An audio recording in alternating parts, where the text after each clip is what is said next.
Good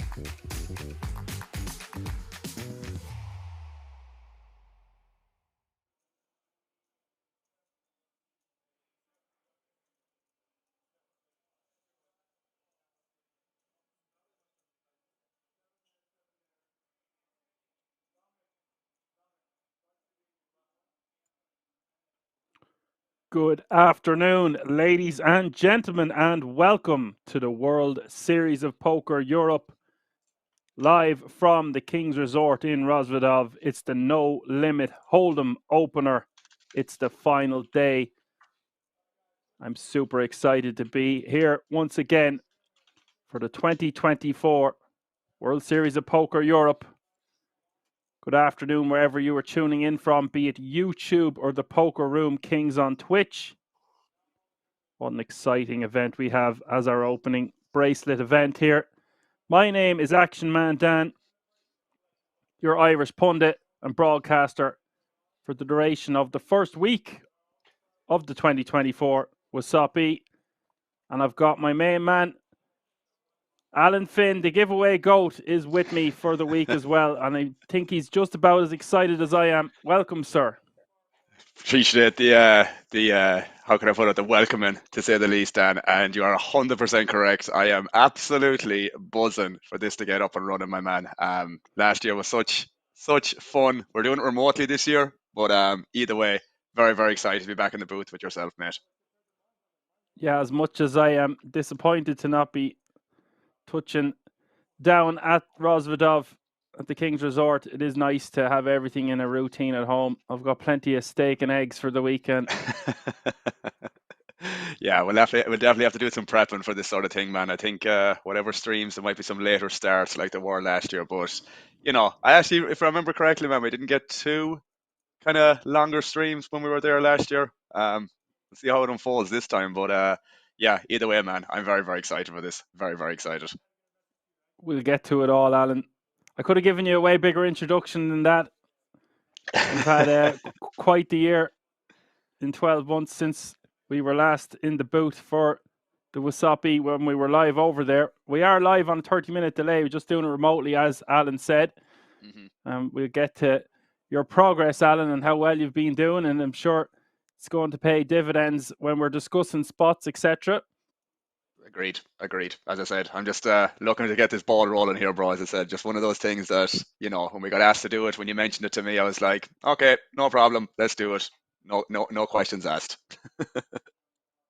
Yeah, very grateful to be back doing this once again.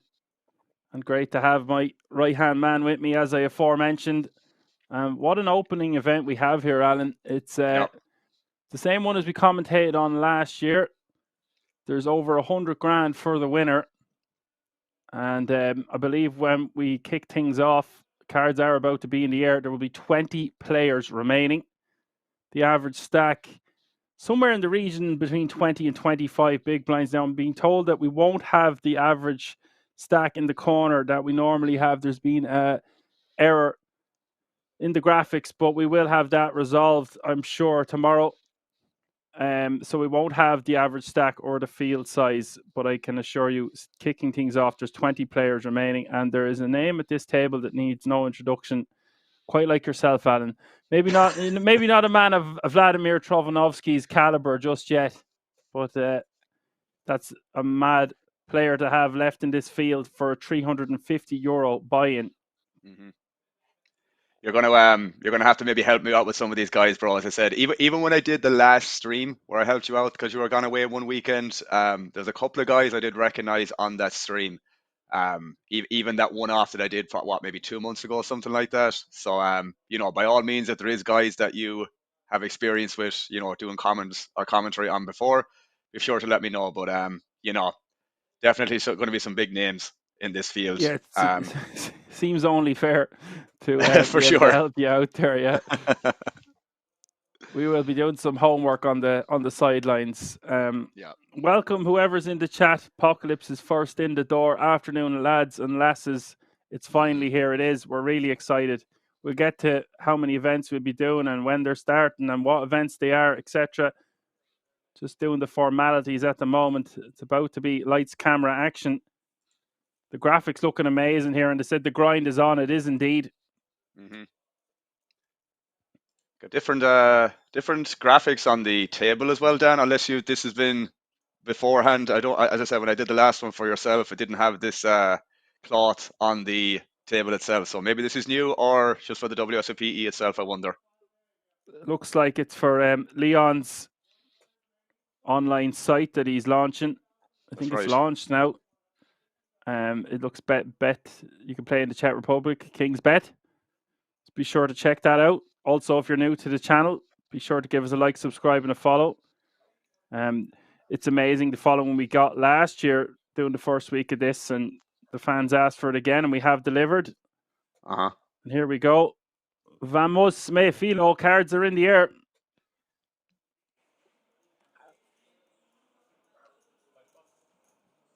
So kicking things off, small blind is 80k, big blind 160k, with 160k running big blind ante. That's 80, 160, 160.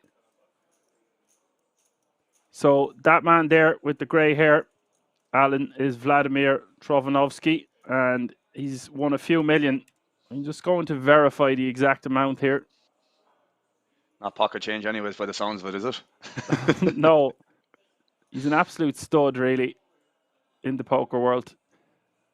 That's why I was very surprised to see him still in the field. But the cream does rise to the top, as we always talk about, especially structures like this. Granted, the average stack at the moment is somewhere between 20 and 25 big blinds, but the structures are amazing for these World Series of Poker Europe events.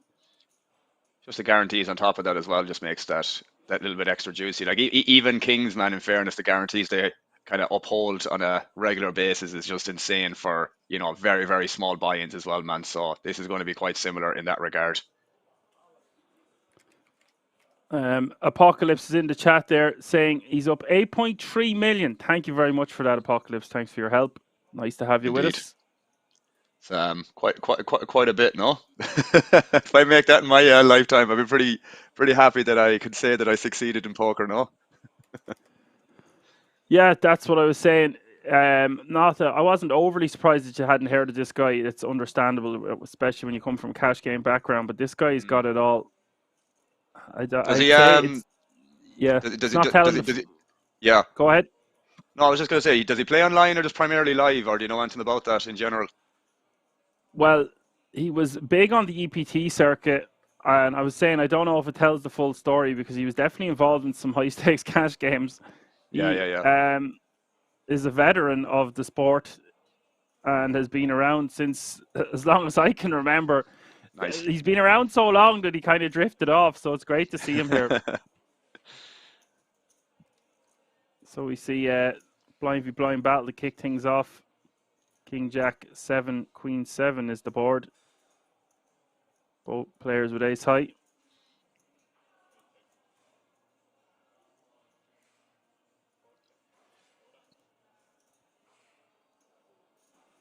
Chop it up, boys.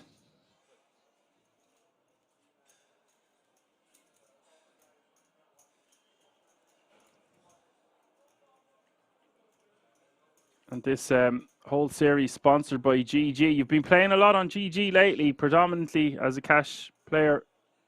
Alan, you've been doing great. Yeah, probably 85 to 90% of my volume nowadays is on GG, to be fair. If I had to check at the last 6 to 12 months, I'd say it's just good traffic, man, good games, even for 500 and 1K that I'm primarily playing, well, mostly 500 shot and 1K recently. It's just the traffic compared to other sites, man. It's just night and day. So, table select well and stuff like that, but for sure, 80 to 90%, if not a little bit more, is, as I said, on GG right now, which is, it's good. It's good. I'm enjoying it. Good stuff. You've come leaps and bounds. Like I said, in 12 months there, your channel has grown exponentially. Very proud of you. Yeah, fairly consistent, man, just like the last 12 months, as you're probably aware of as well. On top of that, just fairly rinse and repeat week in, week out with the odd day off here and there. But when it comes to the content creation and consistently with streaming, man, yeah, it's been probably haven't missed a week of anything like that over the last 12 months, to be fair, especially with the content creation. Wednesday, Friday, Sunday with material, shorts in between, allocating probably every Monday or Sunday the last 12 months to that sort of situation to make the content. So yeah, pretty consistent in that regard. Well, you're a very valuable person to have in the community. I see how many views your videos have been getting, and I see how frequent you are with them. So consistency seems to be the best word here to describe it. Agreed. And Szymanski is going to raise to 335.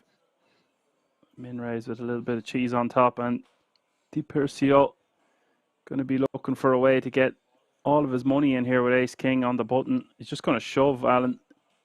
Seems like a lot, but it is against an under the 20, gun yeah. open.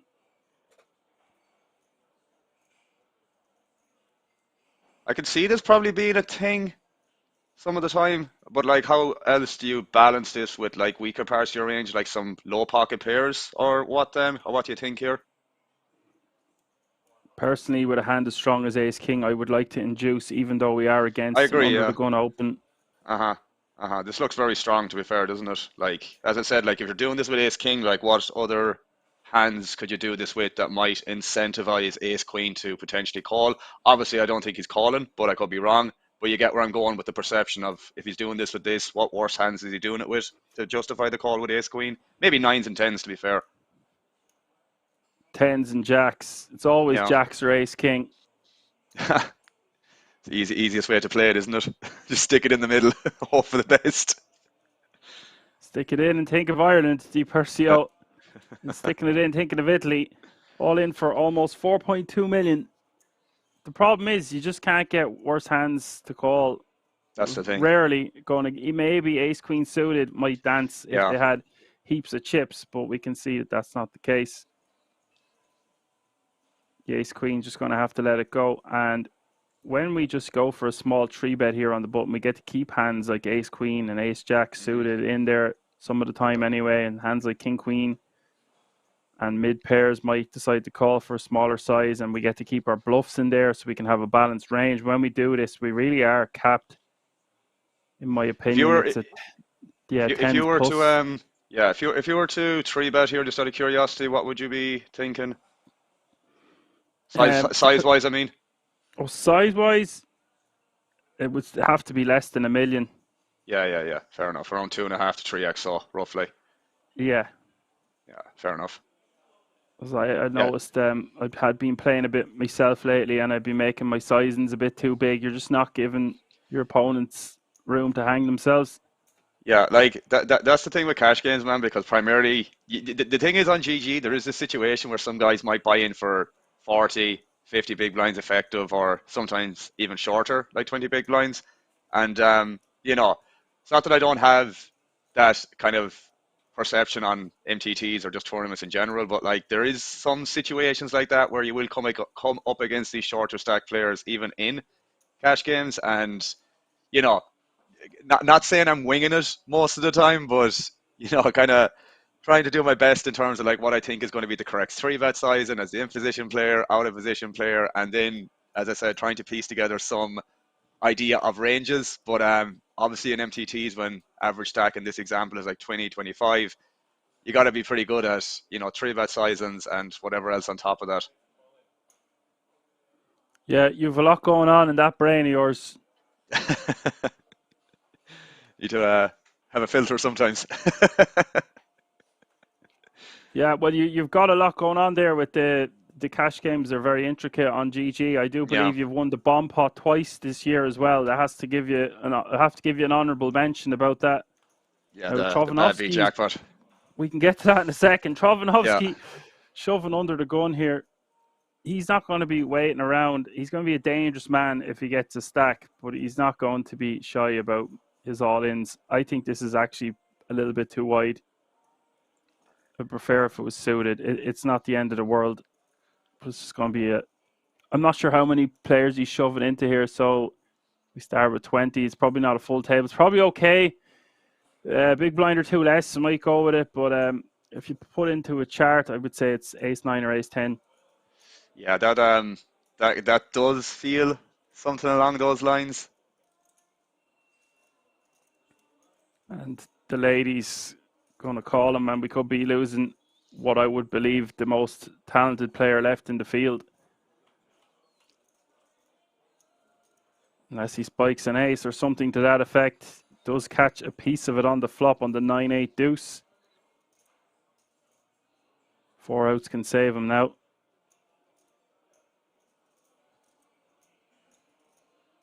What a moment this is for the ladies here. He would be left with 70k if Jovanovski can spike an ace or an 8. All he had to do was click call. Turn is a 9.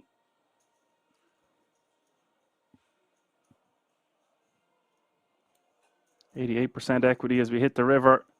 River is the 10 of diamonds. We will lose Vladimir Jovanovski. Bit sad to see him go that quick, Alan. Would have liked to see more playability from him, but he was limited with what he could do. Sub 10 bigs to kick things off.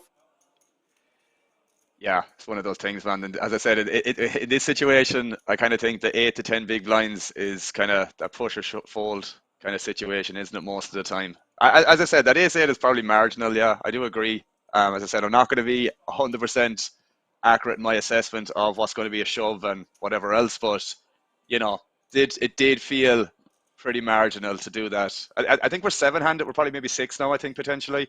So yeah, it's probably on the cusp, bro. Like suited combo, Yeah, very easy jam. yeah, I would definitely be folding ace 6 and ace 7. If I For was to get sure. up a chart, it probably says ace 9, ace 10, but if it's a 7-handed table there, it might actually be fine. Yeah, You're into yeah. 6, you're sub 10 bigs. Actually, retract. If it was 9-handed, I think we fold. There is a bit of ICM pressure, but that's not something that's going to be in Vladimir Jovanovski's mind at the Probably not, yeah. with over, I would say over 10 million in earnings. Is 8.8 there doesn't tell the full story. Yeah, yeah, agreed.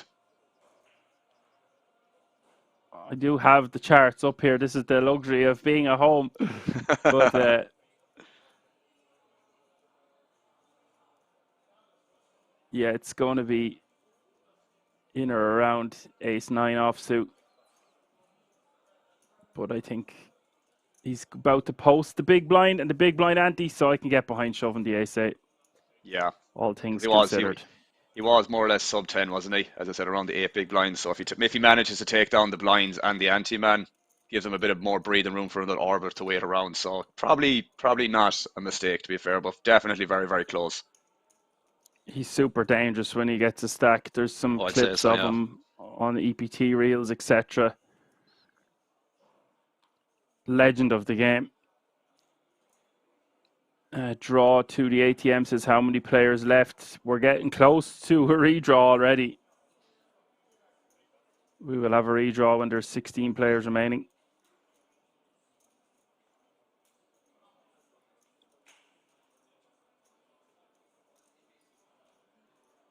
And we have a wide range of nationalities being represented at this feature table. Italy, Germany, Hungary, and the Ukraine.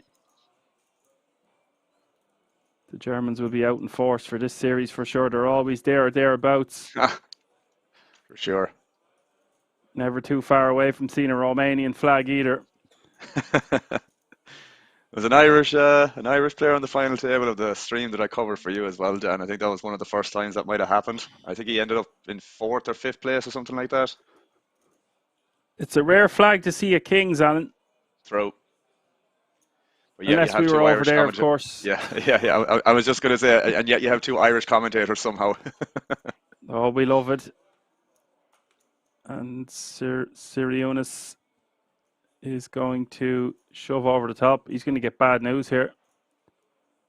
Ladies out again. Force.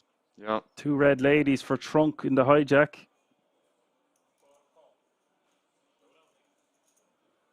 All in and call. 7.3 million in this pot as well. Wow. Things are kicking off early here. For sure. A few all ins and we haven't even played one orbit.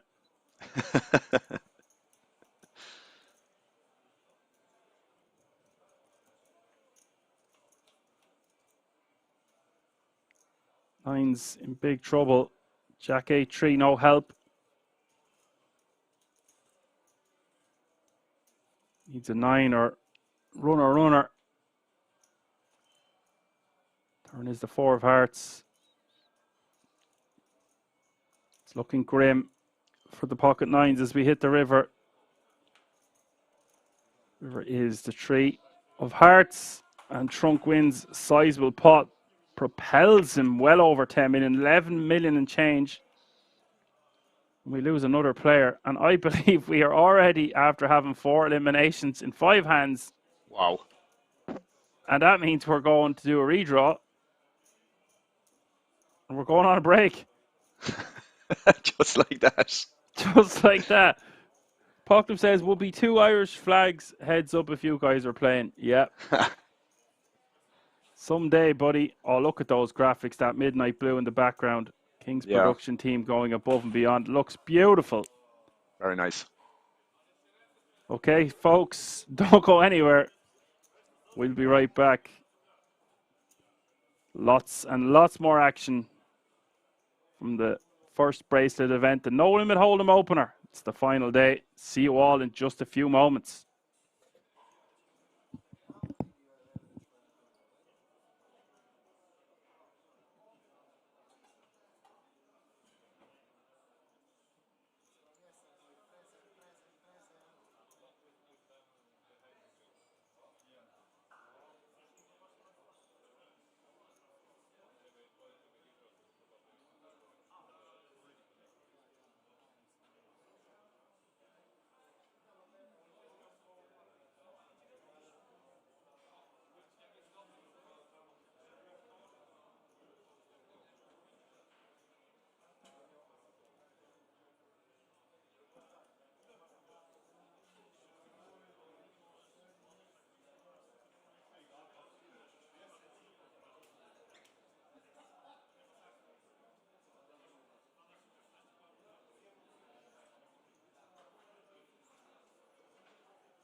You could maybe put some mayo on the wheel, Henry.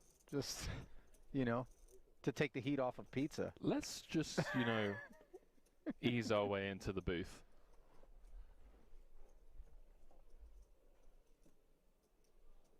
Pocket 6s. Let's see how the German eases his way into this one.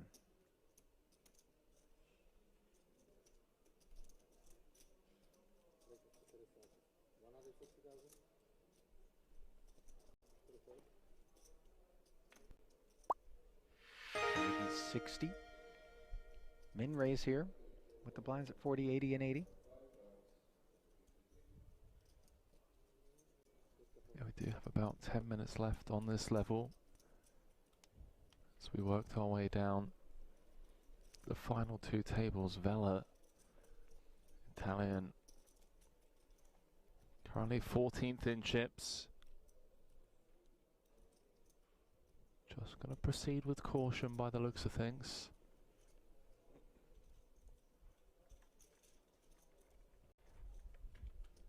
Comes with the defend. Uh-oh. Top pair against bottom set. Monotone texture, though, could keep Vela from losing more.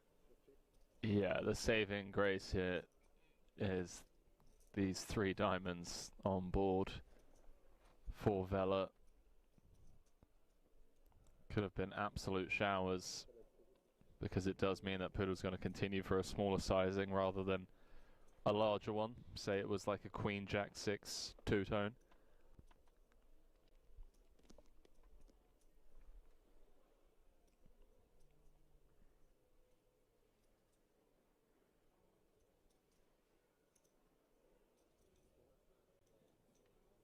Another 200 into the middle after the check call of 100K.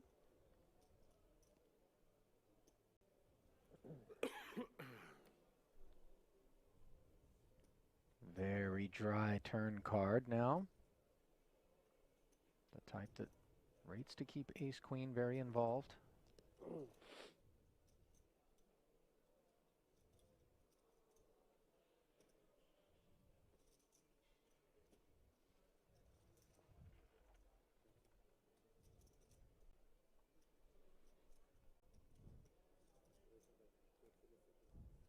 He's gone pretty big, 5-10. Trying to get all of the money in on the river. Also trying to make sure that those diamonds are going to pay a hefty price if they want to see a river. Sure, but I feel like this size actually gives the Italian an option to escape this setup when we bomb 5-10. It feels like he's playing the strength of his hand rather than targeting specific parts of his opponent's range. You know, like this bet size, for example, just folds out all Jack X. It folds out a lot of the Queen X. And those are hands that we should be trying to get value from, right? Feel like we could have sized closer to half pot. But what do I know? Because he's getting paid. That he is. As another million plus suddenly finds its way into the middle. You see the heart swallow there from Poodle. He's okay with red cards as long as they're hearts. And that 8 doesn't look very scary.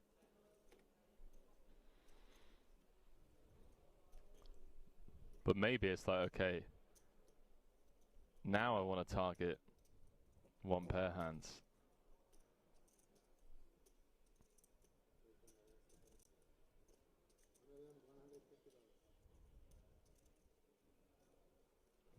$1.2 million. This is a big chunk of the 2 million back. It's grim. Vela. It's grim because of how under-repped we are. I mean, he's flat called pre off of 30 big blinds. Oh, he's looked him up. 4 million chip pot for Poodle and Vela down to dust, Ali. I will see. Doesn't matter. In river I have nuts. There's not a player at this table who doesn't mind seeing that 9 roll off on the turn. That much I can assure you, as the talents of Shilko no longer need to be contended with. You play slowly, but now you're hot. Sunny.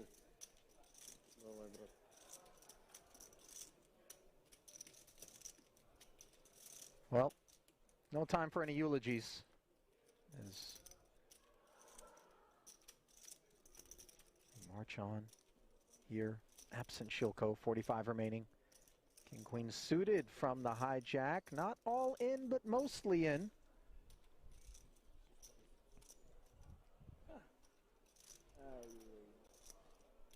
Got Ali Sara saying, don't forget Benitez called time against Charles Cornuff in a hand at the break that he wasn't even playing in. I remember that. Chance had some choice words for Benitez after that one too. That was at the World Series of Poker main event in Vegas this summer. Oh, Volkov. Wakes up in the big with ace king suited. 3-bet it I like you. You play to get the last 70 in there. Yeah, I don't like you. You don't Yeah, like I like him.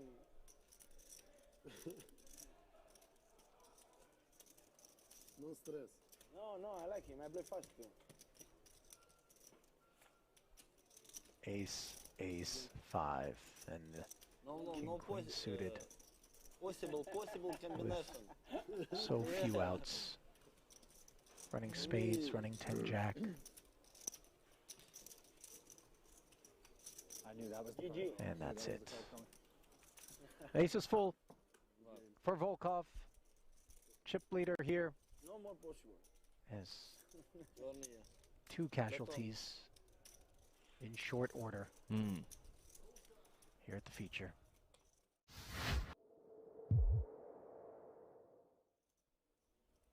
Just so many insane hands in this first frame of play. Yeah, we've not been spoiled for action, Randy. Why not? Rajanovsky's got ace-jack. He's the man who's been at the heart of most of it. Love this guy. Love to see him get some chips going his way. Drop in 4 blues. Make that 100K. Yeah.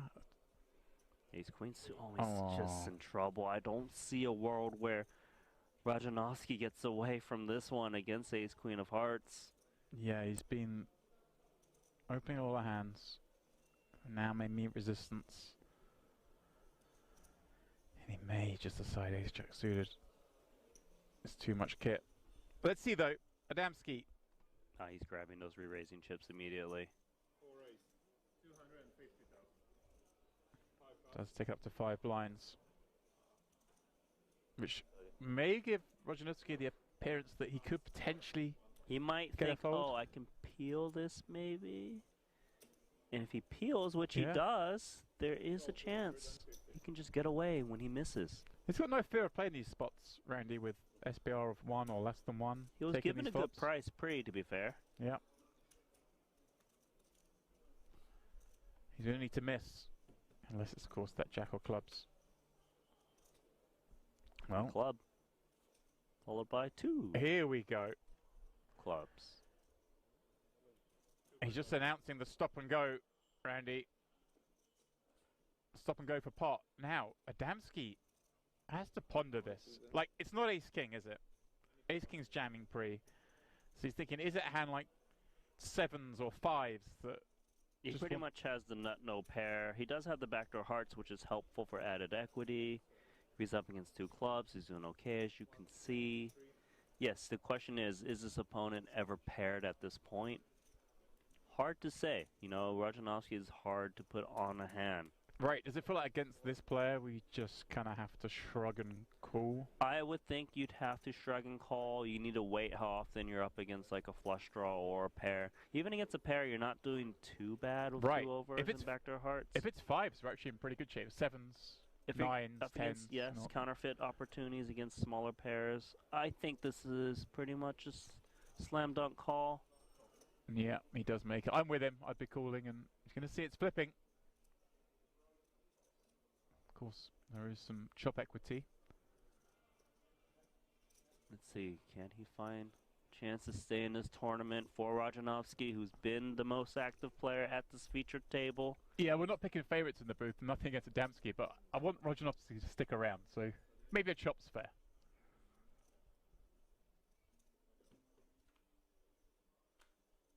Is that fair? Because that is the nut flush. That'll do it.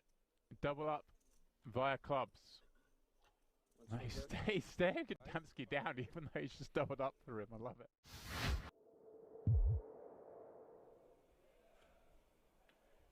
Of Keating, he's used to playing the role of table captain. I did say, you know, there's only enough room at this table for 1 B-knock. Looks like we're going to have a blind v blind confrontation between the 2.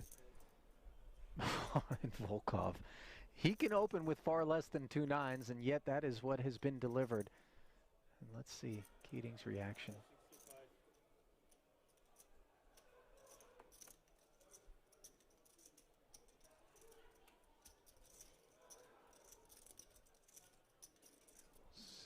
$65K.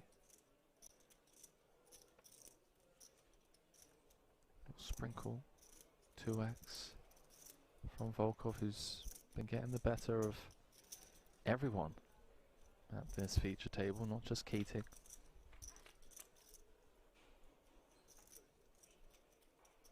Good shot, straight draw on a 7-7-6 board. Volkov playing it as a check, and Keating wasting no time barreling. Strap yourselves in, ladies and gentlemen. Yeah, the flat from Volkov. And now 7's full, Keating drawing dead.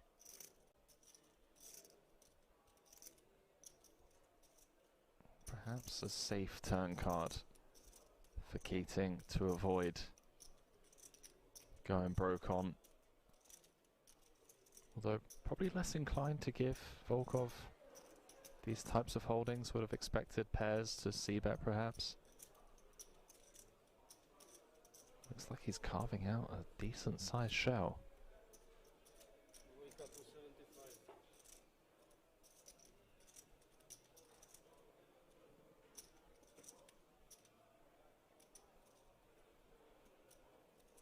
And look at the way Ruslan is playing this one, Henry.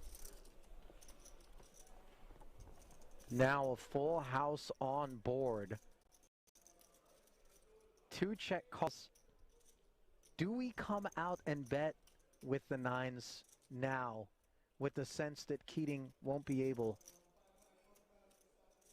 to get away from playing the board? Obviously Volkov didn't. I mean, surely Keating feels as though this is a gift from the deck on the river that would allow him to chop. Oh no.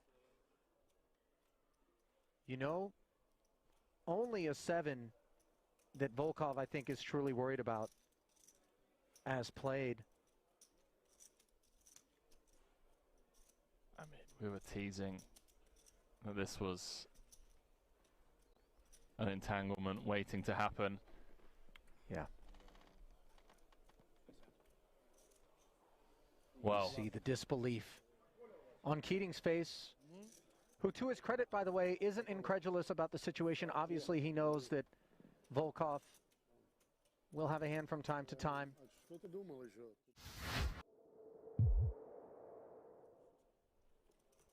no need to bluff it all off with reckless abandon, which we're all guilty of from time to time.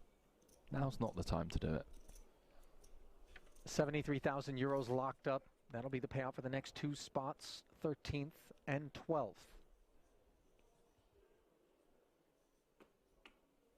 Final table will be set when we get down to 9.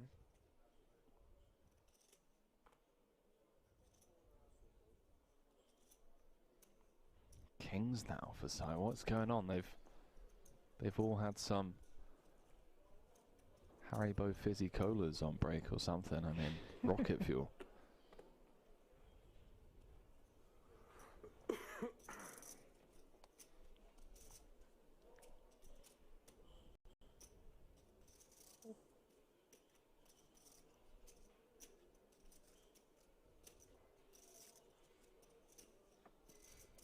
Queen Jack being deliberated on by Poodle, who I think is just as aware as you and I in the booth here, Henry, as to how snug Tsai has been operating out there. Decides not to get cute as... Money's just going in, Harley. Yeah. I mean, let's go. Back-to-back hands, the wheels have come off. Ladders round every corner. Under normal circumstances, this ace-king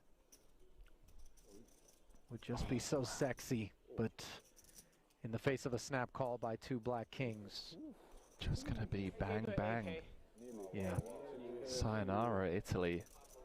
Sai, the Italian assassin, if he can just hold here.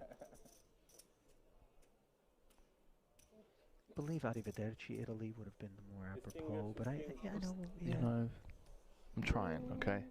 It's been a long month, Ali. That it has. And it's also been a long day out here for Vito Vella. One that he hopes can continue, but an ace for the time being. That which would be required for set continuation, unavailable on the Queen 5-3 board. Wow, something going on the outer table. We'll have to jump into the action over there after this. Sure sounds that way. Hello? Wheel gutty now as we add deuces to the mix. 7 outs one time. Can Vella find extended play here in the main? He can't. Hey Kings fans, do you want to win a MacBook Air, iPhone 16 Pro and many other gifts? Then listen up. Kings Shop is bringing you to another World Series of Poker Europe giveaway. You can win a new iPhone 16 Pro, a MacBook Air, AirPods Pro or an Apple Watch Series 9. Also, you can win Kings Shop vouchers, 5-star room vouchers and Shisha passes. You can collect codes by making purchases at Kings Shop, both online and in-store. For each €35 spend, you can get 1 code. Additionally, with in-store purchases, you can play bonus games to win immediate prizes. Also, you can complete challenges at our WSOPE live streams and get codes from your favorite commentators. The giveaway starts on the 18th of September and ends October 9th. We will announce the winners on our live stream the following day. Good luck!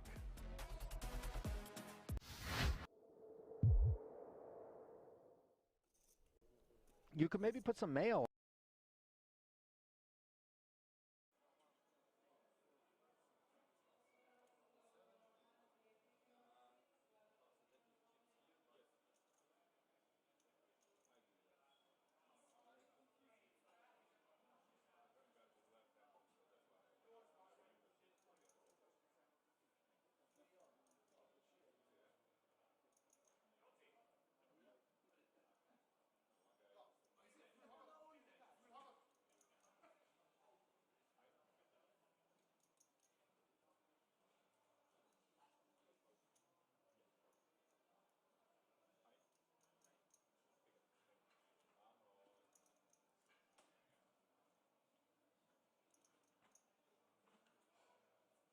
Alrighty, folks, welcome back.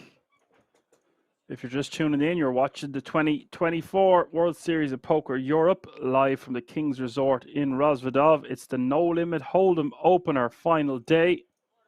Tis myself, Action Man Dan, in the booth with me. I have my right hand man, Alan Finn. Hello again, sir. Back after a very short-ish break in terms of players getting eliminated, but we are back. We are back. We are back. I was going to cook steak. I had nearly 20 minutes there, and I forgot to take it out of the fridge. So it's going to have to wait until the next break now. It's not going to go too far, I guess, Dan, is it? Well, you know, it's hard to cook a large steak and eat it in 20 minutes, especially when it's not at room temperature. So we live and we learn. Live and learn. It's great. I'm loving the new diet here. I can't say I would have been able to hold my commitments now if I was over there with that unlimited access to the buffet. Just incredible stuff. Oh, that's right, yeah, man. That's hilarious to think back at that. That was like every day, man. Just like the options from like breakfast, whatever, lunch, dinner, still serving food till I forget how late, man. But you gotta try and accommodate everyone, bro, because you know how poker works with live games and stuff like that. It's kind of a 24/7 situation around the clock. It's great to have. Big shout out to the buffet, I guess. So, yeah, I'm off carbs like almost a full month now. So just even thinking about that conveyor belt of pizza. Yeah, we did stay away from that, to be fair, man, and probably till the last night when we were finished up, I guess. So yeah, we did manage to avoid it. You say that like we didn't go near other things. True. But yeah, when in Rome, as I like to say. Yeah, no, I was in camp. I had a feeling we'd get the call. The fans asked, we delivered, and just it's night and day. Getting the routine on point and feeling great. Steak, eggs, meditation, and a workout all before sitting down to commentate on this beautiful game. Cards are about to be in the air once again. We only did 5 hands there. I want to give a disclaimer, like I am known for interacting with the chat a lot, especially when I don't have a co-commentator most of the time, but I will be talking to the chat, but not as much as normal, especially when I have Alan with me. Yeah. I don't need you anymore. I'll be keeping an eye on it, to be fair, anyways, man. I have it open here. I'm one of them. So yeah, as I said, if Anton, I'm not going to say if Anton's worthwhile bringing up or whatever comes up in chat, I will bring it to your attention, put it that way. Well, I'm giddy as a schoolgirl. We haven't even got around to talking about our packed lunch, our packed schedule for this week. We were going to be doing the first 6 events. We're doing the No Limit Hold'em opener today. We've got the Pot Limit Omaha 8 Max, the final day tomorrow. And then on Wednesday, we've got the 2K Pot Limit Omaha. That's going to be an evening stream, so a little bit later than the usual time of 1:30 or 2:30. And then we're off on the Thursday and Friday. Are you writing this down, guys, at home? Yeah. Then Saturday, we've got the World Series of Poker Europe mini main event. We commentated on that one last year as well, and that was fantastic. We Yeah. even made some of the highlight reels that I've still been seeing till this day. And Proud then moment. we're off on the Sunday. We can go to mass, say our prayers, and Badly then needed at that Monday point. and Tuesday, yeah, confess your sins, and then Monday, Yeah.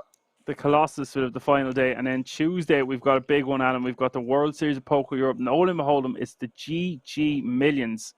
So put that in your Nice. calendar. That's going to be one of the biggest buy-ins that we've ever commentated on. For sure. So Exciting times. exciting times indeed. So don't go anywhere for this week. Put your feet up. Don't go out to vote. Just keep it on. Way more important things to worry about, yeah? Apocalypse says, sod you, Dan. A big shout out to all the moderators in the chat. Yeah. Can't forget them, no. Very important. They really, and a big shout out to Apocalypse, who doesn't seem to be a moderator at the moment, but maybe he'll be reinstated. Who knows what the future holds. Exactly. Gotta let kids skateboard. The chips, the orange chips are 5k, the green chips are 25k, the white chips you see in front of the players are 100k each, and I believe they have chipped up, and the pink chips are in play. Those big biscuits are 500,000 a pop. Blinds are still 80, 160, 160. 16 players remaining, 2 tables of 8. I think we're talking about so many other things. I don't even think I mentioned I did say that we're playing for over 100 grand for the winner, but they're currently guaranteed a minimum of 4,470 euro, and there is a significant pay jump of nearly £1,000 between 16th and 15th place. It's actually over £1,000, nearly 1,200. You go from 4,470 euro to 5,590 euro. Nice. This was a 350 euro buy-in, generating a massive prize pool. It looks like there's 12 tickets up for grabs. That's also Wow. a massive incentive for the World Series of Poker Europe main, the showpiece event. 1.5 million for the winner last year. 5 Sick. million guaranteed in the prize pool. So that's just an idea of what is about to take place over the next couple of weeks at the King's Resort in Rosvedov. I was about to say Europe's biggest poker room. True. Be interesting to see how the ticket bubble operates for this one, Dan. It's only, 4 eliminations away, to be fair. Well, definitely 3 to 4, roughly. So we'll see how it impacts. I remember when I did a stream before like this, man, where I think it was like, usual kind of weekend, whatever event that was on for Kings, and I think the ticket bubble for the final 6, man, it was probably a 2 to 3 hour stint before it burst, and there was a couple of all-ins, but split pots, or chip leader kind of loses or whatever, guy sticks around, a lot of situations like that. Which is understandable, to be fair. It's worth basically 10.5k more or less a buy-in for the main event itself. So definitely worth fighting for, I would say. Yeah, I'm not used to being 12 tickets. That's loads now. Sometimes it's 4, usually. Sometimes 3. 6 I've seen. Obviously, I've done commentated on with 12 tickets before, but I didn't realize we're that close. Just 4 eliminations away from reaching that all important 10k ticket. You come here, you might not be playing the main, and you have ample opportunities to satellite in, and then on top of that, you find yourself playing for over 100 grand here. You're down to the last 2 tables. You've got through a field of over, I think it was 3,507 initial entries into this one. You really do not want to come up short and miss the opportunity to play that main, secure that ticket, and go about your day.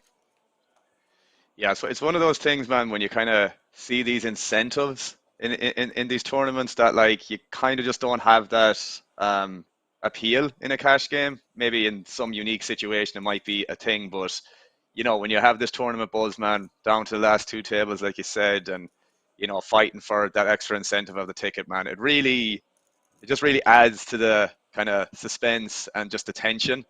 Because as I said, they're playing for a lot of money up top, so that in itself is, you know, pretty high pressure situation.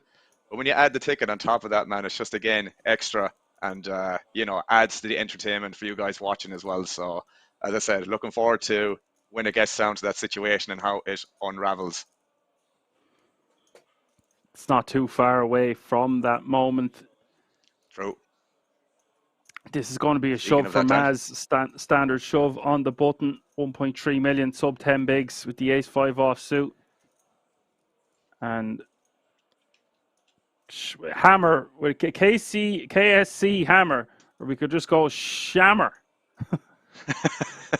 Close enough, I'd say. I think the K could be silent. He The has thing is, called. man, with these names, yeah, it's hard to know sometimes, but he does get called, yeah. So, yeah, I think this is standard enough call. Especially when he's not covered. Or he's the dominating stack. He'll still have 2.78 million behind if he loses this one. It's not too far away from being a coin flip. King of Kings in the window, followed by an ace and a 6. Looked like it was... That hurts more in fairness when you see the picture card and then you're just yeah. The turn is 3 of spades. Maz way out in front. Yeah, it didn't look like the ace was going to pop out behind it, but it did. No, maybe a bit of rough justice there. You see the king. He was ahead going in. Does prevail. Suppose rough justice isn't the right. We'll save that for a bigger pot. Still hurts regardless. We've all the moderators helping us here at the Poker Room. Kings on Twitch. Apocalypse, Johan, Bird. Thanks a million for your help, guys. Lovely to have you with us. And everyone else tuning in, of course.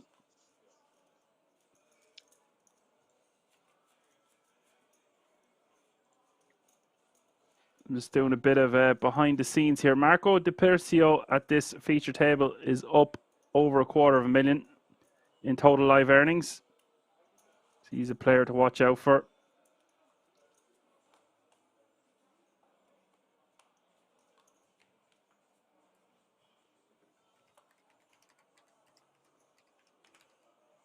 I don't know if it's fair that we have to look at these lovely ladies on the felt with pints in their hand.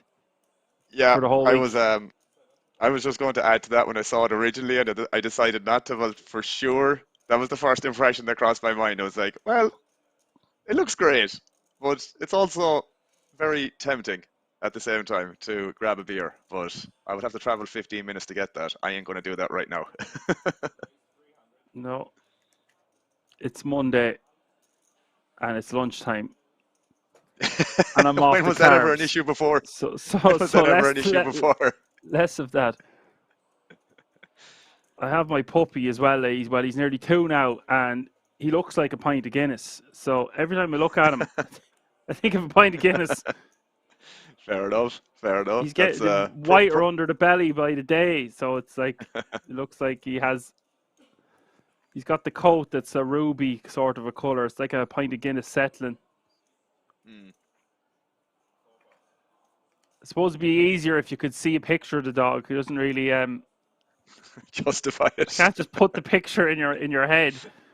Yeah. Jack's going to go for it here. The Jabber Cat is taking that one down. Trunk opening, and Trunk has a huge stack here, and so he's going to be opening. He can open willy-nilly, really. He should be opening a very wide range. He's got a commanding chip lead here.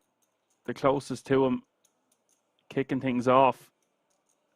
When we just came back from the break, he had 69 bigs. The closest to him was Marco Di Persio with 31. So he's got double the chips of Marco. We've got... Yeah, he won that pot with queens just before the redraw, wasn't it, against nines? That kind of propelled him into that kind of 10, 11 million chip stack, I suppose. It did indeed, yeah. And you've got 5 players at this table between 20 and 30 bigs. So that's important to note. And Renee Maz is just after doubling up So he's actually in the middle of between 20 and 30 bigs also. So this is like Daniel Trunk, commanding chip leader, and then every other player you see at this feature between 20 and 30 big blinds pretty much. There's some playability for sure. There's some playability for sure. This is a bit of a loose open here from Menga with the 6-7 suited off this stack depth.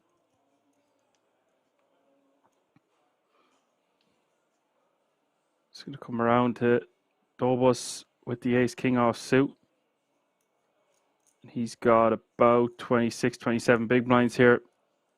Now, this is a bit of a different situation than earlier, Alan, where we seen him shove from the button, not Dobos. Now, I actually can't remember which player it was. He shoved for a very similar amount in chips. It was actually closer to, I think it was 4.2. Very similar anyway. But Dobos is in the small blind. And the previous situation, the player was on the button. So I actually don't mind just shoving this, especially with these tickets. It's a nice he has to call pretty there. tight there. Yeah, he has to call pretty tight there, Menga, in terms of that, for the reasons you mentioned, man, with just the tickets involved and, you know, potential pay jumps as well to consider and whatever ICM on top of that. So, yeah, I can get behind that.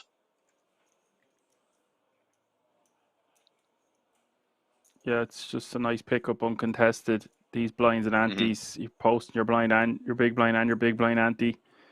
Granted, they're not too short-handed here, but every little helps.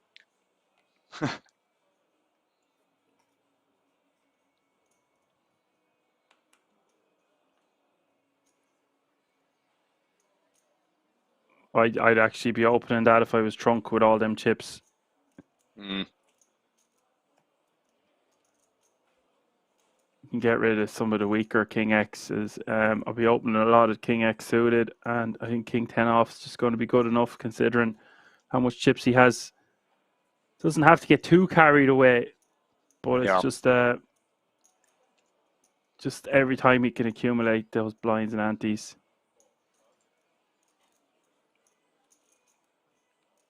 He should do so. Yeah, it's pretty wild, kind of how far you can stretch it. I know you said not get too carried away, but at the same time, you probably can to some extent. You know, as I said, man, this ticket situation, man, you just really can apply a lot more pressure than you normally would, I would say, on top of that, in a sense. So it's the dynamic of being the bigger stack, I suppose, isn't it? Yeah, it is the dynamic of it being the bigger stack, and the ranges are pretty capped.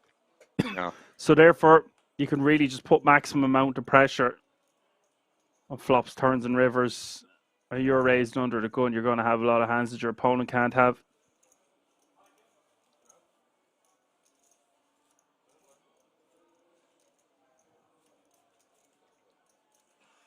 How are you fixed for the Omaha tomorrow? Well, we'll find out. We were doing 5 card last year with some sickos, Lena at the table and everything. Yeah. Incredible stuff. Wow, what a year he's had. I know, man. I know. As if it wasn't good before that. It just seems to be fairly consistent with that, man. Unbelievable stuff.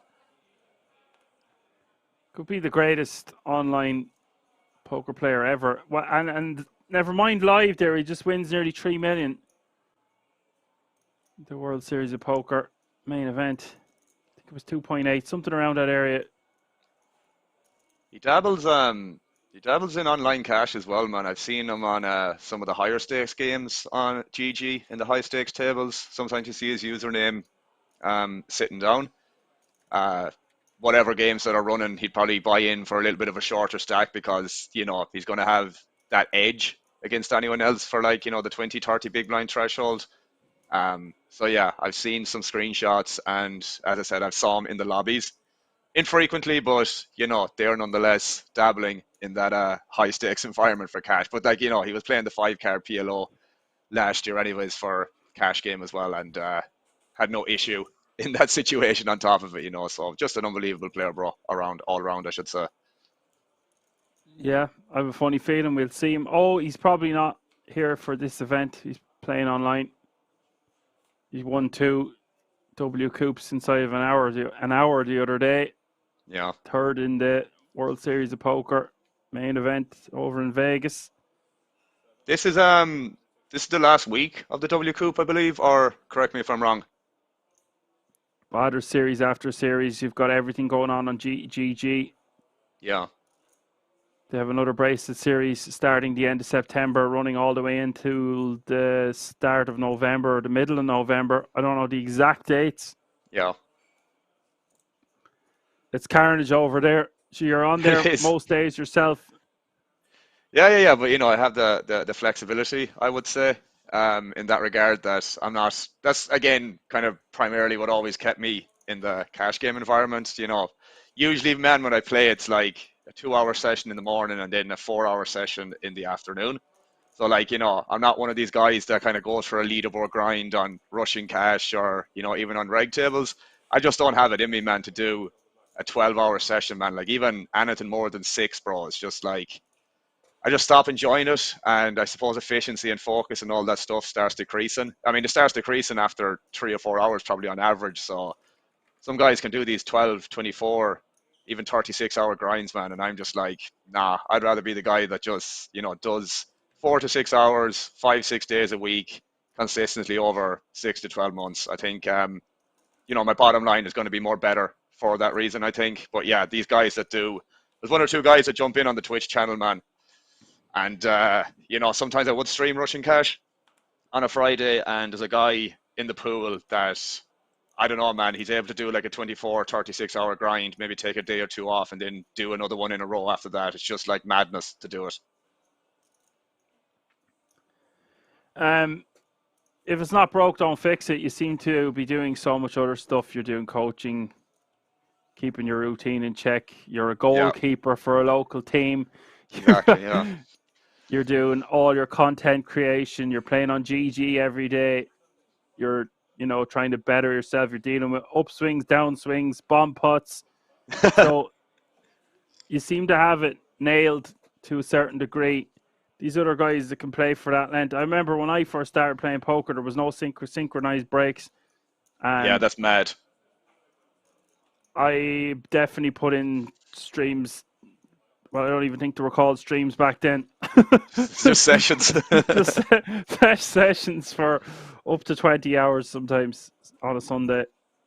Like yeah, but that's what I mean from the tournament kind of environment, man. Especially, it doesn't matter if it's live or online. Of course you can bust a live tournament, and you have options to do something outside of that if that happens. If you're an online grinder, you have a schedule in terms of buy-ins and just games you need to play. And yeah, there's times there you might run deep where you're just down to one table, man, and you just have to stick around to play that one table. So I just never liked the idea of the whole kind of 10 to 12 hour plus on average, and it could be longer, man, depending. So yeah, kind of fairly fixed to the chair if you're an MTT player, whether it's live or online, and sleep and life balance can take its toll for sure because of that. Well, I picked up on something you said there. You see this guy at the weekends, you're doing this through consistency. So you want to be ready for the next day when you go to play today. You want to be ready for tomorrow. Where a player that's playing for that length of a stream, he's probably not, or I keep saying stream, playing for that long, he's probably not going to be there the following day. Yeah, probably because not. He's going to be wreck tired. Yeah. You can only make so many decisions in a day, as I always say. And he's going to put in. Go on.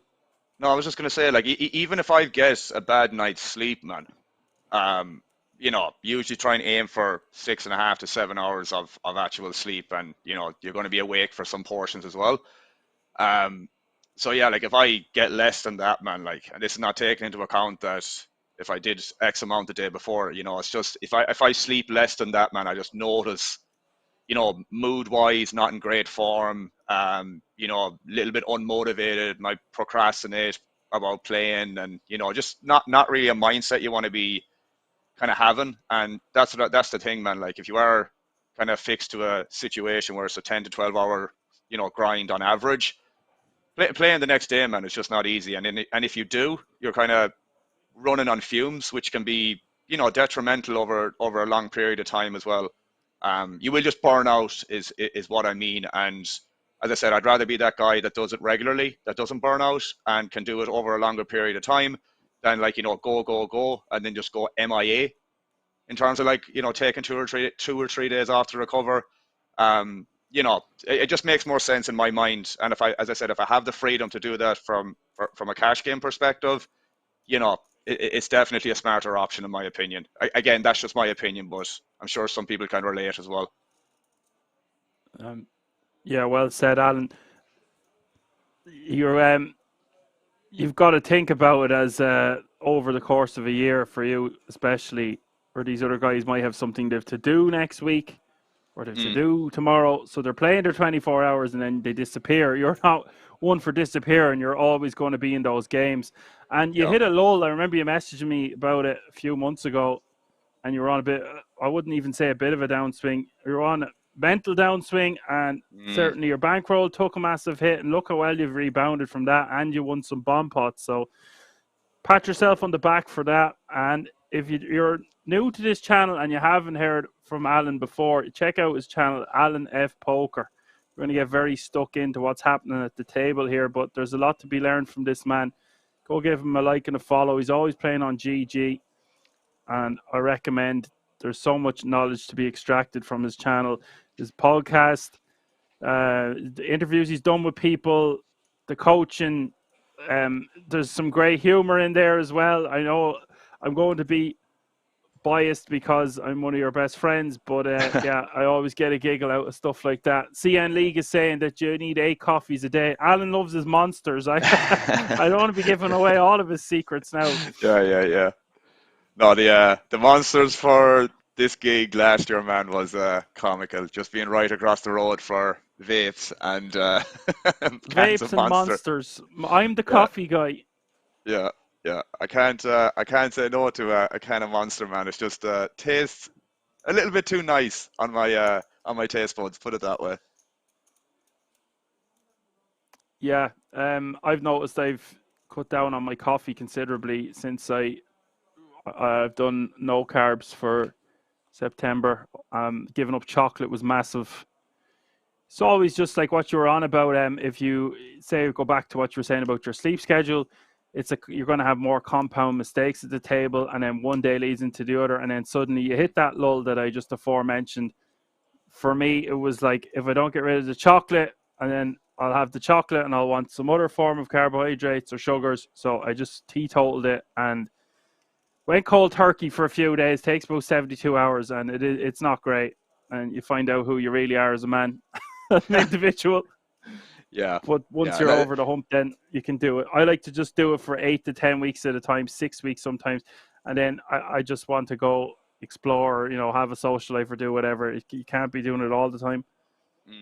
Yeah, it's like the thing is with coffee, man, that's something that I can't imagine I'm ever going to stop drinking at any point. Might come to a stage like that, but man, it's I don't know. It's one of those things that I don't know. I usually do a workout most mornings as well, and I have a pre-workout, bro, and there's probably usually 300 milligrams of caffeine in it. So there's quite a decent dosage for a workout, man. It's just like when I do it or drink them, it's just like 1 hour is just like gone during the workout that you just don't feel. So yeah, I'm a strong advocate for coffee, put it that way. But within reason, within reason, of course. Not like drinking a cup of coffee 2 hours before bed. That's obviously a little bit silly. But morning and one in the afternoon is usually what I do with consumption of it. 3 is the magic number. No more than 5 in a day. Yeah. I think it's something around 500 milligrams or maybe 400 milligrams. You really shouldn't have much more than that on a daily basis. Again, like I think there's definitely some reels or shorts or videos about this that, some coffee, depending on the dosage, like it's still in your system, 12 hours after consumption. Just not obviously it withers out or whatever, but 12 hours later, there is still caffeine in your system. So, put that in perspective when you have to go to bed at 10 p.m. or 11 p.m. and you have a coffee at 1 or 2 p.m. that afternoon. It's still technically in your system. Yeah, well, the vapes and the monsters don't help on top either. I've definitely not been as bad over that, by the way. As I said, Okay. when you saw me when we saw each other in Rosvadov this time last year, that was probably my peak, I would say. But yeah, it's definitely decreased over time. But vaping, unfortunately, I still have that habit, which I'm not too overly chuffed about, but not perfect by any means. Yeah, it's just it's a bit of a cocktail then. Yeah. It never really bothered me before, but I understand too much of the coffee consumption. Also, I had the luxury. I'm nearly finished college now, and I've been enjoying playing a bit of online poker when I can. I was playing on GG last week with the series on, and I just noticed I'd had a lot of coffee, and my decision making wasn't as good or on point. I was getting a bit, I don't think nervous is the right word, but a bit scatterbrained and jittery Yeah. in the middle Yeah. of hands. And Yeah. it happened on a day two where I was a bit tired, and it wasn't a good overall experience. I feel like if I had less coffee, I would have been able to make better decisions, is what I'm trying to say. No, I can get that, man. I can get that. As I said, I can relate to it, and time and a place for it, man. But there obviously is some benefits to doing it. But as I said, overconsumption can lead to that kind of jittery, kind of effect here. Just get run around a queen here as well. This is the first time we've had to talk about a post-flop situation here in a while. Sabashenko is up the guts of 500,000 online. He gets live 427,000 on his Hendon mob, so he's well Nice. able to play the great game of No Limit Hold'em, and Dobos hitting the turn here and hitting another queen on the river.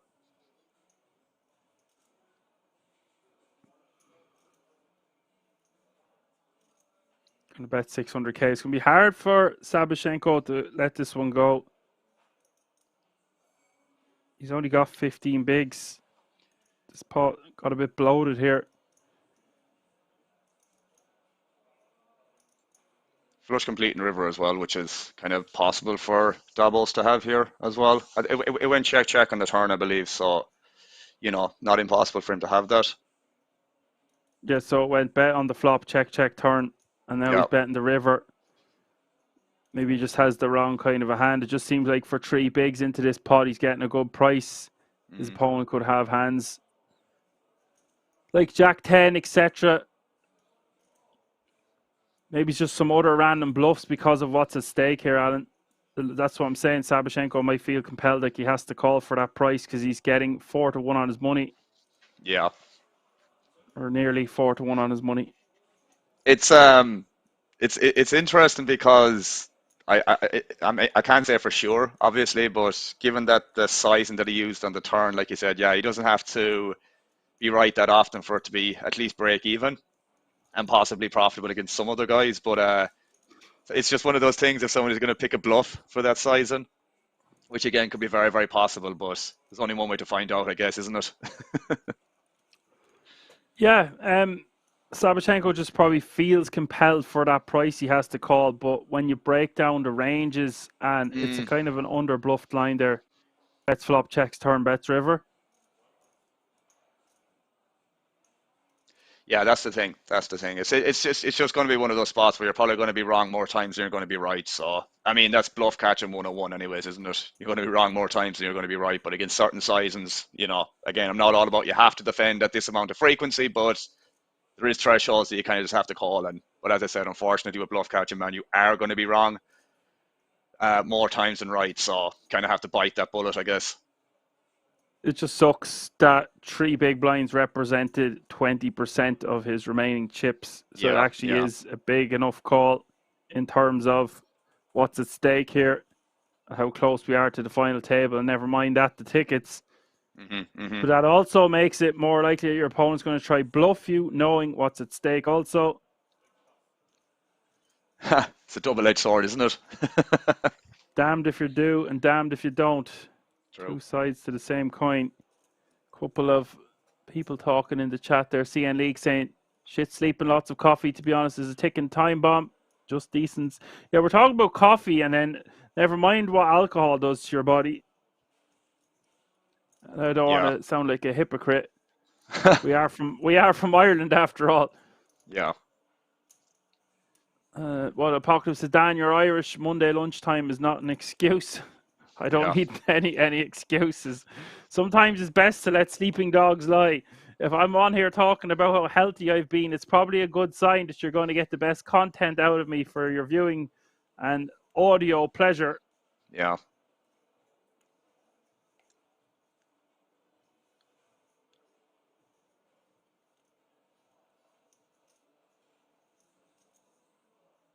We are on a 30-minute delay.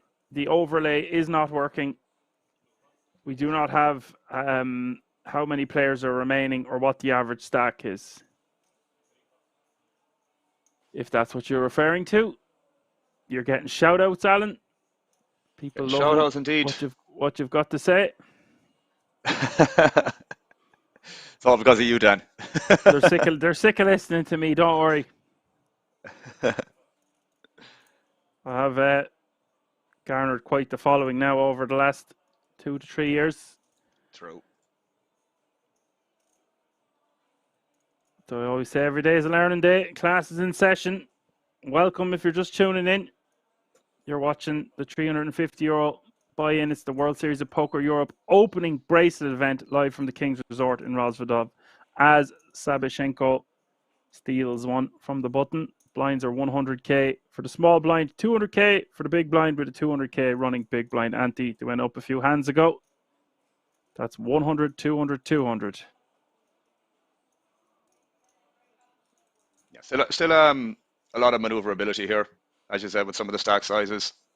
Again, always what I think when you're kind of that 8 to 10 big blind threshold is when, you know, a squeaky bum time, we'll say, as we like to say in Ireland, in terms of like, you know, feeling a lot more of the pressure. But I honestly think like 11 plus, bro, you still have some breathing room, put it that way.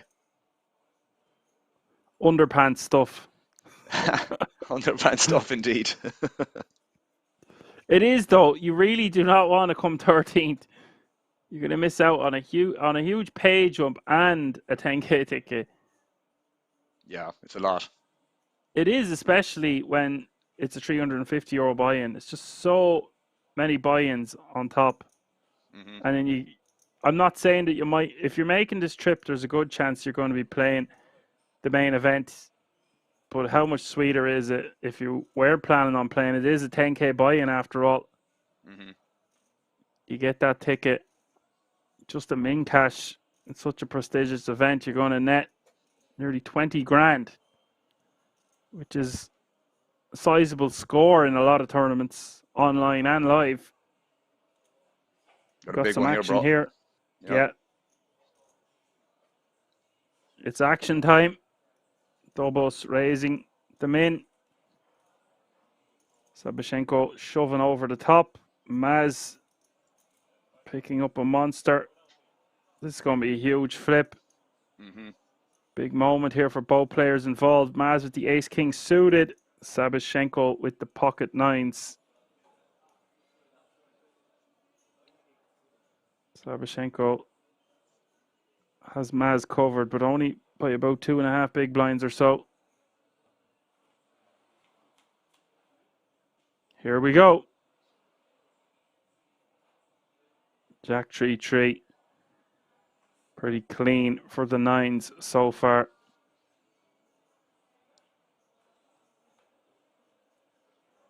Four spades hits the turn. No help to Sabashenko. Or no help to Maz. He's an ace or a king. Doesn't arrive. Double pair board. Nines are very safe. Win a very sizable pot. Now playing 5.8 million. We lose another player, Alan. One player closer to the 10k ticket. One player closer to the final table of our first bracelet event. Standard spot, unfortunately. Standard spot, unfortunately, but it is what it is, as we like to say. The grind is on.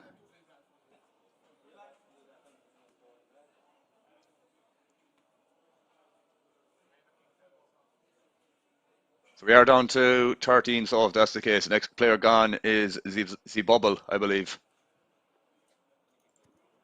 I can't verify that for sure, but it is something around that area. Yeah.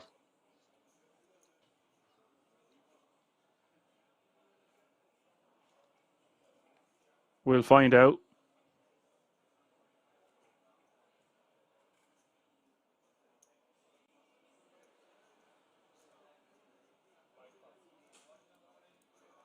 Pressure really is on.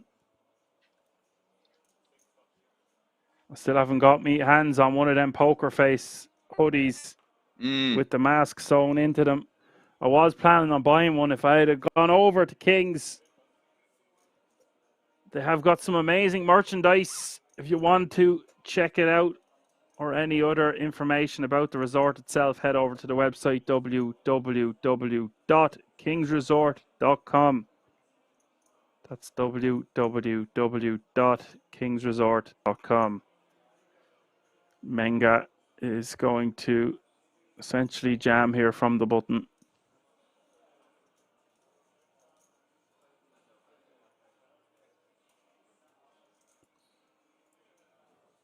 Is this close? I don't think so, really, is it? I think he has both players covered. Yeah.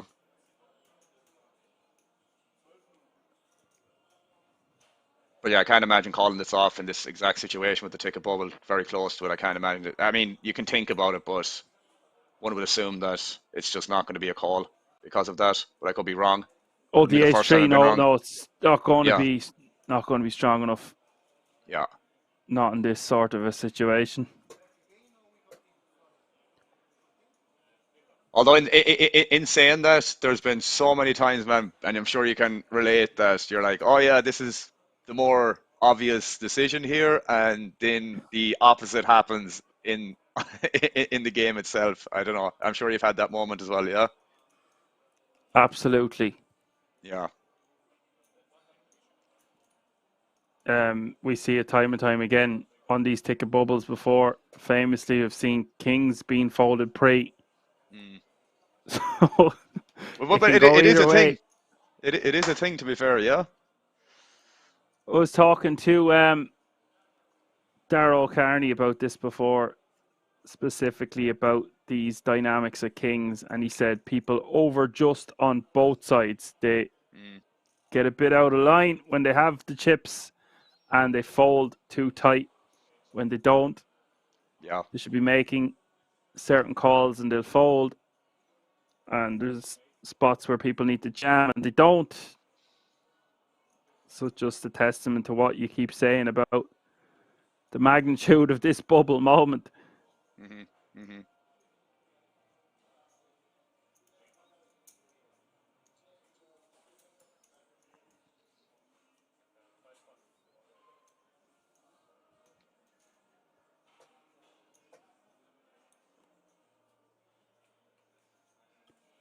He will just take that one down.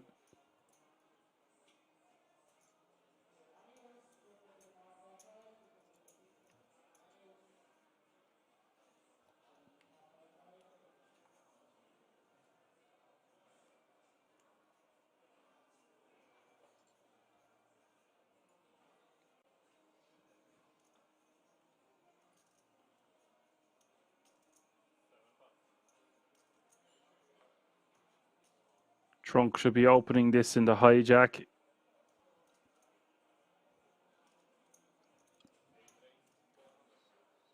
Well over 50 bigs in the stack. He's sitting pretty.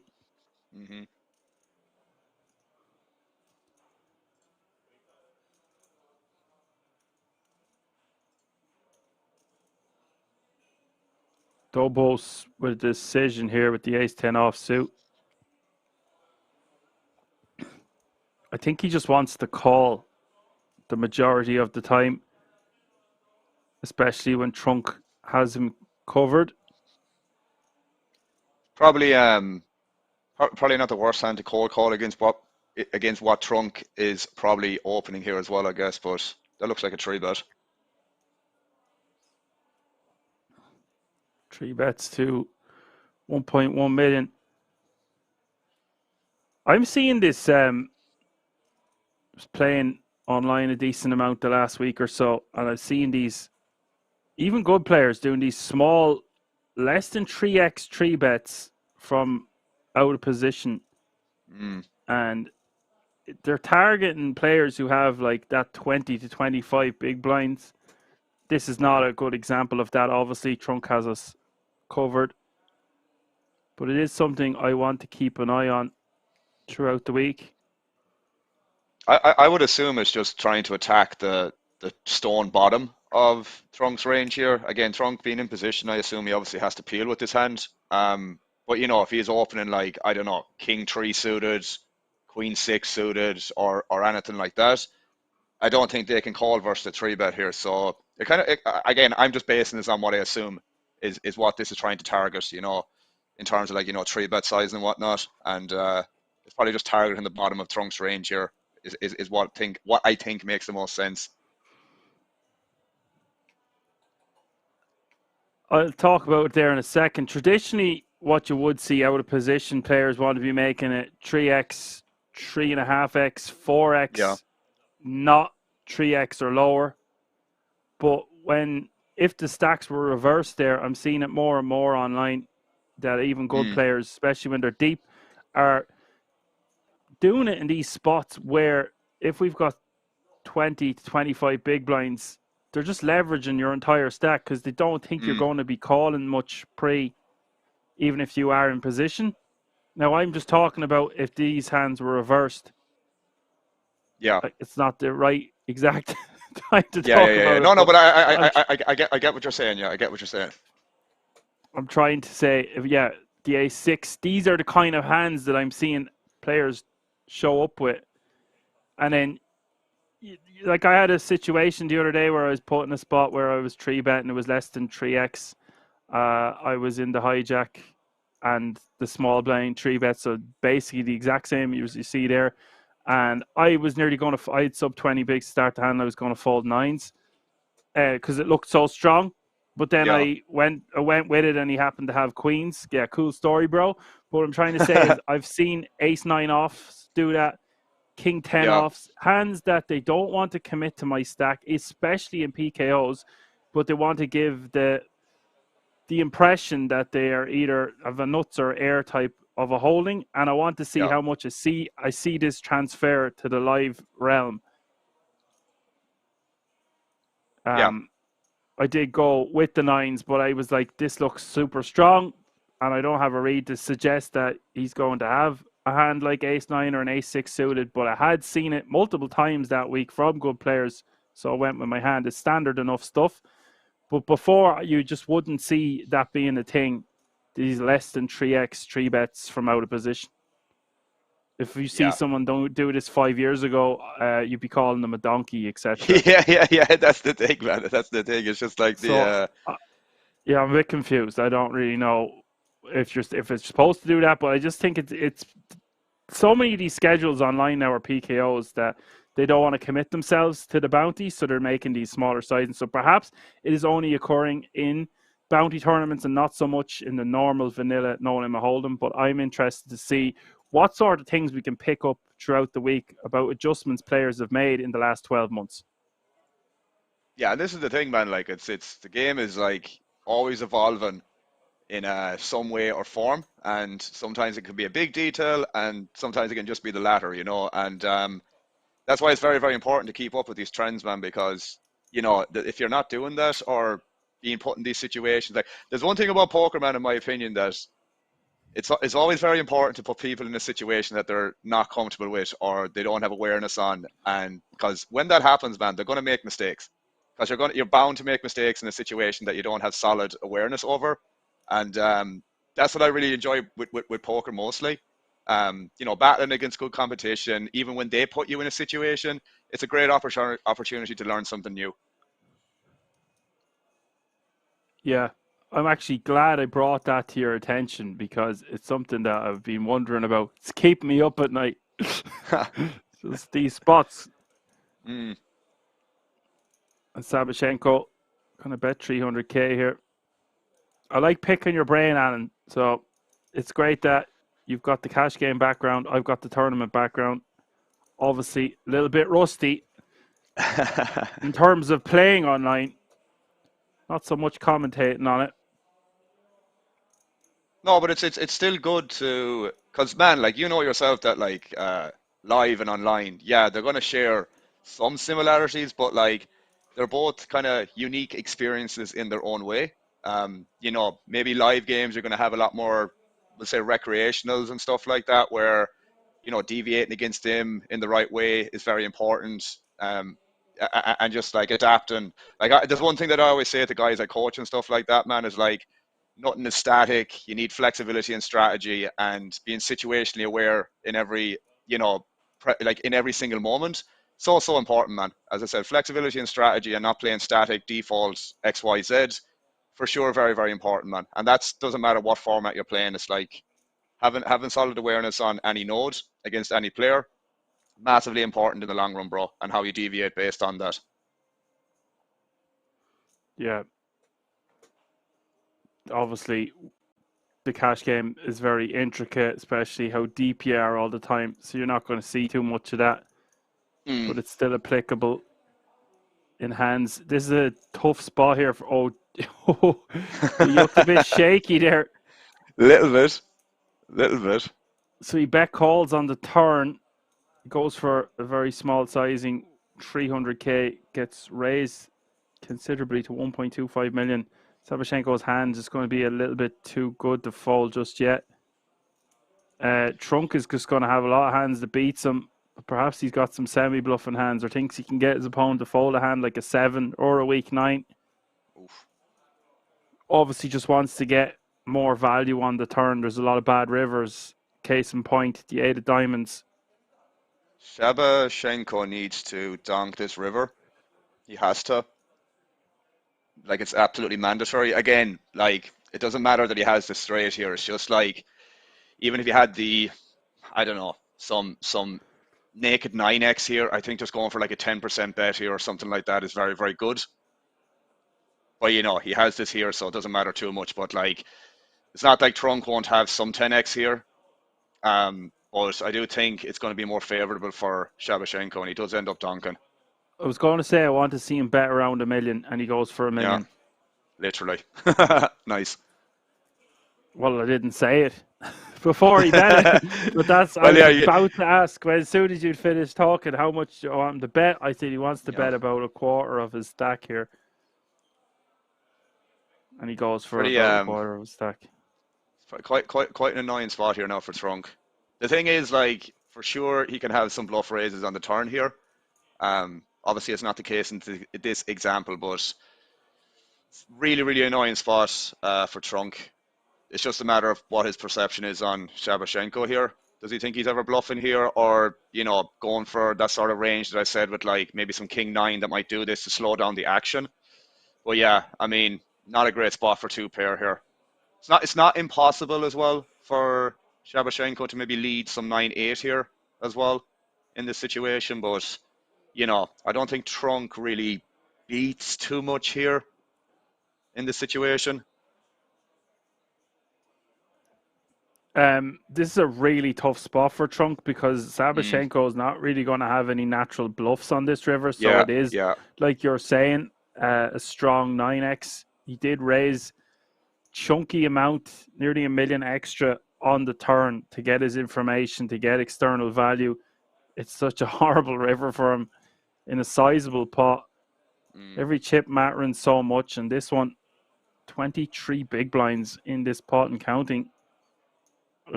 I don't know if he can fold Alan for the reasons you aforementioned there. What about if your opponent is betting with a hand like Queen 9, King 9, Ace 9? Jack 9 seems to be a bit of a stretch, although you would block the high end of the straight with that holding.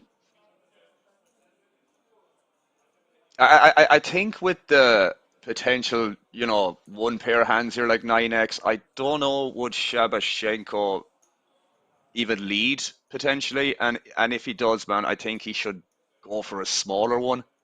Yeah, I mean, it's just like you said, bro. It's kind of hard to find the natural bluffs here didn't kind of, you know, bet turn, call a raise, and then kind of find the bluffs here on the river. You know, it's just like I always think about these spots, man, where people have to study this and have good awareness on what they should bluff, and it's a really infrequent spot where, you know, flop checks through, probe small on the turn, get raised, and yeah, trying to find the natural bluffs here on the river. It's very, very, very, very unintuitive, you know. Such a tough spot here for Trunk. It's very hard to find any natural bluffs, like you just said. He's not going to have much 5x, played. so he Well will played. have a decent amount of 10x. We Like unblock he's our gonna, opponent. yeah, he's Yeah, he's going to have like a lot of 10x of clubs there, for example, as well. That might do that. Like again, it's just the bulk of what he like bet calls the turn with. It's going to hit that river quite well, or quite often, I would say. Well, I like your thoughts on that. That it's a mandatory donk here on the river because your opponent's just going to check back everything else. Yeah. Perhaps he wants to go even smaller, like you first said, like 10 to 20% of the pot. Although I still think a million is the right sizing. Yeah, I can't imagine it makes too much of a difference between, like, I don't know, 20 to 30% there, which kind of more or less was like 33 because it was like what 3 million or so in the middle on the river. So I don't think it matters too much, but like it's a lot more easier to potentially call versus like 15, 20%. I think 500k would be interesting there just to force the call by. I don't think he checks back too many overpairs in the flop, Trunk. But you know, he definitely raises that turn, bro. Like Trunk can have 10x in that situation as well. That's the thing, potentially. But yeah, like it's just one of those things that if you do make it that little bit smaller, like I kind of originally intended or said, I think he can get a crying call by certain hands like that, what Trunk had. Does bet the million, doesn't get called. Nice pot for him nonetheless, considering he was up against it on the turn. Both players playing their hand very well. Agreed.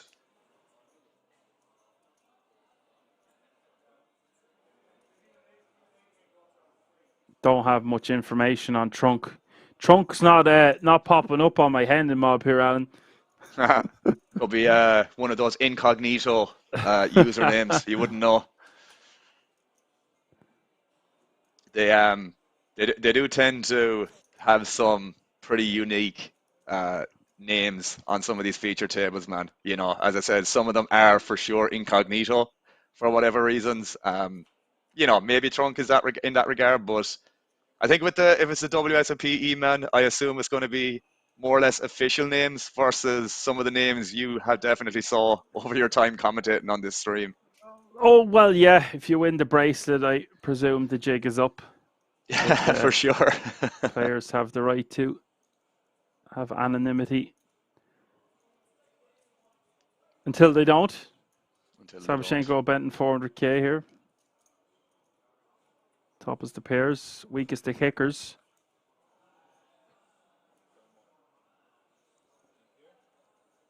Sabashenko, a very dangerous player left in this field as well, Alan. Like I said, he's got the guts of 500,000 in tournament live earnings. I would presume that's one of the strongest players remaining in the field. $425,990 to be precise.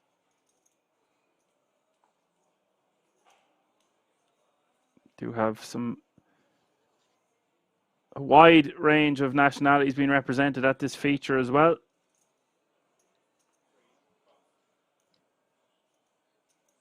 We've got Italy, Germany, Ukraine, etc. See a lot of Germans so far today, as you would expect. Yeah, that's what I was just going to say, man. It's just like more or less on the border of Germany where Rosvedov is. It's like I think it's maybe an hour drive. I could be wrong in that assessment, but it's definitely not that far to travel from Germany to this location, I believe.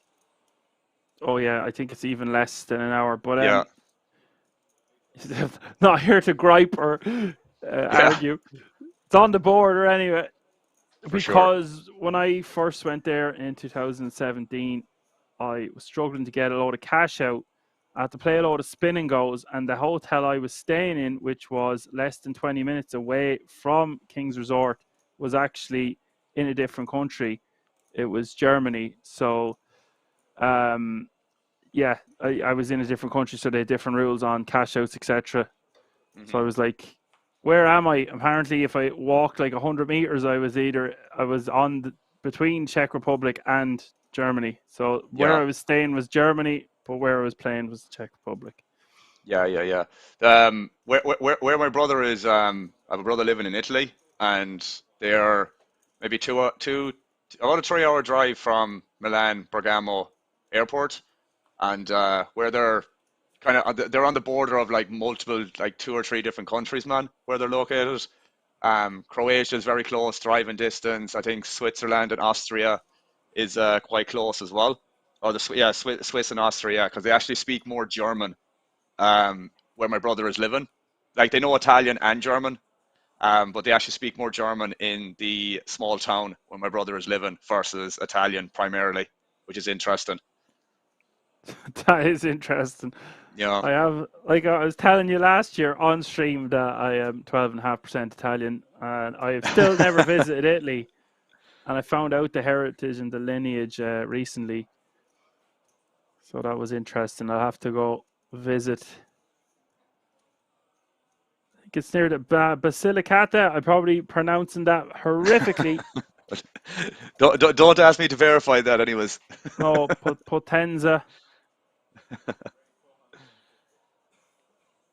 Yeah, the brother is maybe an hour and a half from Lake Garda, man, which is obviously a well-known tourist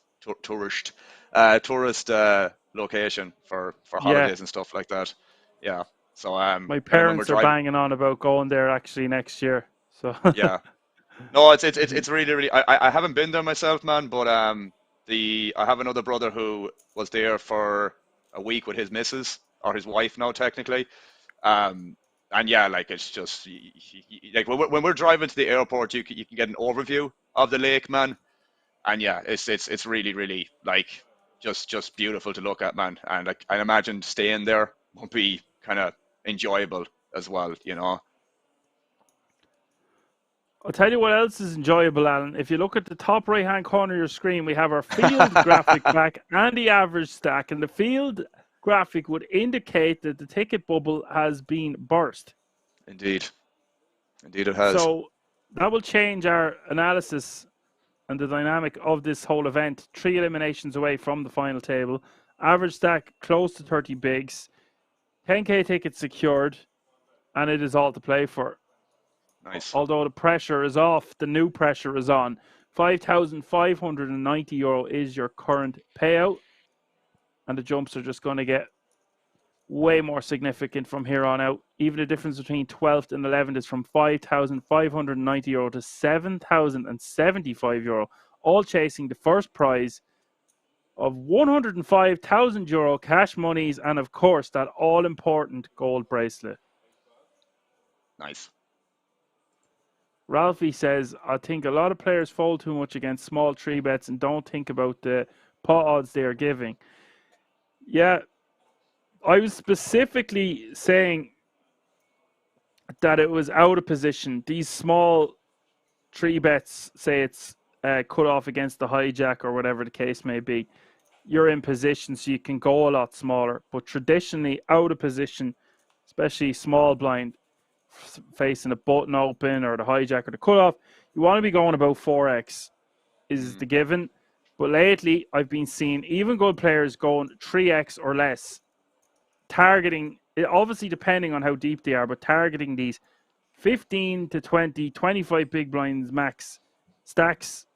And I thought I was going mad. I was like, this isn't a thing. But I've seen it on multiple occasions on some Twitch streams on GG and PokerStars, and I was like, okay, there must be something to this. So, of course, we're used to these very small 3 bets when you're in position, and I was saying I'm guilty of making it too big when I'm in position when you don't need to. So, it's the out of position. I was more on about that exact situation, but thanks for your comment, Ralphie. Nice to have you with us. Apocalypse saying that Lake Garda is like heaven on earth. Ah, There there you you go. go now.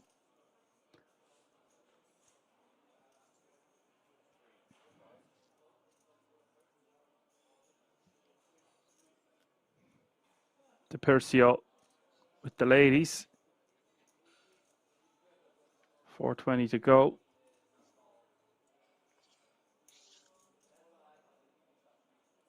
Dobos with the king queen offsuit. Think he just wants to call this facing an under the gun open, even though we are going to be 6-handed on both tables now. So under the gun is the new late position.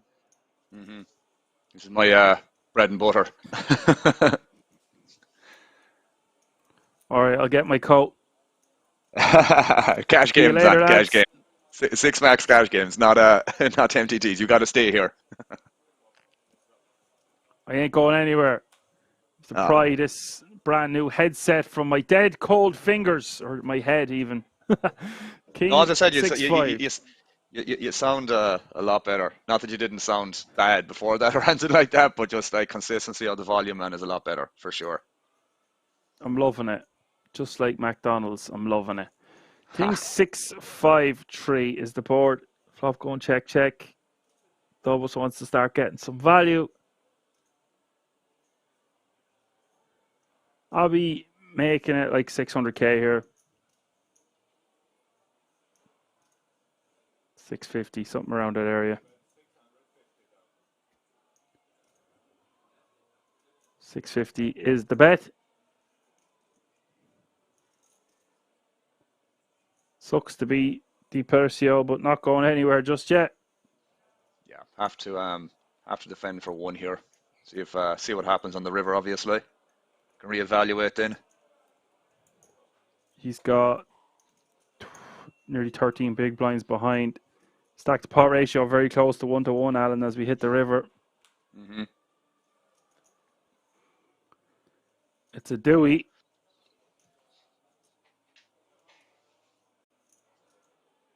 Do you just go for the lot here? Yeah, that's kind of what I was thinking, because I can't imagine the Versio has much 4x here. Big blind's going to have a lot more than in terms of like bluffs that he's going to lead on the turn here, or semi bluffs, whatever. So yeah, don't think he can go for the lot, but really like the sizing, by the way. Puts like these under pairs to the King X and some 6x if the Versio has that in a really shitty spot. Yeah, I actually, on closer inspection, prefer this sort of a sizing than all of it. Anytime I see the pot almost 1-1, I'm like, right, we're going all in. But it's just not the right way to think about it sometimes. You got to look at the overall range, and exactly what you said there, Alan. Those under pairs are going to have to pay a smaller price, but not going to go broke. I was going to say you could bet like 1.8 million, 1.6 million, and leave in your opponent with a bit of a spinnable stack. Because sometimes people are, well, okay, my tournament life's at risk here. I can't call, but I would call a smaller size. So that's exactly what you're seeing here. Be very difficult to fold here for 850.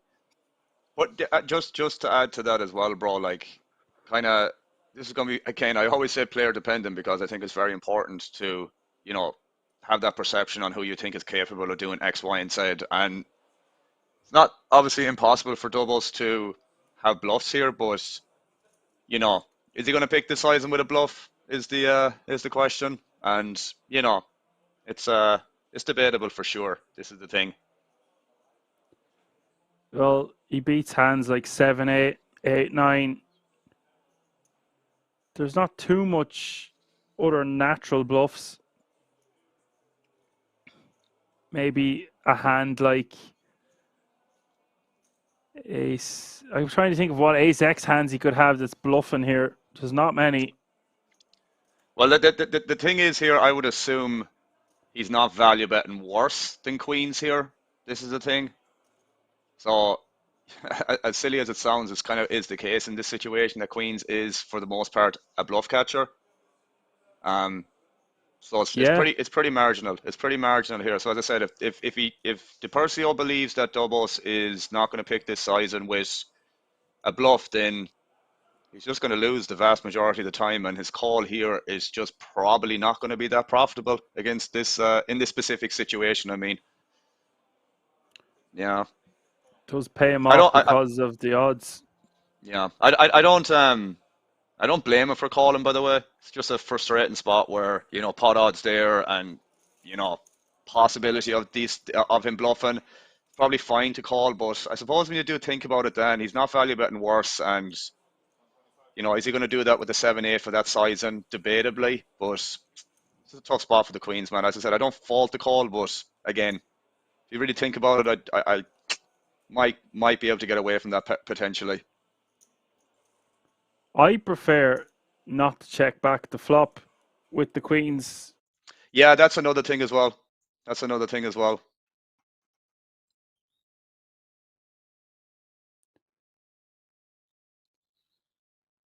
Screen's gone black there temporarily, it seems.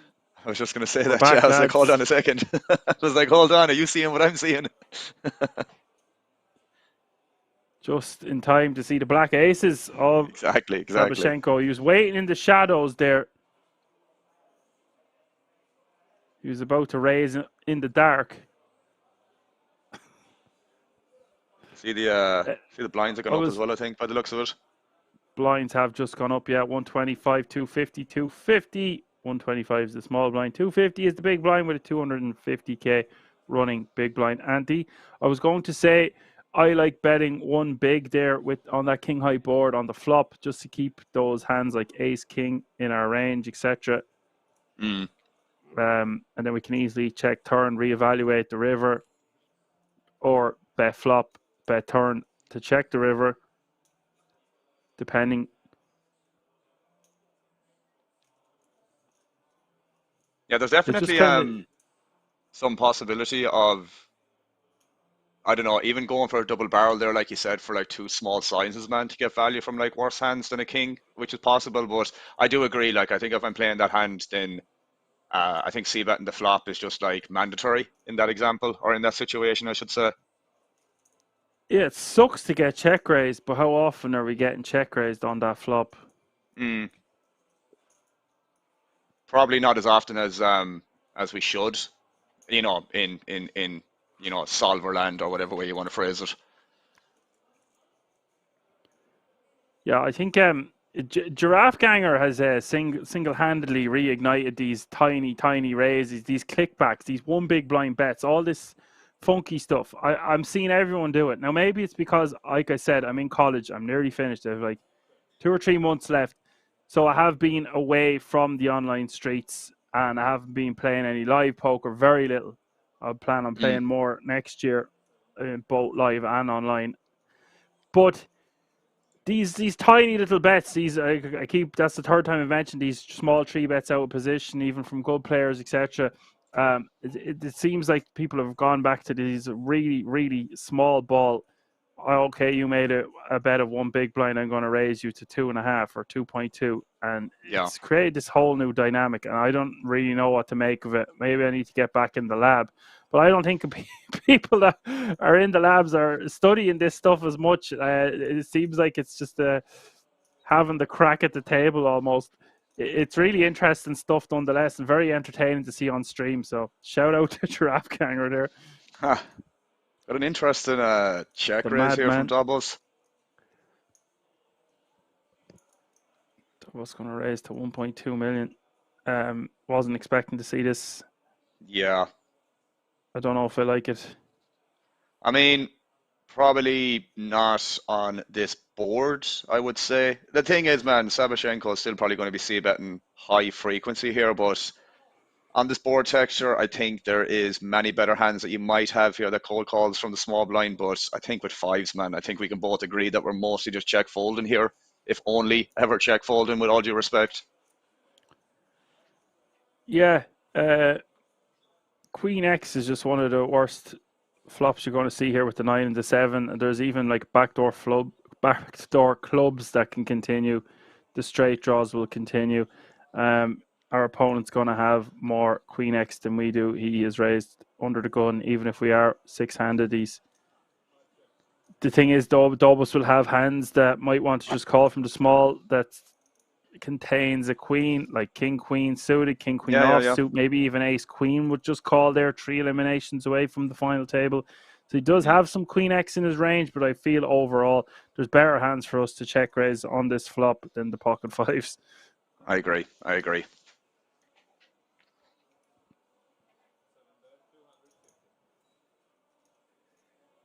Well, Super small bet. see, what do they say? These one big blind bets on turns, they're just freezing your opponent. And then this is the stuff I've been seeing online, and some will raise to 650 here, or 550, or 575, and it goes a bit over my head. Maybe it doesn't go over my head. It's just, it's not what I'm used to seeing. You don't see as much of it now live, to tell you the truth. But I suppose this can go back to what we are kind of discussing earlier as well, man, about maybe being in spots where you don't really know what to do. And I always say this again with when someone asks me about this, or if I'm giving advice of, kind of doing things, whether it's pre-flop or some street post flop, where you kind of arrive with a hand on a future street that you really shouldn't be there with, and now you're in a situation where you just don't really know what to do. And this kind of is a good example of that. The check raise on the flop was probably questionable, and now you're on the turn here with like some one big blind bet where you're just like in complete confusion about what this might be. I still think we have to fold fives here in this situation. But again, not the first time where they would have gone against what we think is the correct decision, and he does call. Yeah, it's just designed to freeze our opponent, right? It's like, I'm going to bet one big blind into 15 here. Nearly 16 bigs in the pot, bets one. And then The only he's thing, take. the only thing Just I'll say, add to this, man.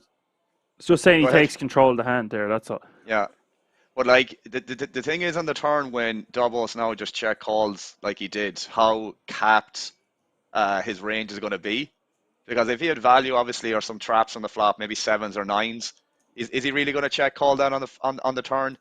You know what I mean? Like how his range looks now is extremely weak overall. That aces, even though it's a queen pair and river, he can still probably value bet this, I would say, because of how weak Davos range looks like here. Again, not impossible for him to have queen X here, like the king queen or whatever, like you mentioned. But most of the time here, man, it's just going to be a very weak range. And he does do this. This is what I love, man. That completely unorthodox how this happens. Whoa. I get my coat. I have no idea what's going on in this hand. I was about to ask, what does Sabashenko bet as a bluff for one big blind on this turn? Is it like a backdoor spade hand that he wants to take control of? Yeah. A weak 9, like 9-10, etc. I really don't know. This is not something I have studied. And now he's betting 1 million. He's really repping a strong hand. It's like he has some form of a full house now, but his range just collapsed on the turn, in my opinion. I don't know what he's repping. Yeah. This is the thing, man. Like, I'm not saying that Shabashenko is always going to have the hand that he has here that, kind of makes it for an easier call and whatnot. But, man, this is all a compound effect of the flop raise. This cost doubles 3.5 million chips, where calling pre-flop obviously is completely fine. But, check raise and flop, check call and turn. I think when he arrives to the river, I actually don't mind his play in terms of like leading on the queen. But yeah, man, like you said, and even what I mentioned myself, the check call on the turn versus the one big blind really caps his range here. And like all the available bluffs kind of brick on that river as well. The Jack 10 or the King 10 or even the King Jack that he might have had, they all brick on the river as well. So yeah, it's kind of one of those things that probably shouldn't have went in that direction that it did. I just think it's very hard for the pocket fives to have a strong hand when we check raise the flop. We check call one big blind. And then what was he going to go for, the triple check raise? Yeah, fairly weird spot, to be fair, no? I mean, he's repping a queen on the river, surely. Literally, yeah, literally. If he went for like a gigantic size, and he might get more respect. Yeah. I don't really know what we're repping on the river. We just won't play like the name of the game here is we're trying to get as much value when we've got strong hands, right? Yeah. And deny our opponent, deny equity from our opponents when we've got hands, and then we want to semi-bluff them off a lot of hands also. There, I just don't know what he could possibly have. If he had a stronger hand, he's going to try to get more money in on the turn. If he doesn't try to get more money in the turn, he's going to try to get more than a blockerish type sizing on the river. Yeah. So we do have an all in the call. Sabashenko gaining traction here. Very strong player left in this field, Alan, and could be about to eliminate another player. He's 66% equity to do so with his King Jack against the Queen 9 of Depercio, who is also a formidable opponent left in this field. 9-8-7 is the flop. Depercio way out in the lead now. Still a decent amount of equity for Sabashenko. Turn is not one of them. It's a 9 for Depercio. Just 3 outs now for Sabashenko. And it's Quadzilla in the house. Nice. Depercio with the daily quads. Really nice double up there. Sabashenko, by the way, was talking to his opponent with the 5s there after the hand. I don't know what he said, but it's something to the effect of, come on, man. Or I can't hear exactly what he said there. As Apocalypse says, forget the 10 million main event. Can we just have 2 weeks of this? I don't know, man. Change is inevitable. You got to send in the pros after me and Alan have done the first week. It's a joy and a privilege to get to do this first 6 events. But I will tell you, when I got back from Rozvadov last year, you'd think I would have had enough of the poker, but I was lying in bed for a few days watching every single hand like a hawk of the main event. It just really gets my juices flowing and makes me want to learn and know exactly what's happening next. So it's always we talk about compound mistakes, but the opposite of compound mistakes, propelling you to learn more at a rapid rate and just can't get enough of it. There's nothing like getting the poker bug. There's enough times where you don't feel like playing, like we talked about earlier. You're on a lull, you need a break, and sometimes the best thing you can do is get away from the goddamn screen. But that's not what happens this time of the year. September, October, just watching all the online stuff, and that gets me hyped, especially the GG series, etc. Gets me hyped then for the WSOPE, and here we are. So I'll be sure to be listening in to all the proper pros now for the main event, etc. Sending in the big dogs. Shout out to Ali Najad and Henry Kilbane, Randy Liu, and Dempsey. They do a stellar job. But it's our time now, Alan. Indeed. Menga raising to 500k with the Kings. We've got more action here. Depercio with the 2 black ladies is all in. He's in trouble. This is a cooler situation. Indeed. We saw the ladies quite a bit then, haven't we, so far? Yeah, considering we've only played 33 or commentated on 33 hands. 6.3 million in this pot. Depercio after doubling up. Sucks. You get your double up. You're back to 10 bigs. You're feeling groovy. And then, oh God, you're going to have 5 million and change now. But Menga with the Kings of Kings. It's going to be tough to beat. 6-7-4 is the flop.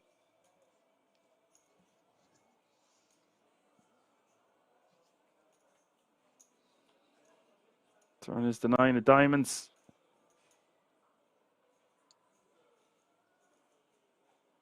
Just one lady can save him, but it's not to be.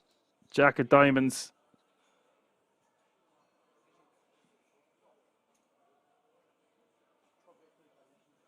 There's a reg in the chat if I ever seen one. ECW King says it is World Series of Poker Europe time. Hell yeah. I love that enthusiasm. Welcome on in. More of that. More of that positive energy. Let's go. Johan with the Mario and Luigi emotes.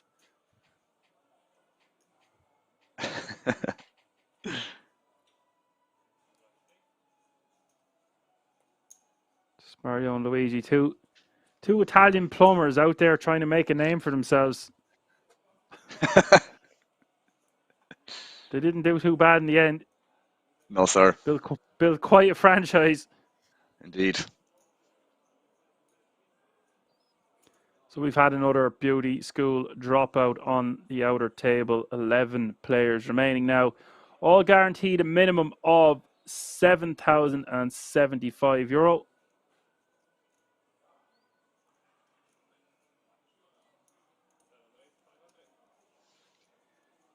Johan says, good luck, enjoy the stream. I have to go. I'm playing bridge this evening. Boo. Boo, indeed. You picked the right day to play bridge. You're going to miss this amazing event, Johan. But alas, you can catch it on the replay, I'm sure. Go give them hell, son. Thanks for your help. Best of luck in your bridge. More big pairs. Aces again. Sabashenko. Very nice hand. So many premiums, Dan. Very much so, Alan. Queens, kings, and aces. Like they're going out of fashion here. We haven't even played that many orbits.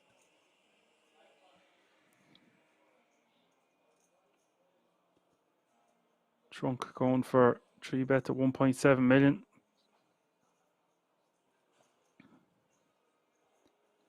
Sabashenko with such a nice hand here with the Jack-10 suited. It's just a tough spot when your opponent has sub-20 bigs behind. Sucks to put this in the muck all the same.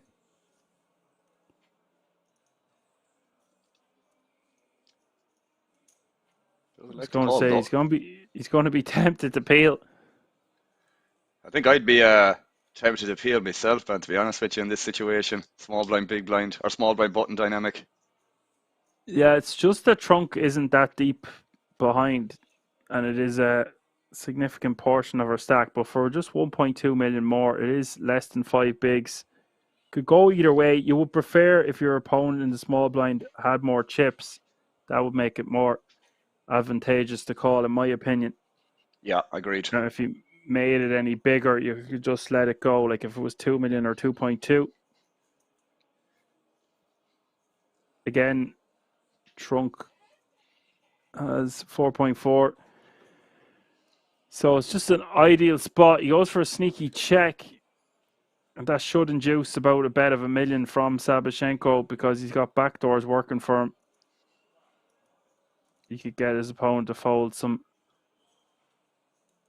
sort of holdings that contain an ace that he might just be check folding with on this 8-5 deuce board.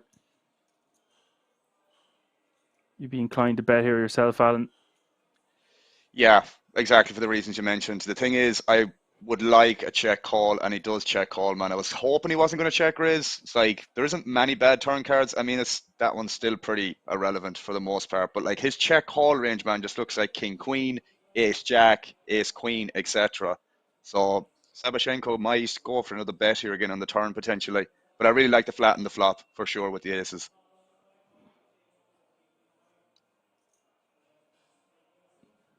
Yeah.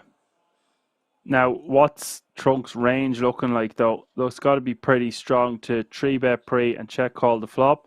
You will have hands like ace, king, ace, queen, ace, jack, maybe. We block ace, jack. Might have... I don't think he has something like king, jack, or a king, queen that's hoping to get the showdown. So he is kind of capped in this exact spot. There might be some king, queen of diamonds here, for example. Although maybe that might be better to just bet yourself and just deny equity and get some folds on the flop. So yeah, I think the bulk of what we kind of mentioned in terms of the check call range is like that strong ace high region. And in something like, kings and aces. So it's an interesting spot nonetheless. And Shabashenko does go for another bet on the turn. Yeah, it's a smallish sizing, but it's not really relative to Trunk's stack. Goes for the second barrel, and this is what Trunk wants his opponent to do. The only problem is how much 8x does Trunk think Savchenko has? He shouldn't have too much 8x in his range. Perhaps this is just a bit of Hollywood. We expect to see him just call again. Yeah. Like, the thing is, man, with if he's considering raising here, I really don't like it because, and he does, I think, announce it. Yeah, it's just like if Shabashenko is bluffing, man, just let him bluff. Like again, I think if a flush completes on the river, yeah, it's not the cleanest, man, but he's repping very, very polar for it's like, bet from Shabashenko in position. So, like ace is still is a very, very strong hand there in terms of equity. So yeah, I think we should check call the turn there and just let Shabashenko do something he might regret, but hard to hard to let him do that when we make that decision on the turn, obviously. When we do check call a second time on the turn, though, a lot of our ace X type holdings, we're kind of have to have a pair to continue for the most part. We're only going to have 10 big blinds remaining on the river. It's going to be tough to get to showdown once our opponent has bet the flop on the turn. So we have to let a lot of our ace X type holdings go, even the stronger ones. So we're kind of capped and we're out of position. So maybe he's just trying to do that to make his hand look weaker than it is and do it with, like, I don't know, 7s or 6s. The thing is with that board texture in particular, in my opinion, it's what's Sabashenko is trying to rep there. It isn't really that much value, I would say, except like maybe some merged betting with like 6s and 7s, which is definitely a play. I don't think he ever has 9s or 10s because maybe that just goes in the middle pre, I would assume. Um, so I just think like his kind of stabbing range again on the turn, bro, just seems very. I'm not going to say always, but like some air heavy range. So I do think there might be an argument to still kind of defend some of the ace king, ace queen on the turn. Again, like so close to a final table, man, it's hard to say what's right or wrong, but I'm always giving this from a perspective of, somewhat deeper stacks. So it's hard to say what's right or wrong when you're talking about more or less this threshold of like what 15, 16 big blinds or so on the turn or thereabouts. But as I said, I think on that board texture, I still think defending the stronger ace highs has to be done some of the time because if you're not, you're kind of like overfolding. But yeah, as I said, when stacks get shallow like this, man, it's, as I said, I'm not overly well versed on what we should be defending, but I would assume it still has to make it in there some of the time in terms of like not falling the strongest ace X like ace king, ace queen, and arguably ace jack as well. But he won't be folding kings. He's got aces and kings back to back. Imagine. So many big pairs popping off to say hello so far today. Hope you're enjoying the show so far. I know I am. It's been action packed.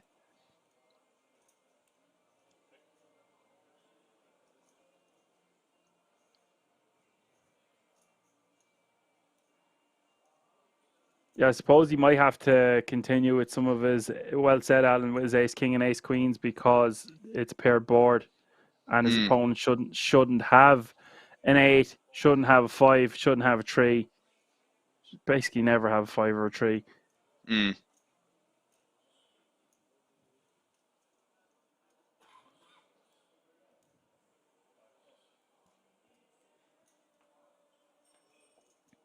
CC betting a call. Doubles liking that flop. Trunk might get paid on multiple streets here. Seen the way he played 5s earlier. This time with 7s. It's looking pretty on that 3-5 deuce jack. Trunk will be putting a lot of pressure on his opponent. 2 eliminations away from the final table. So you could see this pot get bloated.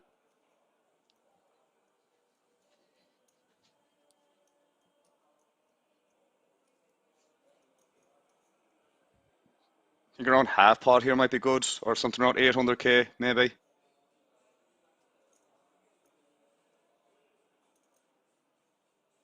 Yeah, seems to be like what 1.4 or so, 1.35.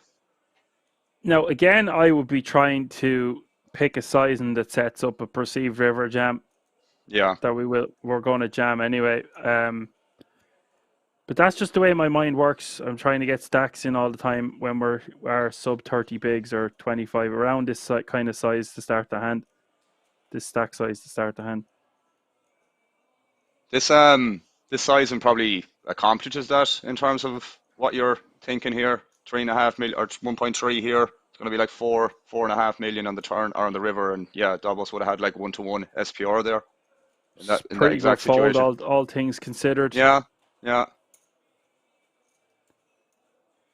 I don't think he should be folding on that turn, but in practice, it's the right decision this time. Yeah, I suppose there's going to be a lot of bad rivers as well in that situation. That, like, sevens doesn't really have that many, outs to improve except the seven itself. And it was a pretty chunky turn sizing as well, man. I still think it's a good fold to find it, but not everyone would have done. But yeah, there's a lot of bad rivers, bro. If he's willing to, get away from it earlier, I think it's probably going to be a better play most of the time, but for sure not easy.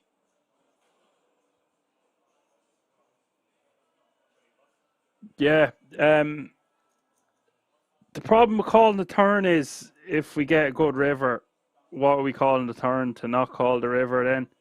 Yeah. He's just folding on the turn so he doesn't face a decision for his entire stack on the river, which will be often the case.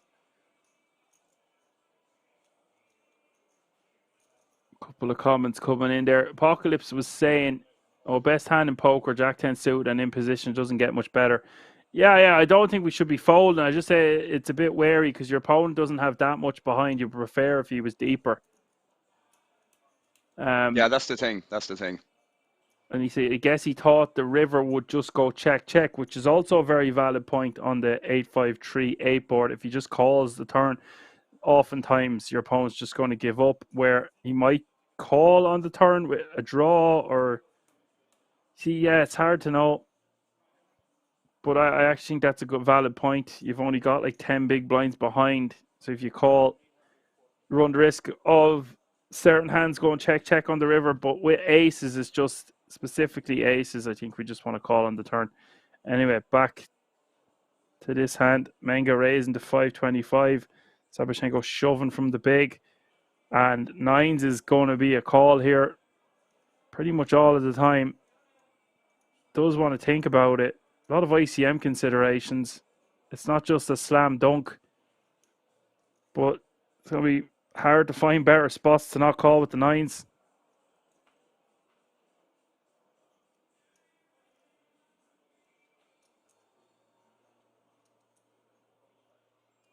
It just represents the majority of our stack, and Menga doesn't want to gamble, and it's kind of understandable.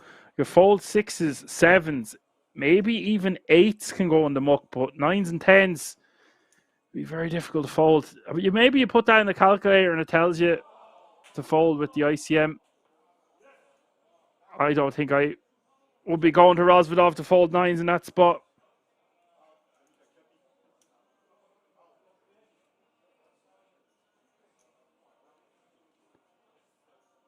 Tens plus surely have to be calling. What do you think yourself there, Alan? Yeah, it's close, bro. It's close. As I said, I was just kind of I had the mic muted for a moment there, and I was just trying to say you probably didn't come to Rosvidov to fold something like that there. But yeah, it's on that threshold. But again, like that, bro, you're just 2 eliminations from the final table. You've got a decent stack, so I can understand the not the passivity, but I can understand the fold for sure. ECW King thinks he'd fold nines there. I'm certainly not folding tens because we can dominate some combos that rejam. The nines is a bit more hairy. You fold eights and sevens and sixes for sure. Nines plus, I just think nines isn't. It's not a great spot to call it for nearly your tournament life there, but you're not getting much better opportunities. He's going to have all the under pairs and should have suited wheels. It just depends on how wide you think your opponent is capable of rejamming. Yeah. Yeah.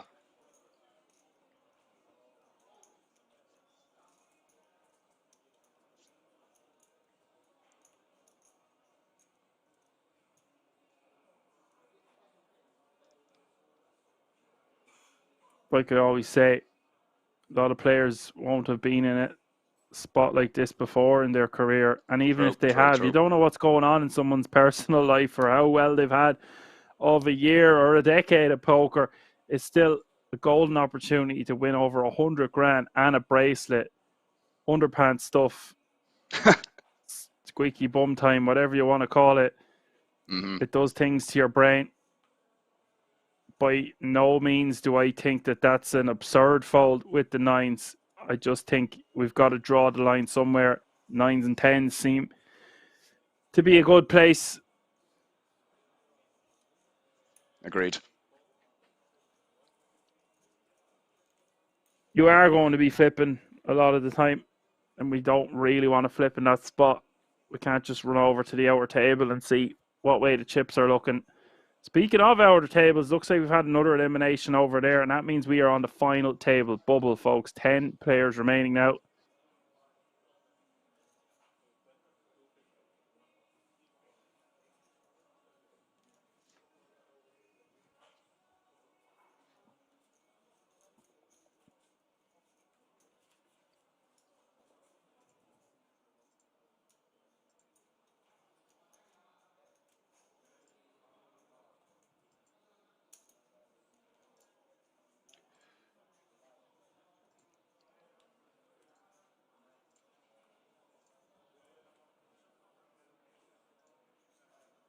ECW says a little bit more under pairs than dominated, but even flipping I don't like so close to the final table. That's pretty much what I was saying. Well, you are action, man. You are action, Dan. I'm tired as none.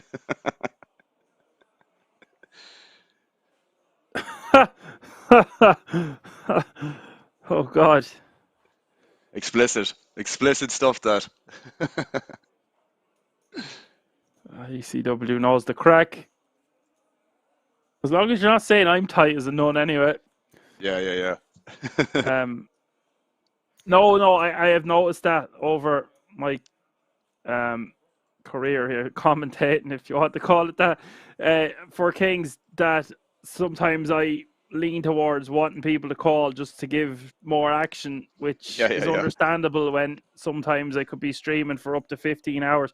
But then I wonder if I'm in that spot, am I really calling or am I just doing a bluff here over the mic? Because there are spots where I'm too tight or too loose then. And that's where you want to be studying these spots, etc. But it is very player dependent. If I've got a guy that, especially from the older contingent who are way less likely to be rejamming, like, you could easily make an argument for folding tens there. But against a guy who I know is savvy and knows the game well, I'm probably not folding nines. But that's just what I think. Let me know what you think in the chat. It's definitely close, man. But, as I said, kind of with the final table thing, situation, money up top, flipping at best, as you said, I would say most of the time, or potentially in bad shape. But, live to fight another day is never a bad analogy, we'll say. Or you will see players rejam hands, like the really good players. You'll see them rejam hands like ace nine suited, there king nine suited. I've seen players do it with the queen nine suited and even 9-10 suited. But a lot of those 9x hands probably will just be calling. That's why I prefer calling with tens there than nines. You dominate all those other hands that can rejam that contain the 10, even though it's less likely. And then any of those hands that do rejam with the 9 kicker, you're dominating with the 10s. So the 10s are not going in the muck. Definitely not. We can make arguments for folding the 9s.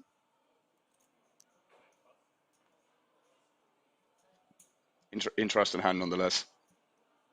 Yeah, that's what we're here for. Indeed.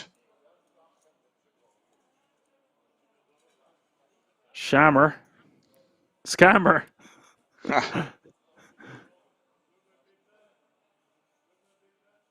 Is going to open the button. He's going to get it stuffed in his face here. See, Alan, there's a spot now. Okay, it's a lot less chips, but the ace-3 getting rejammed. Mm. The other example was an all-in, more or less. An effective all-in from the button, I think, if I remember correctly. It was either button or cut off against the big blind. Yeah. Also important to note that I'm calling with the 9s if the rejam is coming from the small blind, because they're going to have less hands that are just going to complete and see a flop. A lot less. Yeah. Another reg in the chat. No pair, no draw. Says, how are we all doing today? I'm doing great. Diet's on point. We're meditating. We're exercising. And it wasn't even noon.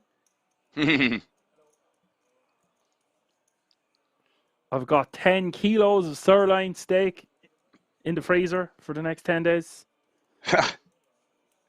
Things could be worse. Delighted to have you with us, where I will give you coverage of every meal I eat for the next 10 days. I eat the same thing 80% of the time, Brad. Or like whatever, morning, afternoon, 90% of the time it's the same thing. And then, evening time can be a variation of good choices and some severely bad ones on top of that. But energy levels at that point for me are fairly depleted. I need a dopamine rush from some sugar most of the time. Day is done at that stage, so I couldn't really give a shit, I suppose, in that regard. So, yeah. Don't know if I need to update as much as Dan might. Well, it's great, no pair, no draw, because once I stop talking, there's a guy to talk for me. There you brilliant. Go. That's it. Got your backup plan, mate. Yeah, I just don't want to seem too much like a hypocrite. That's how my routine and diet and exercise is at the moment. Very honest on this channel. It's not always like that. So, gotta get that sugar rush. I've got plenty of those berries for that. Blueberries. I'll start my own shop. Sounds great on paper, blueberries, but as I said, at that moment in the evening, probably wouldn't satisfy the old craving, There's no pair, no draw. It says backup commentary for the win. Well, it's not just backup commentary. It's Alan, the giveaway goat Finn for the week. Back in the house. It's a great day to be alive. Dobros is going to take that one down from the button with the ace-9. We are on the final table bubble, so bear that in mind. Players are going to have to be pretty tight. Obviously, players with the bigger stacks can put maximum amount of pressure on the shorter stacks. Shorter stacks going to be faced with those blinds and antes hitting them more frequently. Need to make more moves. Don't want to come to a field of 3,500 players almost and miss out on such a prestigious final table and that all-important gold bracelet. We have 15 bracelets up for grabs in this series. I actually didn't mention this yet. Mentioned it every other week for the last 6 months. 15 bracelets up for grabs, 15 events, 15 million in guarantees, 5 million in the main event. That's 10k buy-in with a substantial amount of online and live qualifiers throughout the year. Nice. Old trick from the hat says, I won a ticket for the 10k. Congratulations. Any tips? I usually play tournaments from 150 to 550 euro range. Any tips? Just enjoy it. You might never be there again. Not being smart. That's what I would recommend as well, man. If it's a new experience for you, bro. I always say this to people as well, that like if they're kind of taking a shot at a higher game in a cash game environment, that like, expectations are like, yeah, I'd love to do well. But man, you're honestly just better off like just you know, enjoying the moment and whatnot, and just try and play the best poker you can. Is what I would recommend. So more or less what Dan said, just enjoy the experience, bro. Again, you probably, I'm not saying you won't ever be in that situation again, but you know, just enjoy it. Yeah, no, we will add to that. Oh, look, looks like we are after reaching the final table. So I'm going to go take this opportunity to fry a steak, Alan. Got 18 minutes, And the bro. gang, Got 18. listening at home, yeah, what's this going to be? A Chef Ramsay challenge? Let's see if I can cook in this time frame. We'll be right Best of back luck. with the final table of the World Series of Poker Europe No Limit Hold'em opener. Last hand there before the break was just a 4-bet rip from the Ace Queen, the 3-bet from Sabashenko with the Ace 5 suited. Standard enough stuff. We will see you all in a few moments. And I have more advice for you, old trick from the hat, when I get back. Way for Martinson, who's not going to get super Tight is right in an event like that. And allow Adamski to create some action from the small blind. We'll be right back. He is covered by the big blind. The big blind, before Adamski even asks, is like, hey, get the big chips up front. I want to see that. Does that play in your mind, Randy, that well, Nojbal's going to have a hand? Oh, he does have a hand. Jammed. And he's going to find out it's 20 bigs. And 6 is Randy. Surely too much of a hand to fold. I think this is too much. There we go. Flicks it in, and Adamski's going to be delighted to see he's flipping.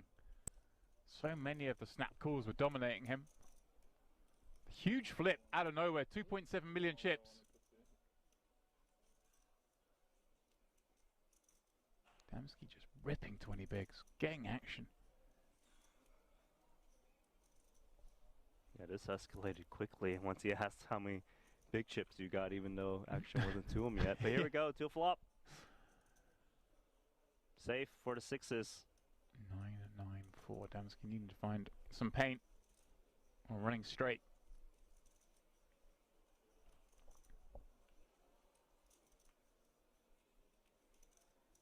Turn of no use.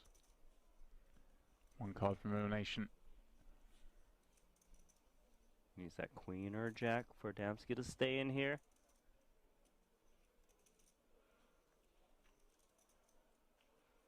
And that's the end.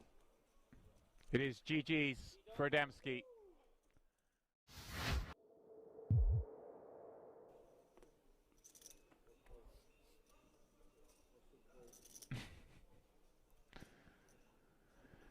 Ooh. Here we go. Blind on blind against the action man. What, 13, 14 blinds and a monster. This is a monster off of this stack of 13 blinds.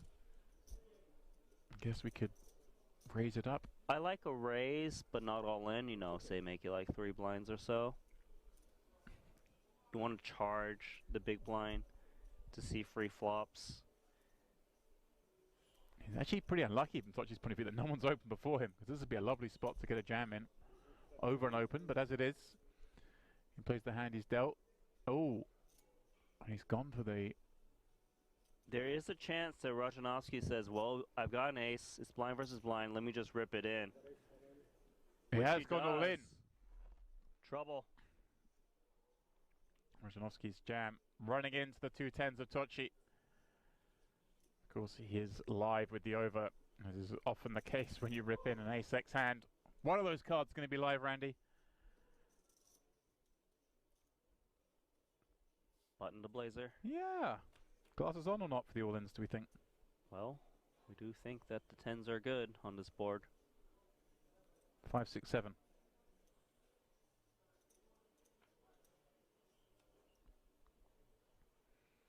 A heart, a very bad card from to see, reducing his outs to just the black aces. Tochi with a chance to get up to 1.4 million. That's what he's going to do. Very improbable from the 350k we saw him have a very short while ago. Now has quadruple that amount.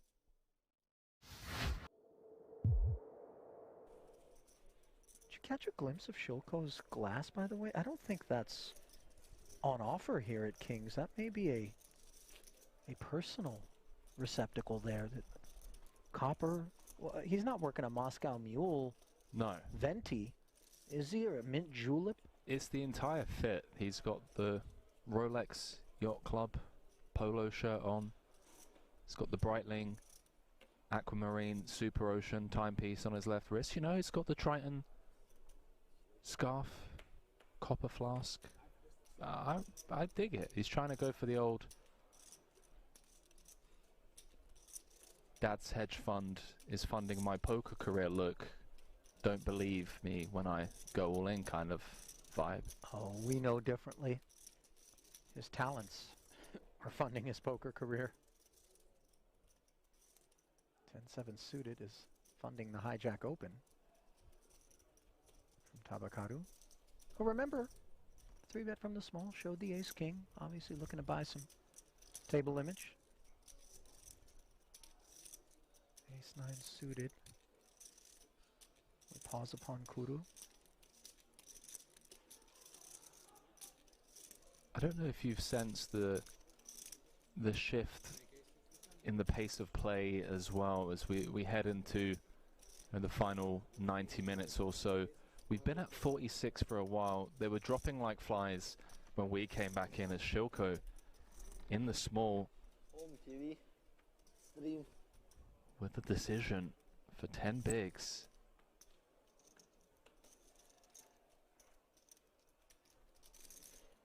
Oh, here we go. Is this it? Checking the itinerary.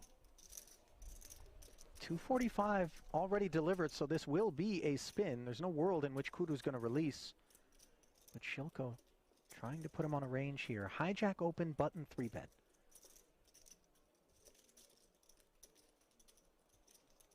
When you have the ace-queen, you're focused more upon the 3-betters holding than the opener, correct? Yes and no. I mean, the 3-better is on the button, playing around the same stack as the opener. Going to just be leaning into the perceived lighter open from the hijack. I think it's evenly split in terms of how worried we are about both players. Not an easy spot. Not an easy spot. I mean, he knows he has no fold equity, so he's always going to be spinning the wheel. It's whether he wants to go for it or not. Everybody playing so slow. Who just said that? I didn't catch it. Maybe Benitez? Oh, there we go. I know, but Comes to the right decision. Yeah, Benitez a bit uncalled for in my opinion. It's a 3-bet spot 46 left, main event. with action behind, like там минимум дамы. Минимум дамы, не годится. I know. Никогда. Просто don't know about that. Здорово. Well, Первый раз он исполнил, прикинь. comments Да, aside, за что я говорю, да, да, we're going to да. play Я for без слов 760. говорю такую look at the картину. class. Здорово. Kura's given him, by the way, kind of just like, Why you do this? hey pal, Удивительно, да? be careful who you make enemies of. Paired flop, presenting opportunities for Kuru. Shilko. Nervy moments for his ace-queen, and the 9 on the turn. A dagger delivered to the Belarusian. Can he find a queen in turn on this river? That would be the only escape. And he cannot. No justice sometimes. Obviously, Shilko coming off of a massive victory at the PSPC. Doesn't have a whole lot to complain about, but that was a spot that deserved a bit better.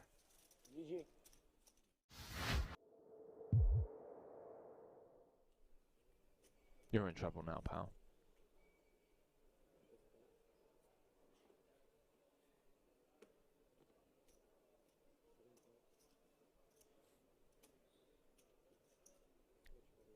The Ukrainian bulldog.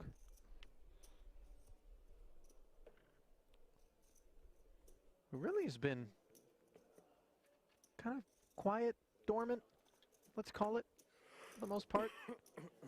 Did play that ace-deuce against Sai. Flop 2 pair got counterfeited on the turn, got away from it on the end versus a very meaty bet. Here he is with this king queen.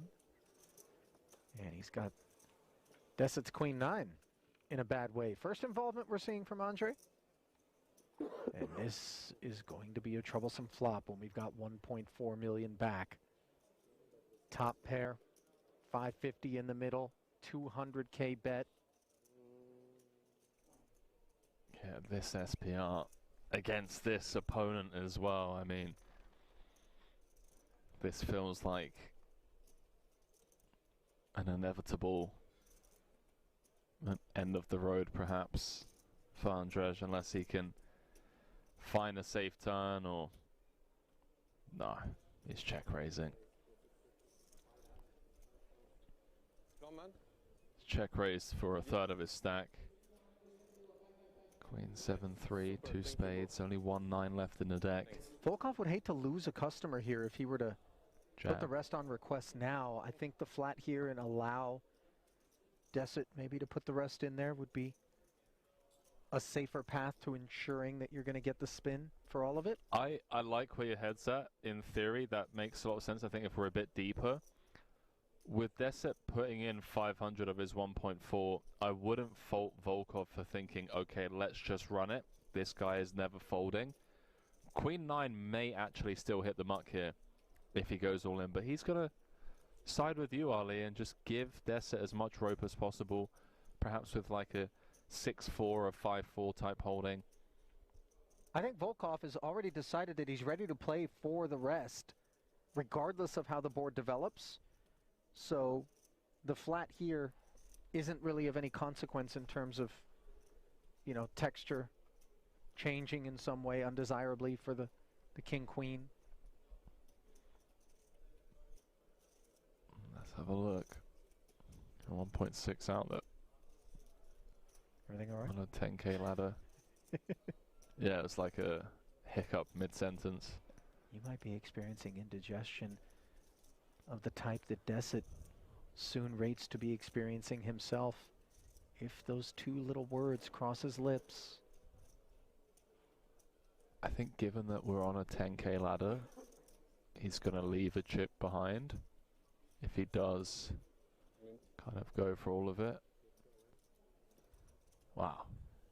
So the all-in does come in. Volkov makes the call, and devastation will be that which ensues for Deset unless a 9 is found.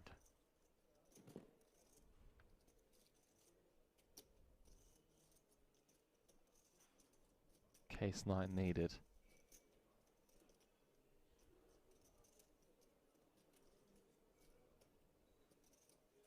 Good luck, guys. Upside down variety on the end. Brisk GG. And then a walk over to the rail to his camp.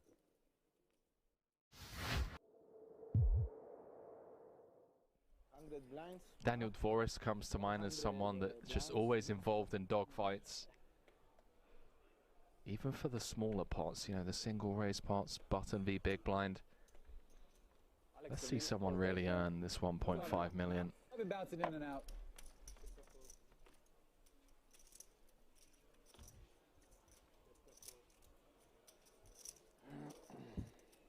Twitch chat, by the way, speculating that perhaps we got some vowels jumbled up with respect to Benitez's online screen name, because if it is indeed Temato, as opposed to Tomate, Temato is I kill you.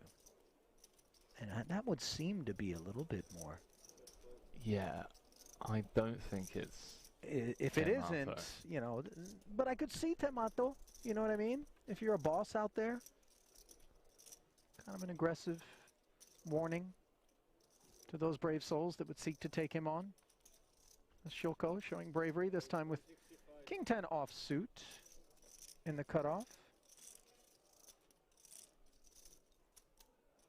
Getting 3-bet. How much is this? 60? 60. By Volkov. Up to 165. Now the Ducklings losing flight feathers.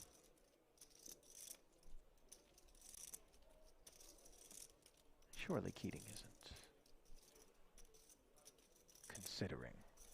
We're at that stage of the tournament, my friend, where you really earn your money. I think we can expect to see a bit of a dogfight. We've got the right lineup for it. Deep stacks. A lot of ego, testosterone, competitiveness amongst these players. Oh, hello. Hello, cold 4-bet. Quack, quack. Up to 440 in total. Ladies and gentlemen, we give you Alex Keating.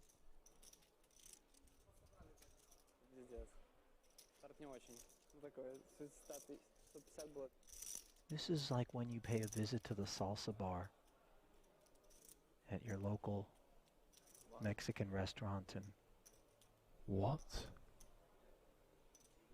What have we walked into? I thought Najad? that the ghost chilies were going to be delivered by Keating, and yet all of a sudden Volkov flexes with a 5-bet up to 1 million. This is a Carolina Reaper here with Ace-Jack.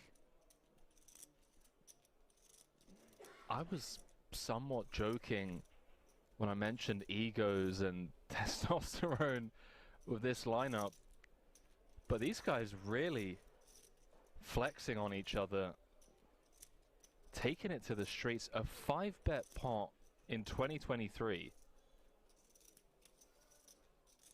and Keating hasn't mucked yet.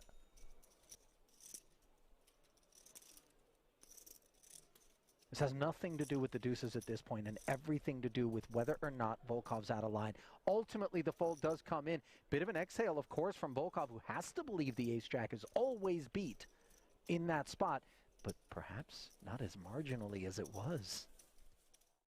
Hey Kings fans, do you want to win a MacBook Air, iPhone 16 Pro and many other gifts? Then listen up. Kings Shop is bringing you to another World Series of Poker Europe giveaway. You can win a new iPhone 16 Pro, a MacBook Air, AirPods Pro or an Apple Watch Series 9. Also, you can win Kings Shop vouchers, 5-star room vouchers and Shisha passes. You can collect codes by making purchases at Kings Shop, both online and in-store. For each €35 spend, you can get 1 code. Additionally, with in-store purchases, you can play bonus games to win immediate prizes. Also, you can complete challenges at our WSOPE live streams and get codes from your favorite commentators. The giveaway starts on the 18th of September and ends October 9th. We will announce the winners on our live stream the following day. Good luck!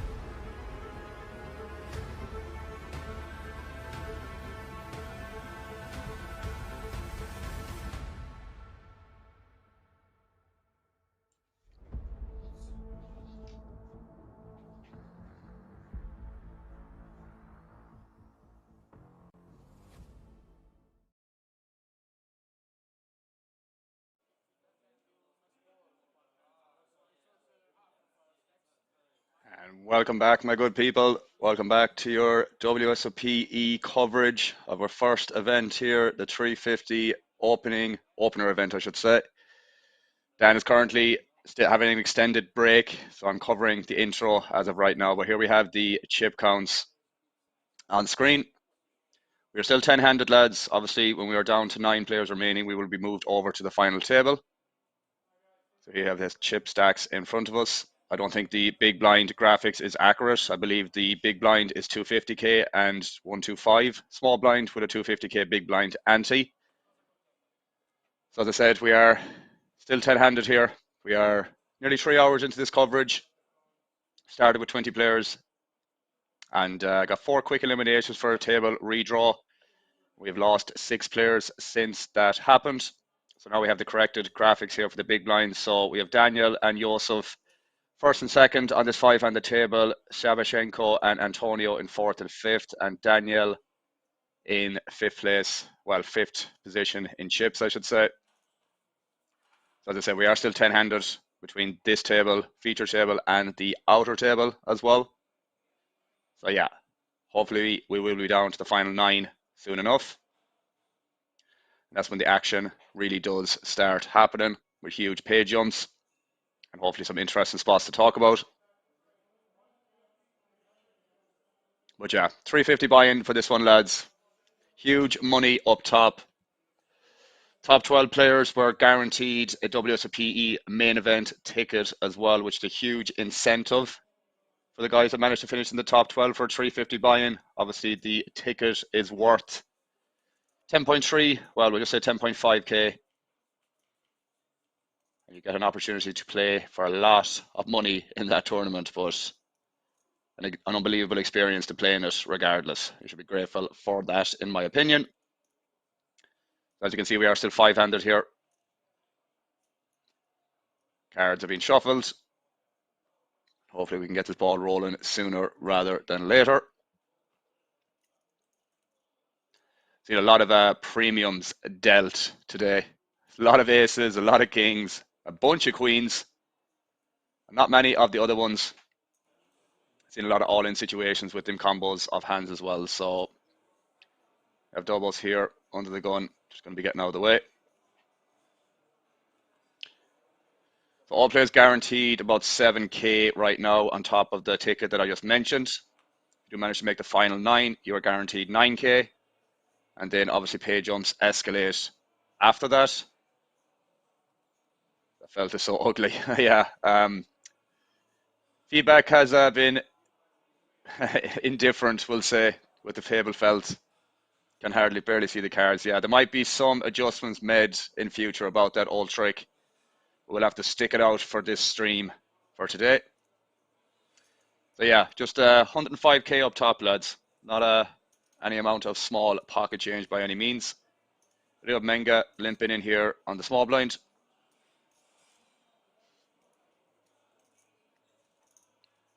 With a 10-6 suited.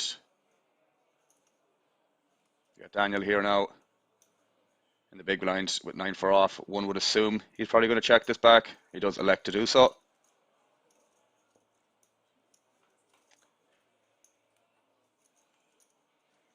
Does end up flopping trips here.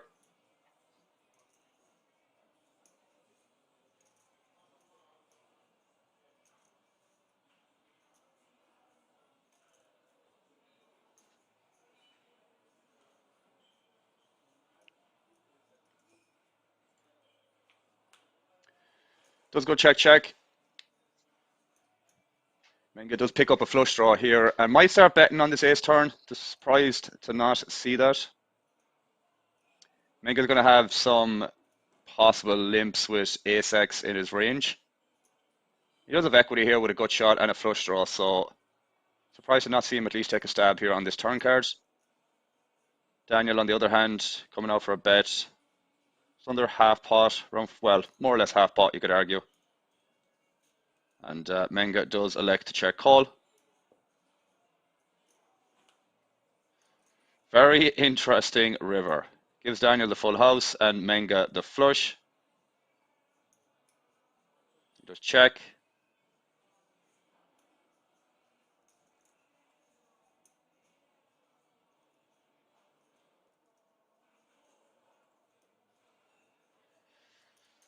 So I assume Menga is, or sorry, Daniel Shammer. I'm just going to say Shammer because it's easier. Wow, big all in here. I don't expect Menga to call here, but it's hard to see a bluff here in Shammer's shoes. He's asking for a count here. I mean, it's hard to say what's right or wrong here, but I do think we can find a fold here. Like, is Shammer going to try and bluff Menga off an ace here? Arguably. It's a pretty ballsy move, though, if he decided to do that.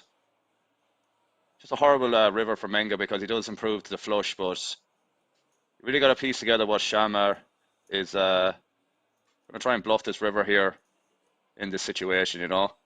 Hard to find bluffs. And the thing is, they're playing the board here. If Menga decided to check call, maybe with some king high on the turn. He does call. Not going to be happy with that. Not going to be happy with that. Very difficult to fold there. I get it. But it's also difficult to potentially find a bluff. I think Sharma might just have the perception there. It's a double pair board. It's ace high. Could be just chopping. You know. Nice spot for him. Nice to win a big pot like that with 9-4 offsuit, by the way. Doesn't happen too often with that hand. Yeah, good start to Sharma's stack, or should I say situation, after a brief break.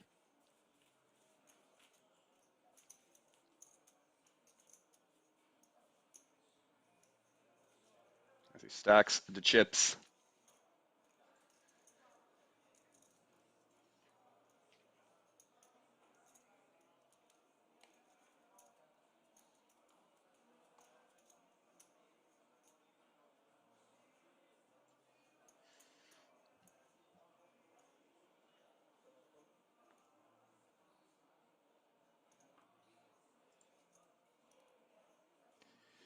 Well, Mr. KM, welcome in, sir. It's a name I haven't seen in a minute. And I do agree, it's going to be a very underbluff spot. Shoving was a good move, I suppose. I mean, on that specific river, definitely. As I said, just a very, very unfortunate river for the 10-6 there. Hope you're doing well, KM. Give me an update, bro. How you been doing on the grind, my G? As I said, I haven't heard from you in a while, but you're still alive by the looks of it. I'm doing good, by the way. I'm doing good, mate. Doing good. So having Dan on comms. Dan is just having an extended break because I think he's making a steak of some kind. So yeah, Did someone say steak? just in time, G. Just in time. Oh, I'm not going to apologise now because I apologise to absolutely nobody. But there you go. There is still 10 players remaining. We are not at the final table. I was just having so much fun that I didn't realise we were going on a break because it didn't feel like it had been 2 hours. You know? Indeed. No stress. No stress. Just waiting for all the questions to come in about the stakes. Looks like I missed an important hand there. Yeah, it was blind v blind situation where I think 10-6 suited limped or something like that, and 9-4 check behind. Shammer in the big blind with 9-4. Came 9-9-7. Flop went check. Came the ace of hearts on the turn, which gave Menga flush draw and a straight draw. He decided to check call the turn. And then a nasty 7 of hearts came on the river, excuse me, to give Shammer the full house. And then Menga the flush. And yeah, Menga checks river, and Shammer just more or less goes all in. And I was kind of more or less saying that it's a pretty difficult spot to find a bluff here, that I think we could possibly argue to fold the river. But unfortunately, Menga decided to check call and lost. But yeah, bit of an unfortunate river. Killer river, to be fair. Sounds like a spicy spot. Going to be tough to get away from that one on the river. Well, these blind v blind battles are just tough. The ranges are so wide, etc. Yeah, it's just kind of what I was more or less saying during the hand, bro. That's just very, very difficult to find bluffs. And I suppose like Menga limping pre-flop, he's probably going to have a lot more ace-x kind of in that situation, especially when he check calls the turn. So yeah, it's just like, is Shammer going to bluff into that range? You know, double paired board, ace high, might just end up checking back because they might be chopping, for example. Well, yeah, unfortunately, as I said, just a killer river. So maybe he should have got away from it then. Possibly. I as I said, I do feel like when you kind of piece together what Shammer might be doing there in terms of potential bluffs, I don't really see many. And KM more or less jumped into the chat saying it was a very underbluff spot, which I more or less agree with, to be honest. Hard to find bluffs in that situation, unintuitive ones anyways. So yeah, good to have him in the house. He said all good. Had to skip this series, but will be at Kings for the WSOPC next month. Nice, mate. He was in Vegas, so I don't think he had too much of a winning trip. Maybe we didn't see him for a while or in KM. Really nice to have him back with us in the chat. Old trick from the hat. I had some. Yeah, just to go back to his question before the break, like what way he should play 10K compared to a 550 buy-in. It doesn't mean that you shouldn't be. You can take it both ways there. Like it's like don't be playing with a lot of fear or just treat it like a normal game. But at the same time, when guys are playing back at you and they know you're not a qualifier from wherever, they're going to put you to the test and they're going to be bluffing and stuff. You might get a bit of an ego boost if things start going your way, and then you start splashing around thinking that you have to up your game and play a different way because you're up against way tougher competition and it's such a prestigious event. It can go both ways. You're shaky. Oh, I haven't played an event like this before. Sometimes like I said, it happened to me the other day online. I was like, just made some day twos and just wasn't feeling amazing. Probably the lack of sugars. And I started like questioning myself. I was like, come on, you know what to do here. It was like I was getting nervous or something. I just hadn't had much experience for a little while, I think. So what I would say, don't let it get to your head. There's going to be a lot of other live and online qualifiers. You're not the only one there, but you are going to be up against it. Like I remember playing in Berlin in the 3.5K WPT, and I was down to the last three tables, and I Googled the players at my table, and they had a combined winnings of over 30 million, and I really didn't let it affect me. And other times it might have. But it all depends on the game flow. If you are doing well and you're accumulating a lot of chips, it gives you a serious ego boost. You might start making plays that you wouldn't normally play. So try to enjoy every experience, breathe, be in the moment, and you know that you mightn't get to ever play a 10K again. But at the same time, play your game, stay focused, and don't let things get to you because it is substantial amount of money, and it is an awesome opportunity in life to play a 10K in the first place. So just remember that you satellite it in. You didn't pay 10K of your own money, and I think that's a lot of advice there. Yeah, it's funny. It's funny you mentioned that because when you were kind of talking about being in a tournament like that, where it's a big buy-in and whatnot, and you might feel the need to force a hand or play a hand a certain way that you wouldn't normally do. It kind of brought back a memory of, I think, man, in my early days of poker, that when Fintan Gavin staked me into like €100 tournament in the Westwood Hotel, if you remember that when you were living in Galway that time. Long time ago, yeah. Long time ago, yeah. But I remember that €100 buy-in that he just flicked in for me. Very, very similar experience that I felt. Oh yeah, it's €100 buy-in. Feel the necessary need to do stupid things and force aggression. And I remember, like limping sixes on the gun, bro, or something like that off like 25 big blinds, and limped around to somebody on the small blind and they raised, and I just like limp jammed like pocket sixes or something like that, man, off like 26 big blinds, which might not be the worst thing in the world. But I got called by ace queen and got knocked out that hand, man. But kind of very unorthodox. Obviously, I was very inexperienced in that time, by the way. But yeah, that kind of just brought back that memory when you were kind of talking about, being in this situation where you might feel the need to do something unnecessary. Well, it's just funny because it's like €100 buy-in, but that probably stayed with you for days when you bust. You're always like, did I really need to bust in that hand? And no one else cares, only you.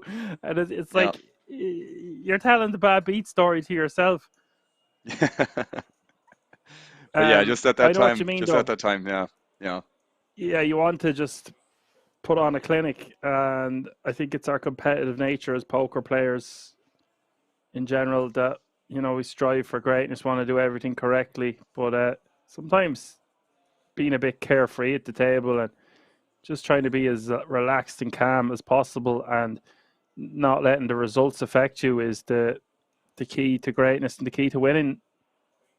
Yeah, strongly agree, bro, as well. I think like I'm a big advocate of like being very present in every single hand, no matter how big or small the pot is. Because even if you're doing that, bro, you're probably going to be like miles ahead against a lot of people that just won't have that shared perspective. Because a lot of the times when someone gets a bad beat or they kind of get outdrawn, you know, let's say a couple of times in the first half an hour to an hour of a session, they do tend to let that linger. Especially more inexperienced players that haven't been dealing with that BS for a long period of time. And, you know, little things like that can have a compound effect in terms of decision making. People are like, oh, it doesn't affect me, it doesn't affect me. But it's not like, it might not be that obvious in situations where you think it doesn't. But, you know, I always kind of coach a lot of smaller stakes players, man, maybe like 50 and 100 NL guys. And they're like, oh, yeah, I'm running bad, you know, just variance. And, you know, I always do this exercise in a coaching call, for example, where I'd set up, you know, a call river spot where they call the river in any kind of node or any line. And you just come across like first 15 hands, 10 hands might be absolute punts. You know what I mean? And that's kind of not knowing kind of what the situation is when they should do this or should do that. But they're passing it off as if it's like a normal thing when it's really not the case, you know. And it could be elements of tilt that could have caused that situation, but it's definitely not being present in the moment and letting things like that linger. That can have a huge impact on future decision making. This guy's dropping knowledge bombs all day. All day. Oh, that's really good advice. I mean, I'm not a coach, technically. I need coaching, if anything. Doing my best out here, bro. And let's get one thing clear. I've never played a 10K either. I've just played huge main events online. I've gone into 5Ks. I mean, playing a 1K back in the day. I remember playing a $2,000 Irish Poker Championship years ago, and this was like the World Series main event to me. I remember putting money on a horse and €150, and it won at 9-1, and I added the rest of the money together and I played the 2K. I remember clearly doing that. And I had some sickos at my table. Yeah, pure DGen mode. You have a big all in here, though, Dan. Of DGens here, it seems like it's a bit wild to do this with fours.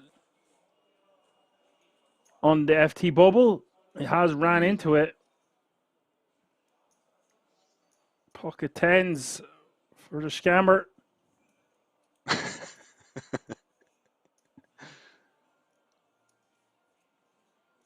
This pot's huge, 13 million. It is. It is.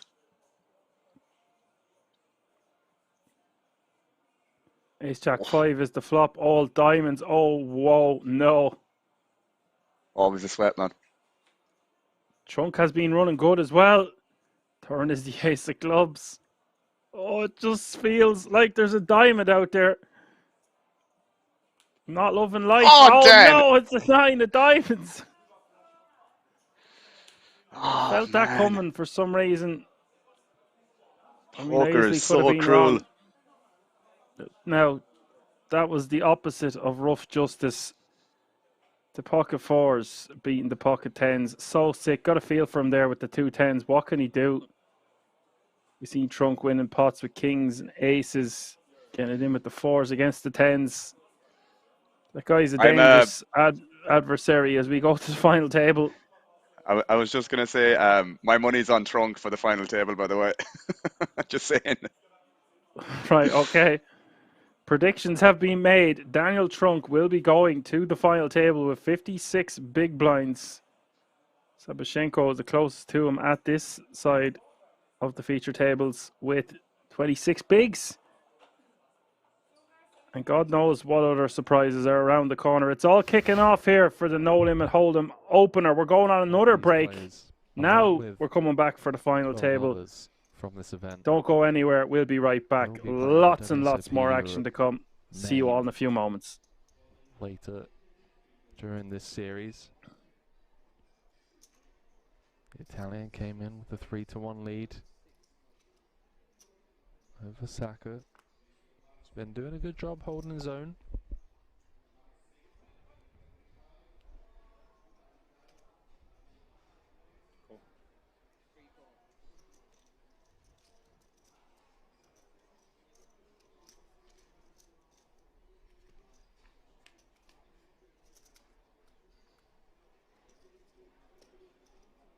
Does flop best on the 5-4 deuce. Couple of hearts out there. Cola with the 2 overs. Happy to just check back as he now pairs his 10, and that's a card that Saka may feel okay with pursuing value on. Yeah, he's betting because when a player checks back the flop, they either just missed or have a lot of ace highs that has decent equity. King 10 making the quick call. Oh, music to the ears of the Italian as it runs out clean.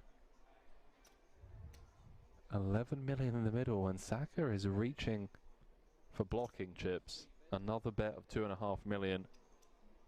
I actually think that Di Nicola can come in for raise against the block bet on this board. You shouldn't be too scared against like 2-pair plus.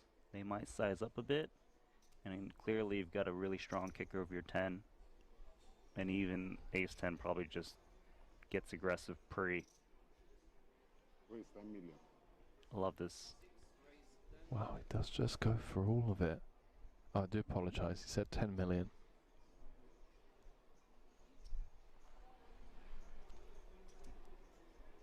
Action back on Saka. Has an interesting decision.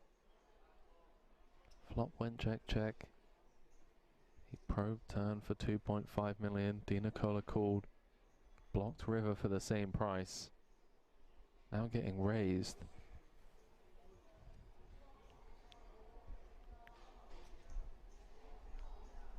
$7.5 million on request.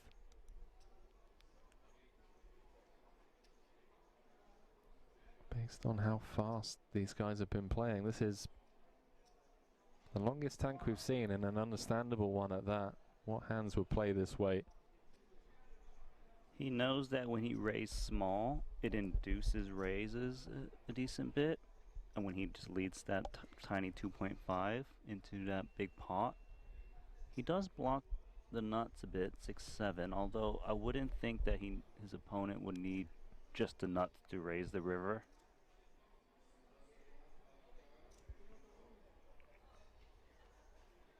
Saka's also thinking that a 5x shouldn't raise the river 8x since it'll be thin with the 10 out there. So it just, is this a thin value raise, or is this just a bluff that he's just trying to pick off?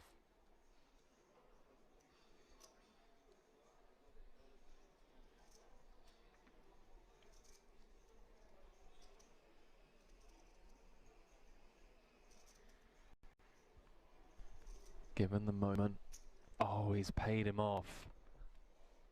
Di Nicola scooping a 31 million chip pot, and you have to ask yourself, Randy, was there a bit of leveling going on in Saka's mind where he's gone small on turn, gone small on river, and then just convinced himself that it was the small bet sizings that Nicola was pouncing on with air?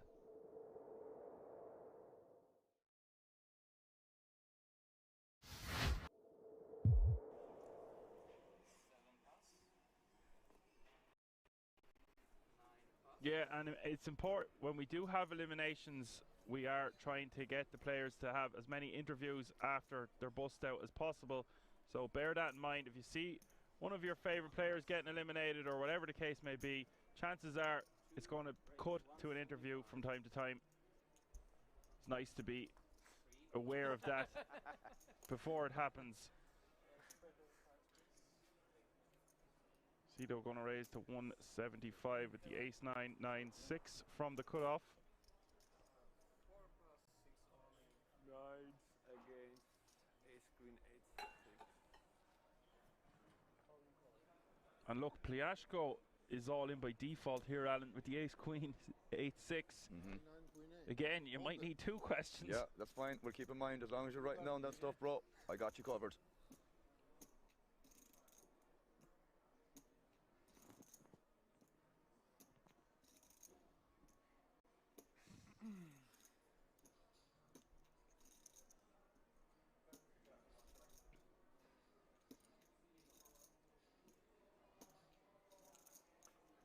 And this one is 50-50 as well, as we see the flop of Jack 10-3.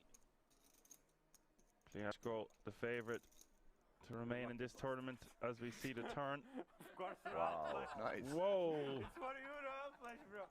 You just made the royal flush. Not something we see every day. The royal flush. Indeed.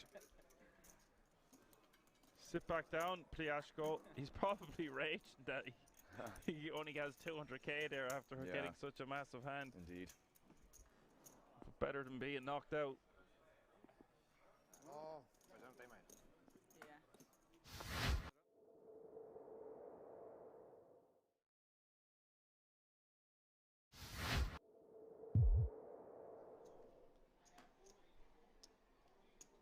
Casual Sunday. We got past Focus Friday. Yeah. Linares with a monster here on the button. Ace Queen of Diamonds. 3.7. The problem I have with Le Mans is he's shown a propensity to be very impatient, even though he has battled back well. So at some point he might just get fed up with the heads-up battle, even though it's for the bracelet and so much money is the difference between first and second place. Depends what happens here. He's liable to just, he's like a placid volcano. Yeah, just going to erupt every now and again. Yeah.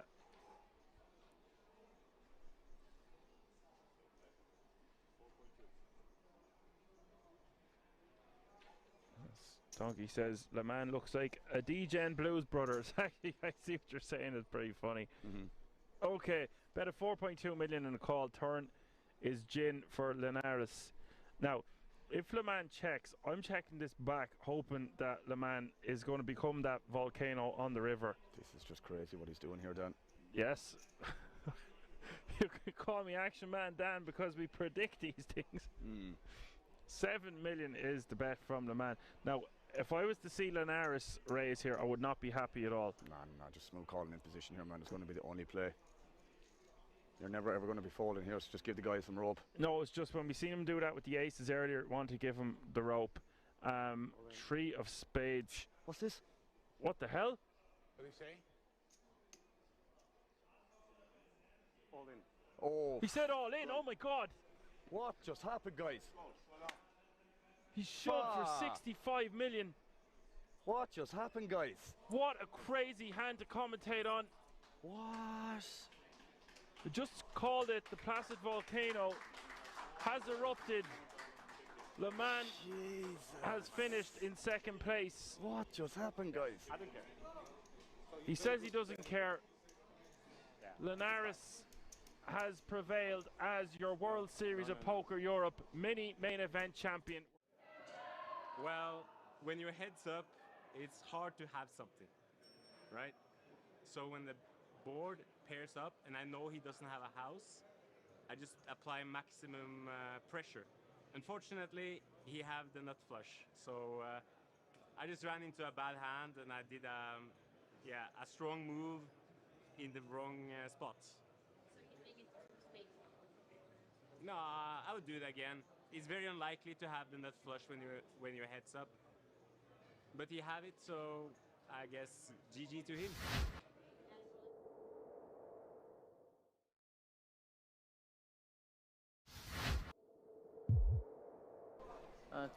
50, please. Thank you.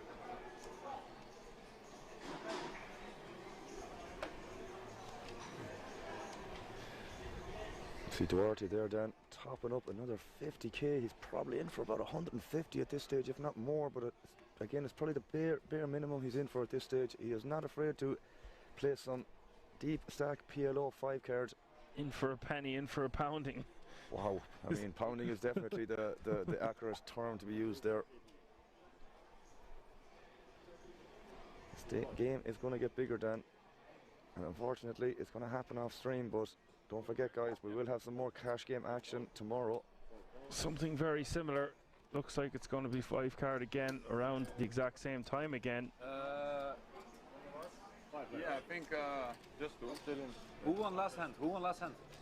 Could be a similar lineup, could be a different lineup. You'll have to tune in to find out. Indeed. We don't know the exact details as of yet. All we know, it will be a cash game stream, guys. Strong possibly it will be 5-card PLO again. Big smile on both Dan and I's faces. 5 players? 5 players? 5 players.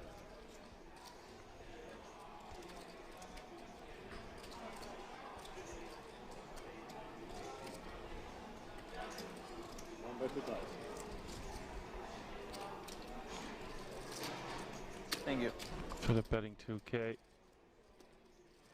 Bottom set.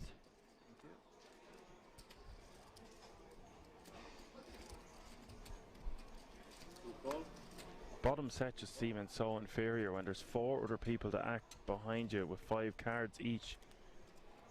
Yeah, it's just one of those things, Dan, isn't it? You just have to be so so passive in general. It's just you know, backdoors, and obviously all this backdoor equity is obviously very, very relevant too. So as we always say, 4 cards is somewhat difficult as it is, but the fact that there's an extra card, like we said numerous times throughout the 6-hour stream, definitely doesn't make things any easier on the players. But either way, I have no doubt that these guys are more than experienced in these formats to understand when they should and shouldn't go crazy with certain hands. But we see a raise here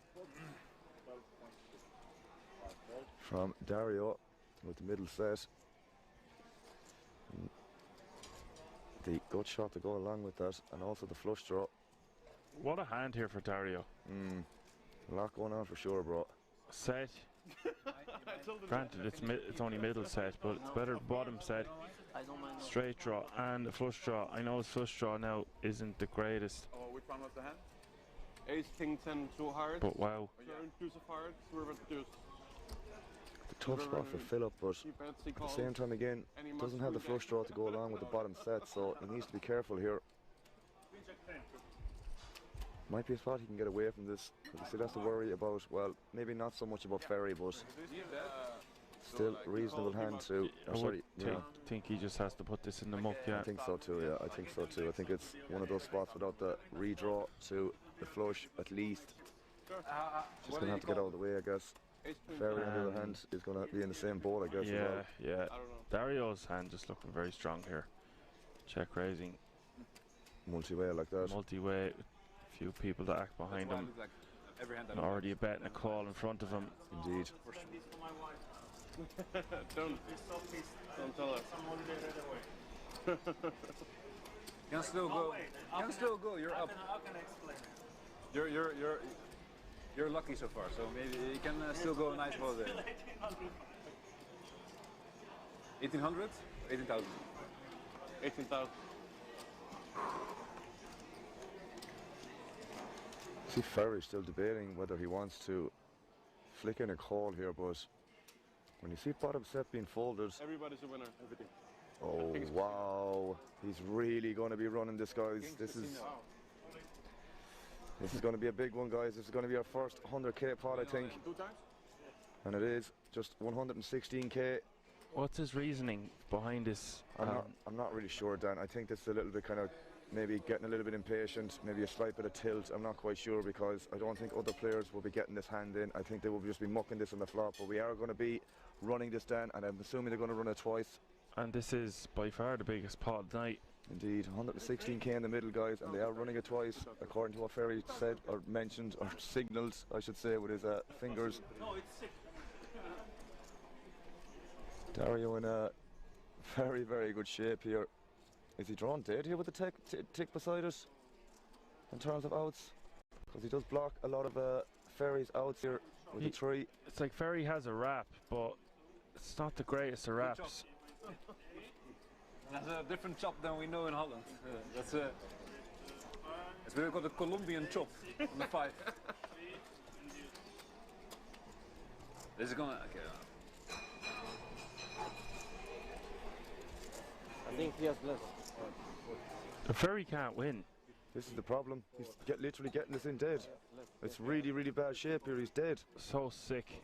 116k. I don't think Dario can believe this situation. I just think this is a spot where Ferry doesn't have to do what he did, and he ended up doing it anyways. Turn is the jack of clubs. And that's it then. GG Ferry for the first run out. I mean, GG Ferry full stop, I guess. Unless someone mentioned in the chat that unless the graphics counter is accounting for the mucked cards, which could make sense as well.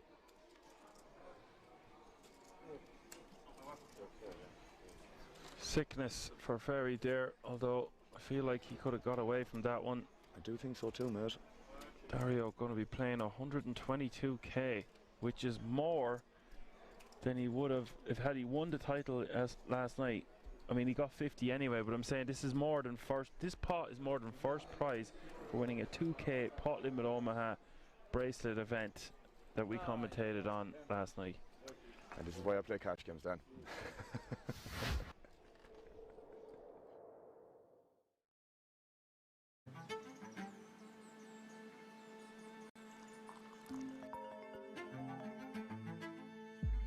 What's up? Good morning. Are you ready for today? Yeah. See you at Kings.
Congrats, Daniel. You're the chip leader of the 350 WSOP Europe opener going into the final table. How does it feel?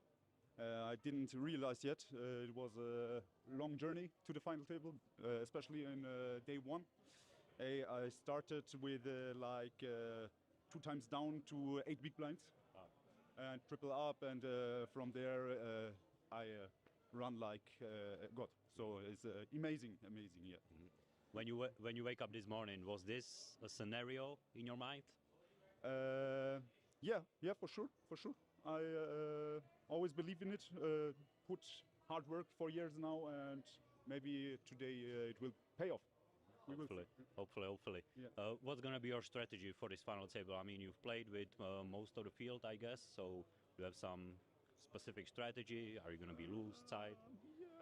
I think as a chip leader I can pump up a little bit aggression, but we will see. Just the gut feeling. Good luck on the final table. Wish you the very best. Thank you very much. Thank you.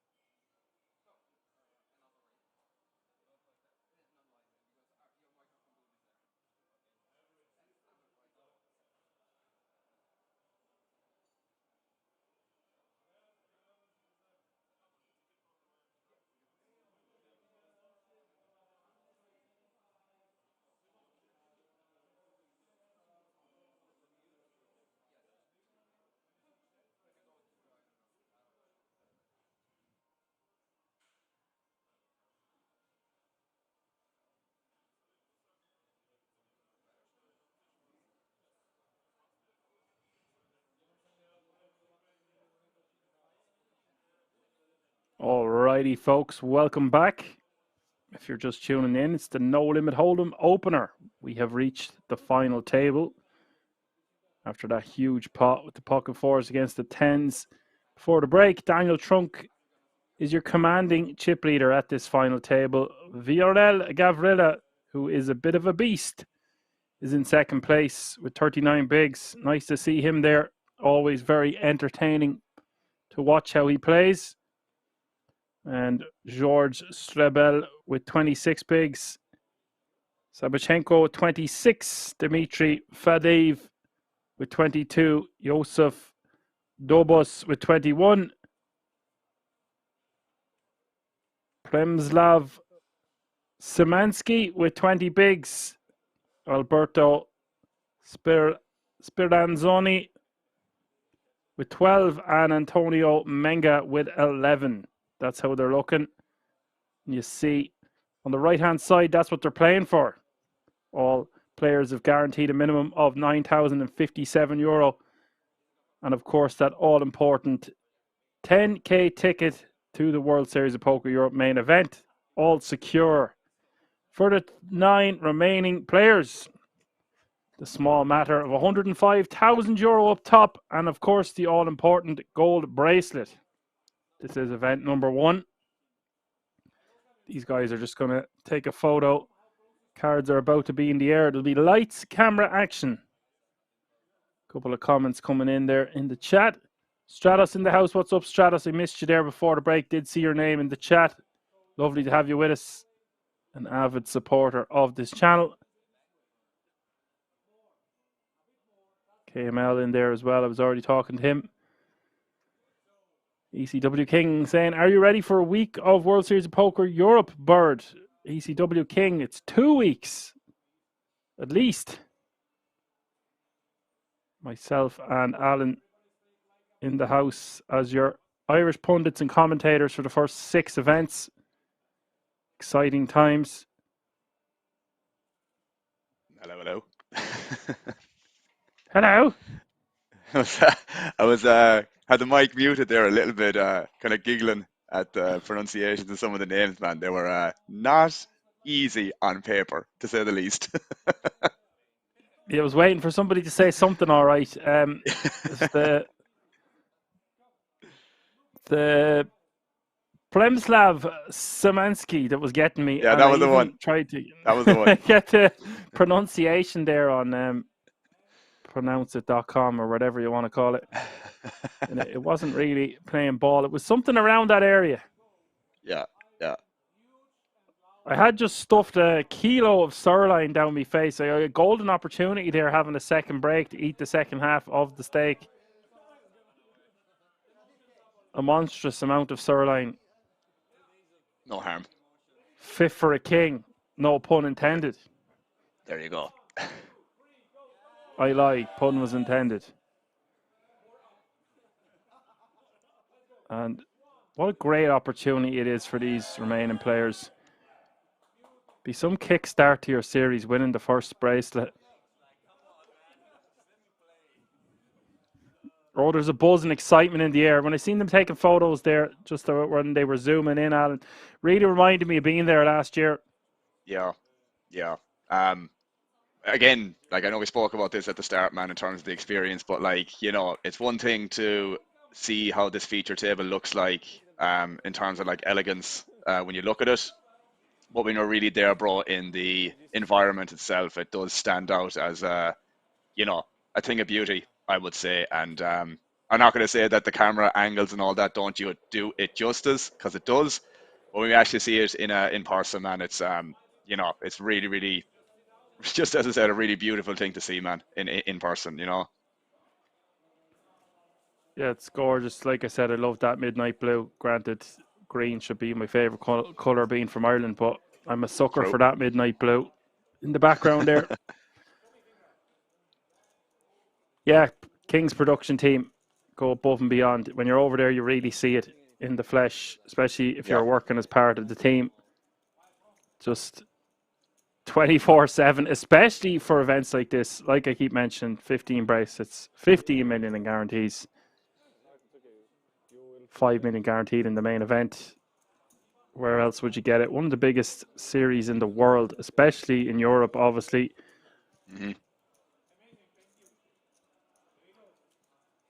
It's by a landslide the biggest tournament series in Europe, but I'm saying it's up there with what you'd find anywhere else on the globe.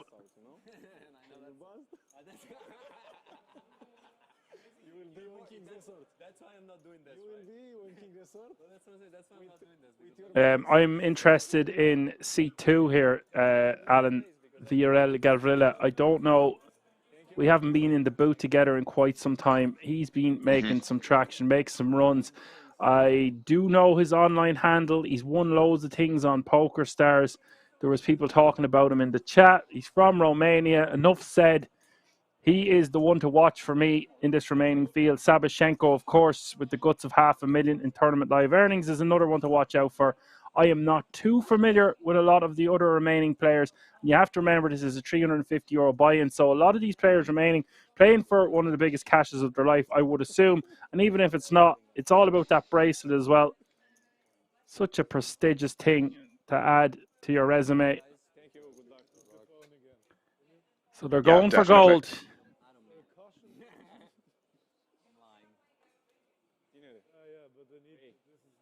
Here we go.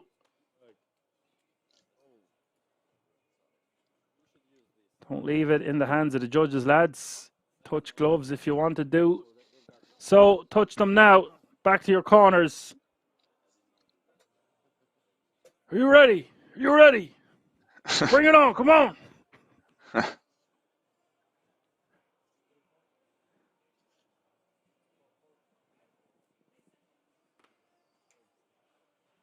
And this is a nice FT as well. No one is like ridiculously deep. You've got a lot of stacks in that 20 to 30 big blind range. Viorel Gravilla almost 40.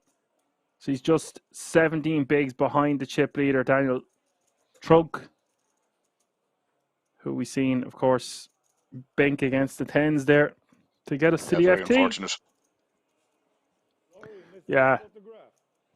Sickening when you lose with 10s like that, but c'est la vie. Done the right thing, got it in good, nothing he can do. Sometimes you just come up short. They've got through 3,500 entries now, 9 remaining.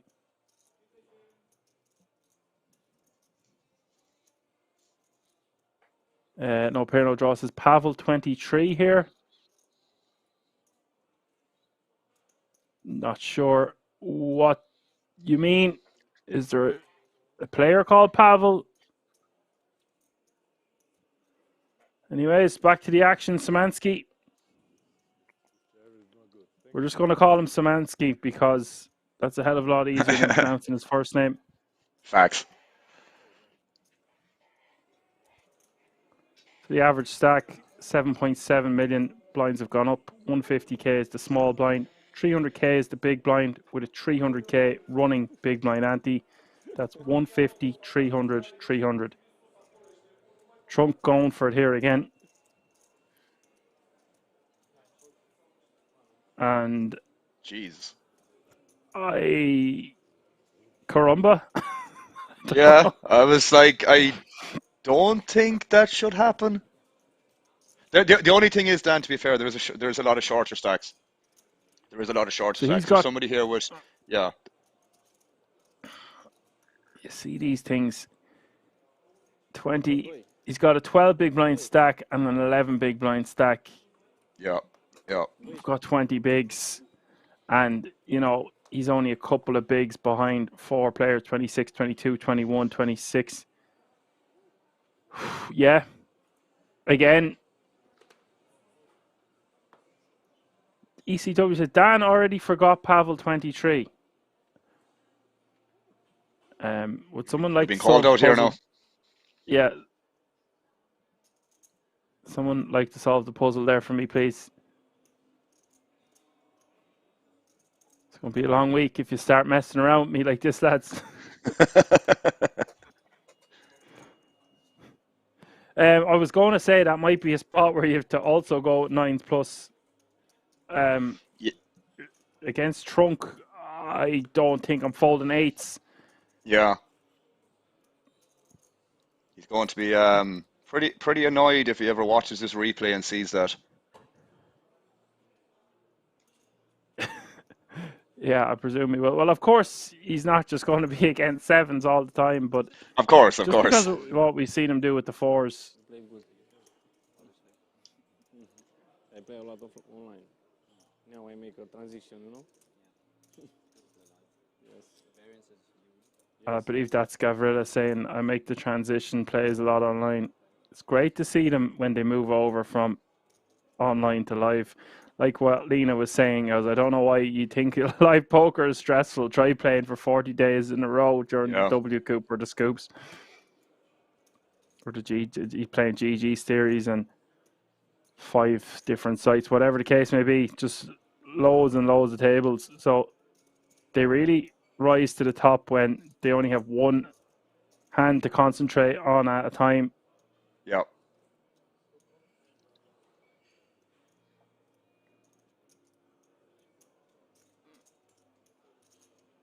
Lady No Muck in the house says, my guy Dan, LFG. Lovely to have you with us, Lady No Muck, all the way from America. I have a second Irish guy in the chat with me today. You won't have met him before or talked to him before, but Alan's here. So we've got a co-commentator. So you got 2 for the price of 1. The double stuff, the double trouble. Speaking of double trouble and double stuff, we've got the PLO tomorrow. I think you were talking about PLO the last time you were in the chat, or mentioned what other games they played. Something around that effect. I can't remember it exactly. She says, hey, team. The Dream Team. Yeah. The Irish Dream Team. They 2 pair for Trunk. Now, Alan, he keeps winning pots like this. You're just going to see him going ham at this FT. It's going to be really interesting to see what way VRL Gavrila will combat that strategy. He should be letting a few of these shorter stacks just bust out, let them fight amongst themselves, and then swoop in. Will be the way I'd be approaching it. He's second in chips, so he doesn't really need to get out of line, especially against Daniel Trunk. Agreed. Cleanest turn card.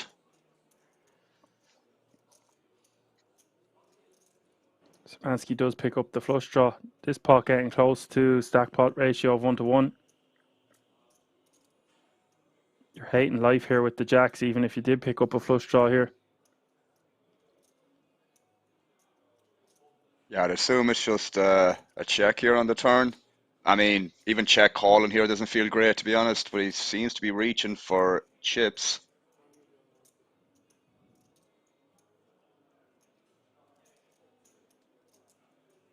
.5, 1.15, I should say.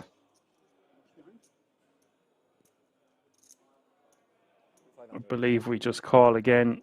It sucks if a spade comes on the river or card that completes a straight, but with 2 pair, seems way better to just call than jam. But we have been seeing people protecting their hands a lot today. Yeah, but I do agree. Calling here is going to be the play. I mean, if he was out of position, you could argue just maybe flicking it in here, but you know, still has like some available bluffs here. Szymanski, like king queen off, king jack off with a spade, stuff like that.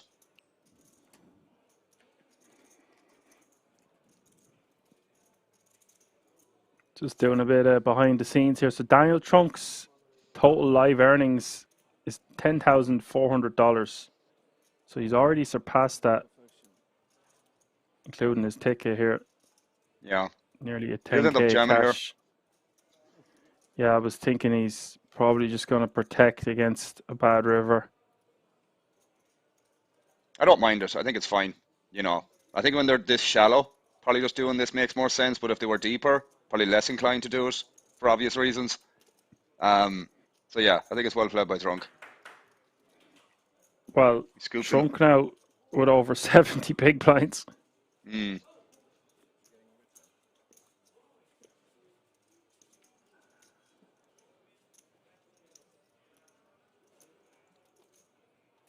Picolino says, who else is annoyed by Trunk? Well, if you have a problem with someone, it's probably your problem.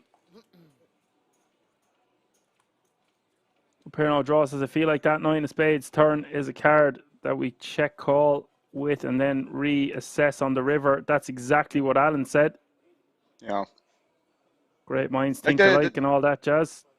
They, I mean, not always going to be the case, but you are still ahead of like some 10x there that's going to call in the flop, like king 10 suited, queen 10 suited. I mean, could arguably go as far as maybe 10-8 suited. It's hard to know exactly, but you know, when you're betting that turn there, you're not really going to get called by many worse hands, realistically. So I don't really see the merit of betting, unless he had some plan to bluff river, which, again, might feel somewhat overkill, I'd say. So yeah, much more of a fan to check the turn, definitely, and then reevaluate, even on the turn versus a certain sizing, but, you know, probably check call and there is going to be the standard play. But if Trunk made it a big kind of stab sizing in position, I wouldn't feel great about it, because I don't really want to invest another potentially 30-40% of my stack, or 20 to 30% of my stack check calling. Doesn't feel great, you know. Well, Trunk has shown a propensity to have light holdings. Then you want to let him bet and have some junk in the trunk. Yeah. So I think what you said, and no pair, no draw, makes a lot of sense instead of betting ourselves. I was surprised to see the jacks bet on that turn. Yeah.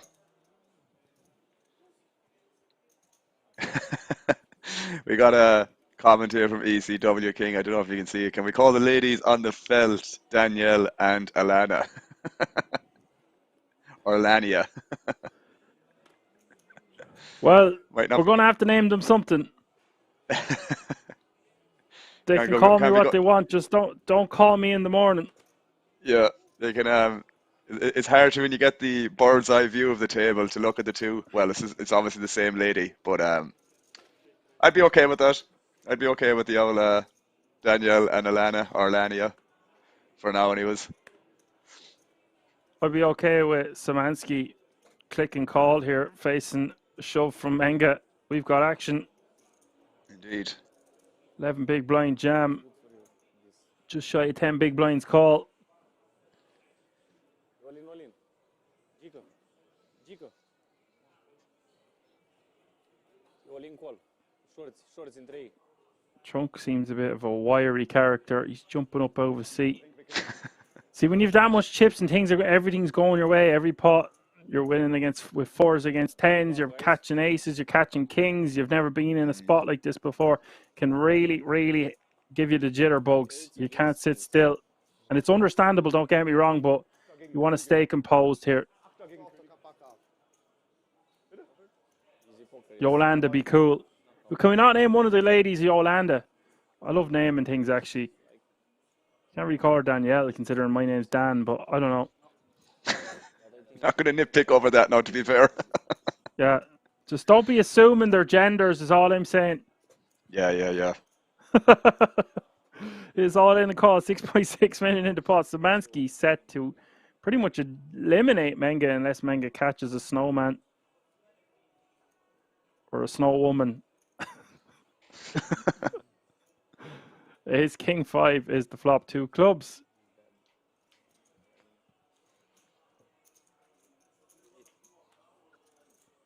Turn is an ace, and there's obviously no 8s left in the deck. Computer says no. Menga going to be left to it. Less than 1.5 big blinds, and what a moment that is for Szymanski. All he needs to do is just call. Oh, he had a full house on the turn. Yeah, that makes sense. Full house wins.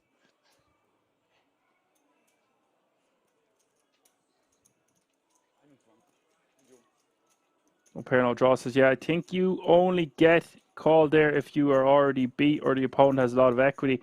And if he is there, you give him a chance to bluff, yeah. You want to check call the turn, reevaluate river. You can't hit a spade. Your opponent might give up.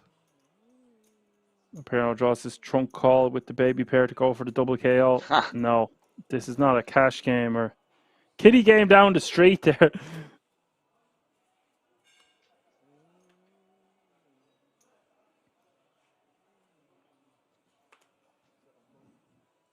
Them ladies on the felt there, Alan, are reminding me of the Oktoberfest-like Christmas markets we have in Galway, in Ireland. The Steins. The Steins, aye. Very, very easy to get intoxicated quite quickly in situations. Yeah, the ice cold beer like that at Christmas time does go down a treat. you wouldn't be long getting through a liter, and if you had like 3 bottles or 2 cans, you wouldn't go through them as quick as you would if you just holding one stein. Yeah, yeah. It's just all the volume in one glass. You kind of treat it a little bit more similar, or not as similar, I should say. You tend to just drink it quicker. But yeah, they catch up on you pretty quickly, to be fair. Yeah, you have to pay like a tenner deposit, so I'm not hanging around. No. ECW says they look like the stereotypical waitress at Oktoberfest. Yeah, that was my whole point. They fly them in to our Christmas market in Galway every Christmas.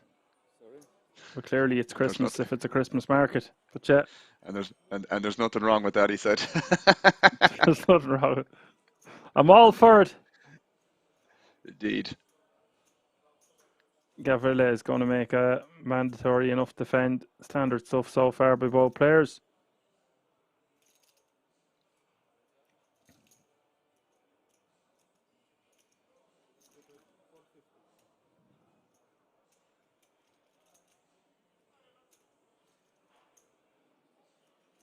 As long as the ladies aren't doing any coaching there with the lads in the hands, you know. Yeah. Incentivizing them to drink beer, you know. Yeah, distracting them.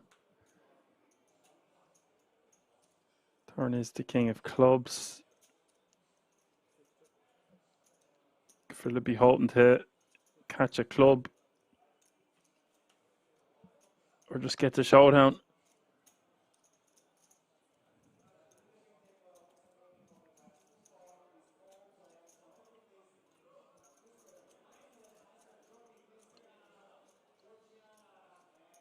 Jack now makes a straight.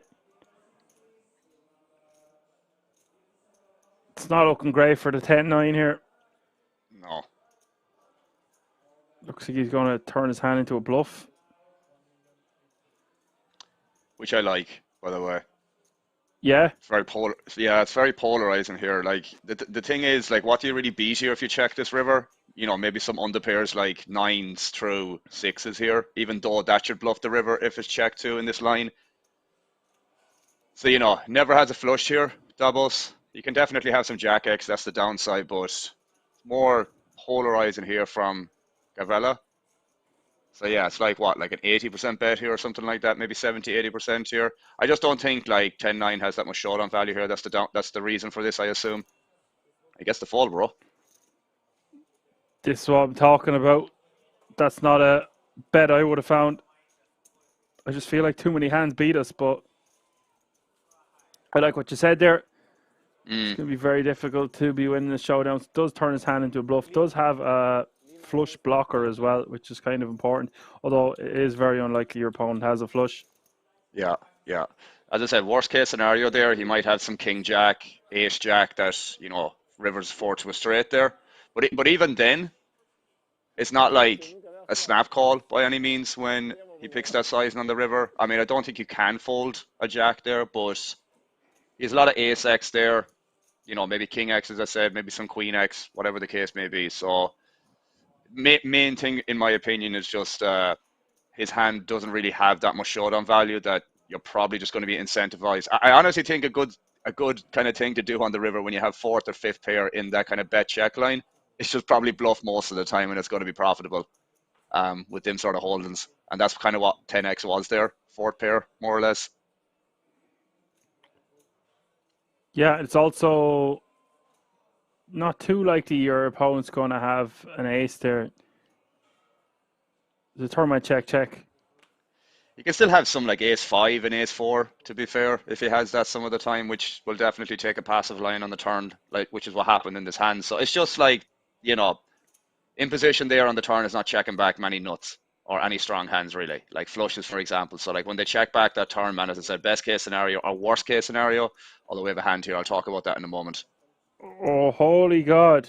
Szymanski is going to be forced to let Ace Jack go. Fadiv not going to be folding. Ace King of Hearts. Those little strawberries, or the large strawberries in this occasion. Gavrila gaining traction. This could be a very important pot.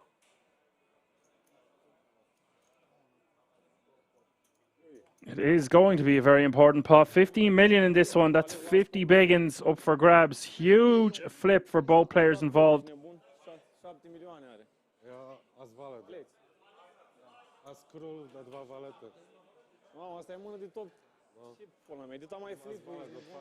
So someone here has a short stack as well, Dan. That's the thing. That's the downside here. Like, it's not like the biggest pay jump of the world here of 2K, but or even 3K, but like there is this situation of him having one big blind, Menga. Yeah, that is actually very important to note, but it's not going to stop Fadiv. No. Calling with no, a hand agree. as strong as Ace King, but it does suck for Fadiv if he loses this flip because he won't get that pay jump. 7-3 deuce. Gavrila looking very good here. Backdoor hearts, backdoor straight draws working for Fadiv, but needs an ace or a king.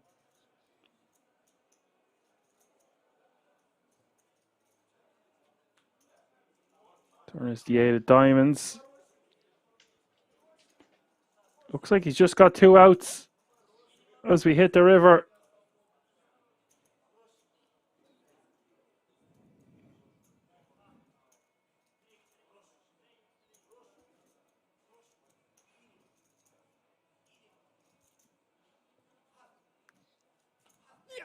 Oh, Lord. Oh my God.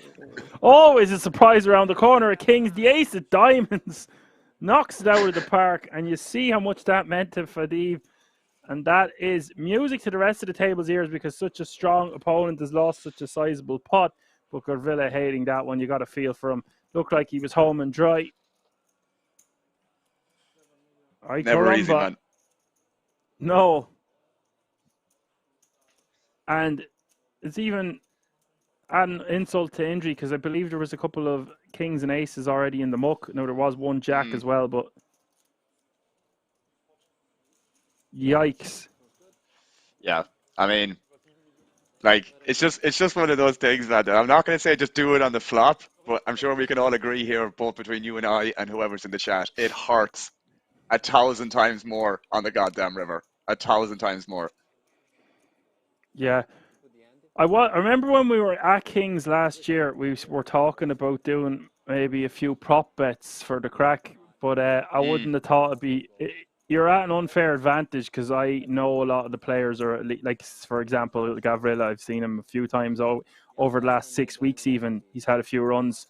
Don't know how big of a score he had, but he's been there at the feature table, or it might have even made it final table or two. So I would have picked him immediately. But maybe we'll do something for the PLO tomorrow. Something that's more in up to the players. Like it's in God's hands. They're going to be getting it in a lot. Yeah, that was a good laugh. I remember to do that last year, and I remember when we were getting the flight home, I had to buy you dinner for like whatever. I don't know. It doesn't matter how much, but I just had to buy you dinner, man. And it just made just a bit more entertaining, both for you and I, and arguably the guys in the chat as well. But you know. Definitely a flip like that won't hurt, or a prop bet, as you said. No, I got the drinks, you got the dinner. It was all G.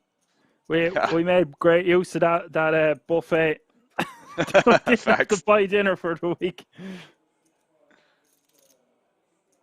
Yeah, we'll do something. We'll keep the fans happy in the chat as well.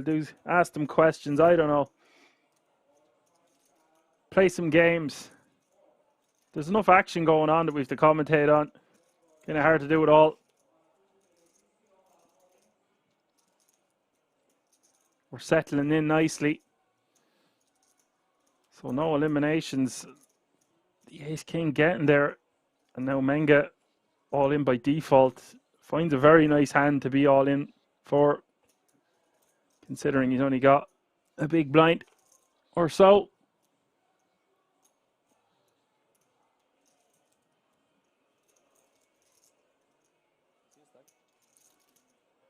Few suggestions coming in of what to call the girls on the felt.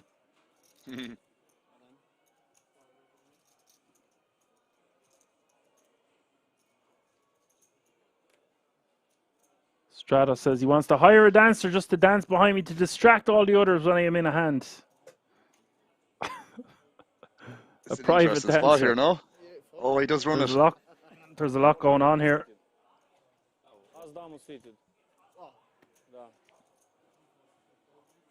Turn me head for 2 seconds and look at this now. Oh, holy God. Three-way action.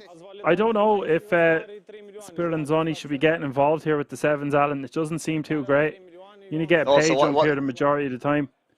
he ended up shoving from the small blind. The Swiss player limped after Menga went all in, and then Sperazzoni was in the cutoff to just jammed over the limp previously, and then yeah, Garvella just decided to call with the ace queen suited.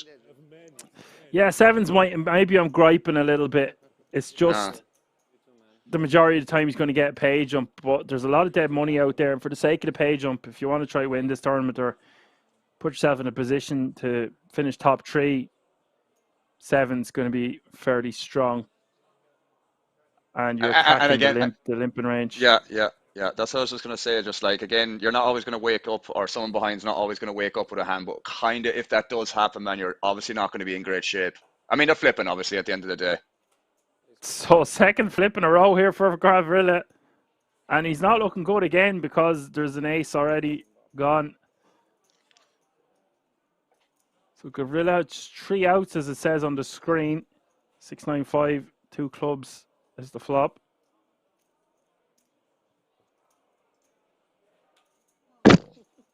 Turn is a jack. Someone's hit a mic at the table. My bad. That was you.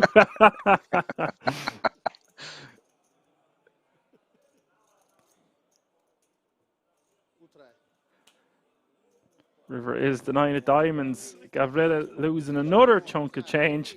It's the worst case scenario for the Romanian because Spiranzoni is back to 5 million. Menga now is 1.4, and it's a whole different ball game. Gavrila now going to be one of the shortest stacks. Oh, what a game! What a day! I didn't notice. What's going on here? I remember the amount of times I hit the mic last year as well, and has continued to keep up that trend. Good job, me, eh? You're not one for sitting still. No, sir. No, sir, I am not. Not when the action like this is intense. No, sir. I'm loving this new headset because all I have to do is pull up the mouthpiece and it automatically mutes. Well, I presume that's what it does. There's only one way to find out, isn't there?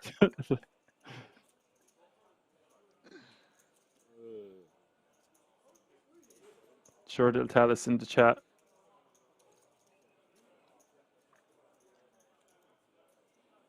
What a terrible start, though, for Giovello. Yeah, you can see it on his face.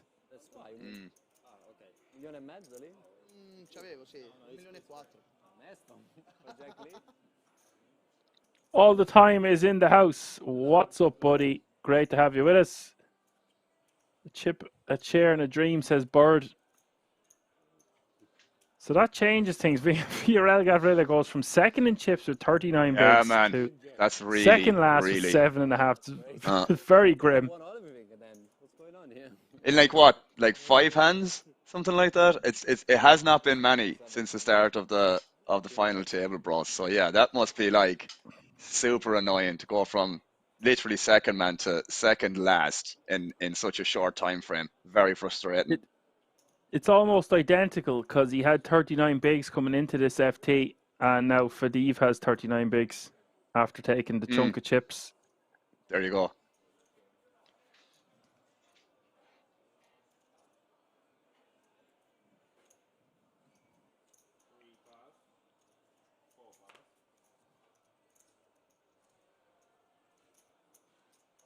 It's going to create quite an interesting dynamic now, the way the last few hands have gone.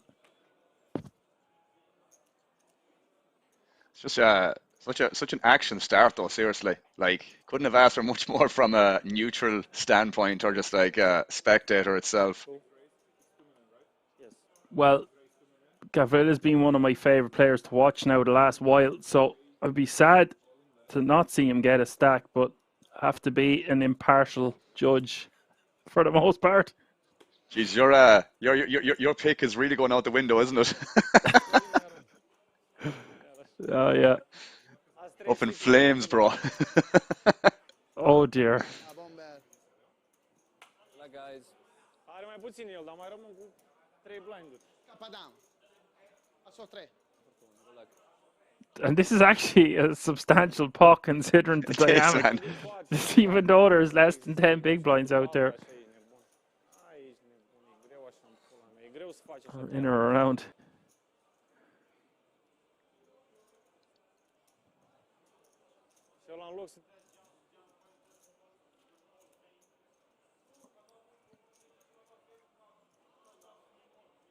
Very bad. Like, already average is so low. Then all in is go 10 minutes. So here we go. Queen in the window, followed by an ace. 9. So much action. So much fun stuff to call. Oh no, not like this. The Queen of Clubs rolling off on the turn.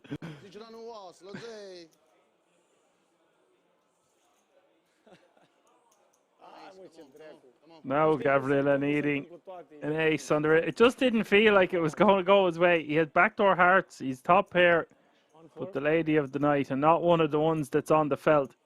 A different one that's on the felt. The black lady, the Queen of Clubs, saves the day. Go ahead, caller. I was just going to say that this has to be one of the most unfortunate final tables I've ever seen for an individual on a live stream. And bear in mind, I have not watched many, Dan, but maybe you've seen worse than this. But this has to be up there, surely. Yeah, it's hard to remember all the things that take place at Kings. I really should keep a diary. Maybe I will honestly do that in the future.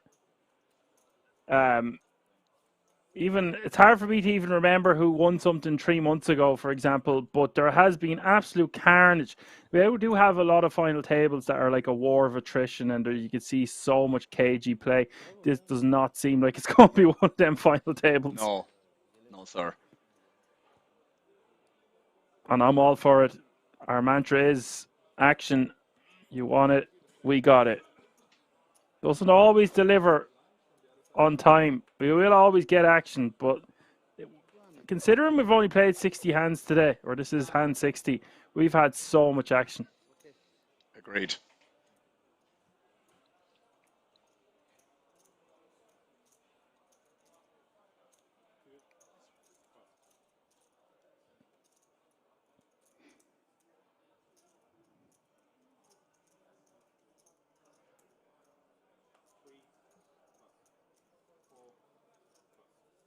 And now no one's going to want to bust before Gavrila.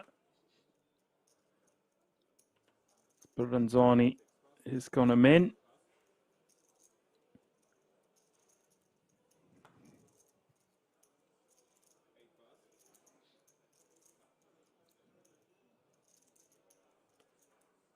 Estrada says Gavrila must be hating the poker gods right now. Facts. I think so.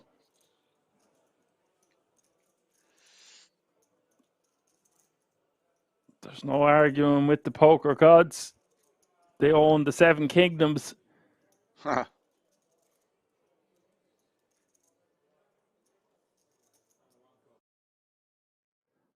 Okay, guys, so we've had 30 seconds here with a black screen.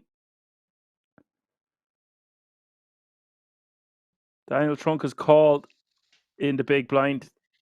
I'm sure you can still hear us. We'll be back in a few seconds. Awkward silence. Just, yeah, a moment's silence, a minute. We'll be back in just 10 seconds or so. We'll be back. We'll be back.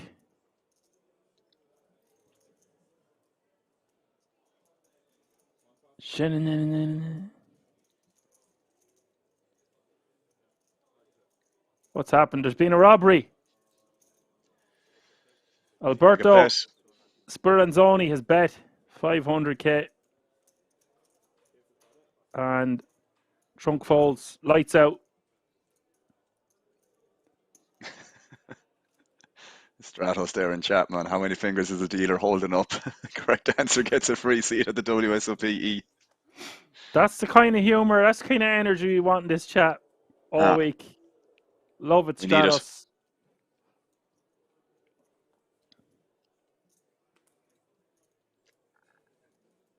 I don't know how many fingers them girls are holding up. They're just holding up beer, so it doesn't really matter how many fingers. She could have had a few However, fingers blown off. If she's still successfully holding the beer, I'll just take the beer, please. I was going to say how many it takes to hold the bloody thing. Because another thing about them Christmas markets, you see, some of them ladies are able to hold about 6 or 8 steins. I've seen it. It's absolutely incredible. I've saw some clips like that as well, man, where they have just like yeah, like you said, like a rack of like 10 like kind of stories high, we'll say, like, you know, starting with 8, 7, 6, 5, 4, 3, all the way up to the top, man, and they have just carrying it like. It's a lot of strength in your arm. That's all I'm saying.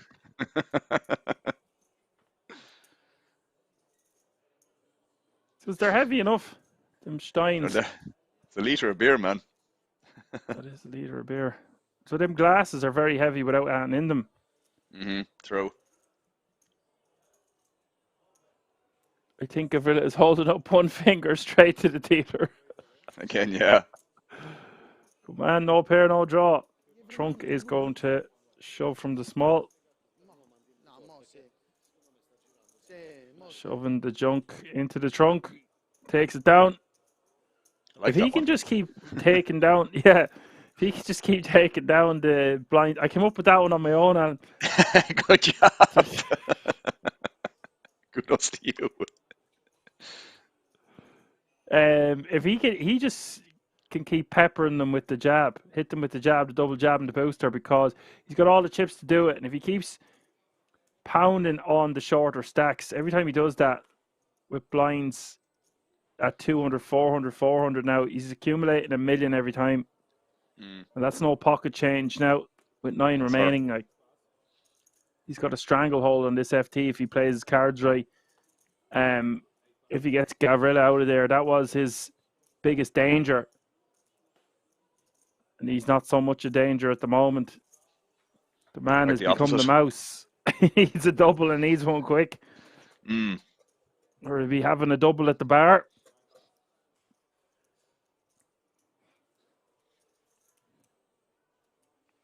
Is king suited for trunk. This guy, he likes catching hands, this fella.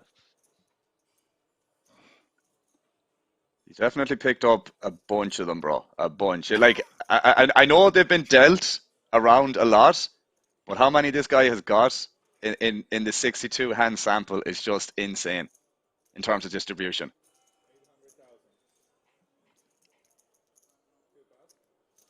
Yeah. Trunk gonna go for them in with the ace king suited.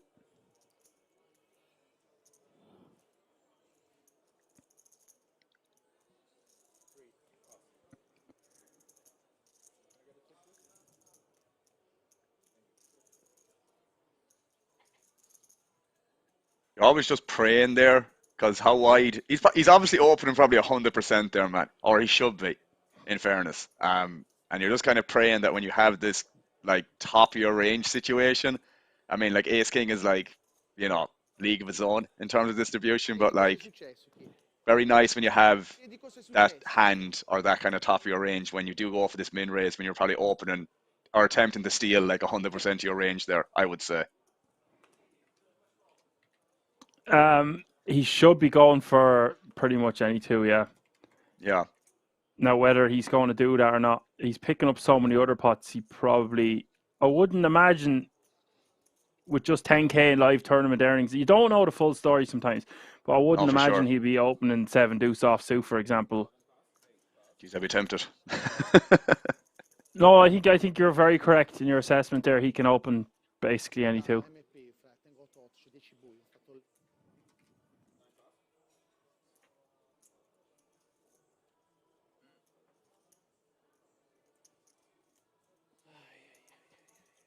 And yeah, I knew I recognised George Strebel from Switzerland. Now he's only 80k in total live earnings, but I believe I've seen him on the feature table felt this year at Kings.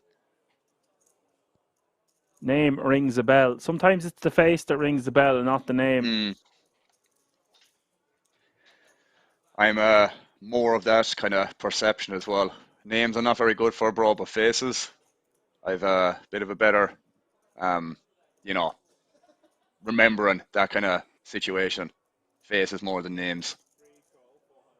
Yeah, it's a bit of both for me. It's either one or the other. What often happens is, like someone like Gavrila, for example, I've seen him a few times in rapid succession at Kings, so he's sticking in my head. Where if I don't see him for a year and he pops up, then I'll remember, but it won't be at the top or the forefront of my mind when I see the name. It's when I see them sit down at the table that it would really hit home. Fadiv with a decent stack here as well. We could see him open up his game. He doesn't really have to do much. I would just be letting everyone else knock each other out, fight for the pudding, and you can have the leftovers then. It's been a while now since I've had pudding, man. Love me some black pudding back in the day. Not anymore now. Although if I had an old slicing of it nowadays, I'd probably go for it, not going to lie. Couldn't get more Irish than that now. Has haggis out there in the Shetlands. Oh, that's right. It's similar, no? Yeah, I mean, it's the guts of pigs, really, isn't it? Yeah. We don't need to get into the specifics of what pudding actually is. But yeah, I was actually more on about like a dessert pudding, but no, I wasn't. I'm sorry we got our wires crossed there, mate.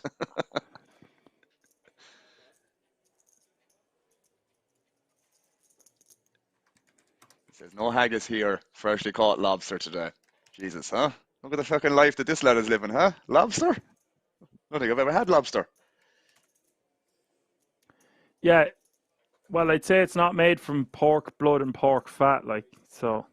Yeah. Something along those lines, eh? But yeah, I would prefer the white than the black. I would eat both, but again, I wouldn't be going looking for it or going out to buy it. Only on Twitch could you get two Irish lads talking about effing pudding. That's no joke. The chat loves it. Here we go. We got to put on a show for the fans. The ace-5 suited, shoving from the cutoff, and Speranzoni with the jacks. This is also, again, goes without saying, a big moment for both players involved. Dobbs, the at-risk player. Speranzoni, loving life here, really, as a 3-1 favourite.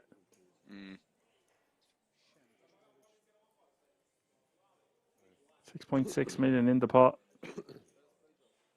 And this is music to Gavrila's ears because he could get a pay jump here if Dobos busts. True. Queen 9-4 is the flop. One spade. Not much in it for Dobos. Does pick up some turn cards that can help him.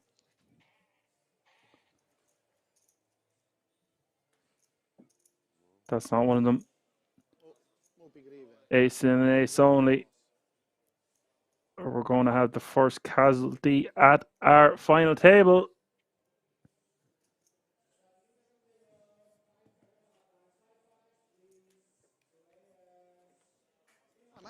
Another lady, Queen of Diamonds, no joy. Dobos has been eliminated in 9th place.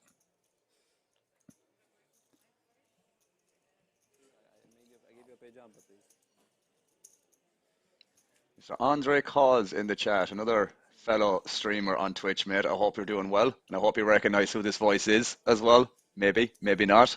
But welcome on in, sir. Another Romanian player, Dan, just FYI. Okay. I think someone else was trying to talk to you in the chat earlier, but I might have missed it.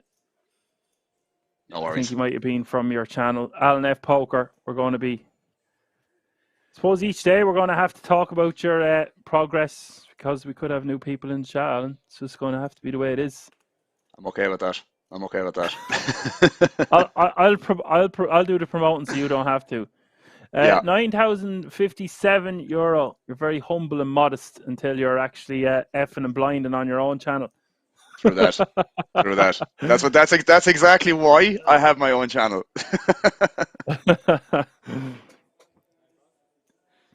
A nice change of pace for you this week. So For sure. €9,057 he takes home, and of course that all important 10k ticket. 8 remaining, all guaranteed a minimum of €11,700. I have like 650 behind. 650 behind.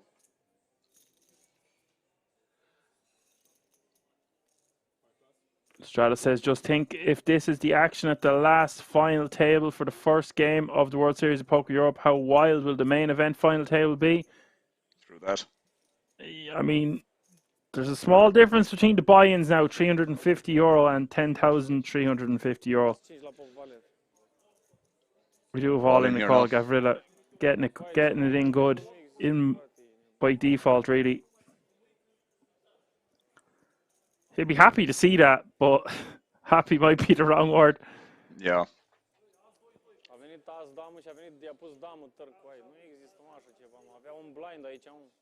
Stranger things have happened to Kings. You're on about bizarre things to happen at final tables. I've seen a guy come back from two bigs. Some big Poker Stars event that I was commentating on here in March or something. 10-5-5 is the flop. And that's trips. Looking good for Gavrila. Comebacks on.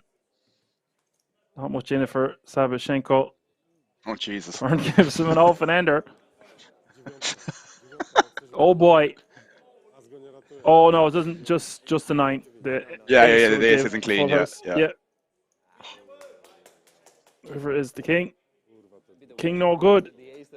Given how he is running, Dan, I don't want to say I was expecting that, but it couldn't have gone down any other way that for him to lose that pot after flapping trips. Like, just to turn the equity with the King Jack, man, is just horrible. Yeah, sit back down, sir. And they're saying here, so many people there, I may start driving Wednesday to play the Colossus. Yeah, it's a good old guarantee, man, for that tournament. Good. It's worth the drive, I would say. Yeah, we're commentating on the Colossus next week. 6 events in total, and I think that's one of our last ones.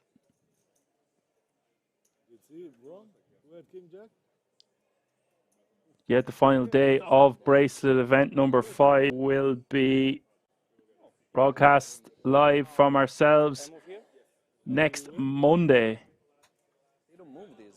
at 3 o'clock.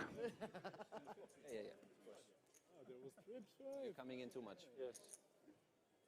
Like, it's a bit crazy that the bottom 5 stacks here are just around that 15 big blind, man. Like, these are just like, 3-bet all in, sometimes open jamming and whatever. Like, tough situation to take into account when, like, 4th place is 15, but like, bottom place has like 7 big blinds and whatever in between. So there's a lot of consideration here. But if you do decide to go all in, you need to be pretty goddamn confident of that decision, because pay jumps from them positions, are worth something, especially from 5th place is like 27k all the way down to 15k at the moment, or like 11k. So man, you need to be careful with them stack sizes, but it's just very, very high variance situation, no? It is, of course, considering the average stack at the moment is about 22 big blinds. And there's a lot of ICM considerations. For sure. Not so much for trunk. Just getting back to Apocalypse saying no haggis here, freshly caught lobster. I think you said that one already, Alan. Yeah. You had it at the weekend. Lobster is lovely.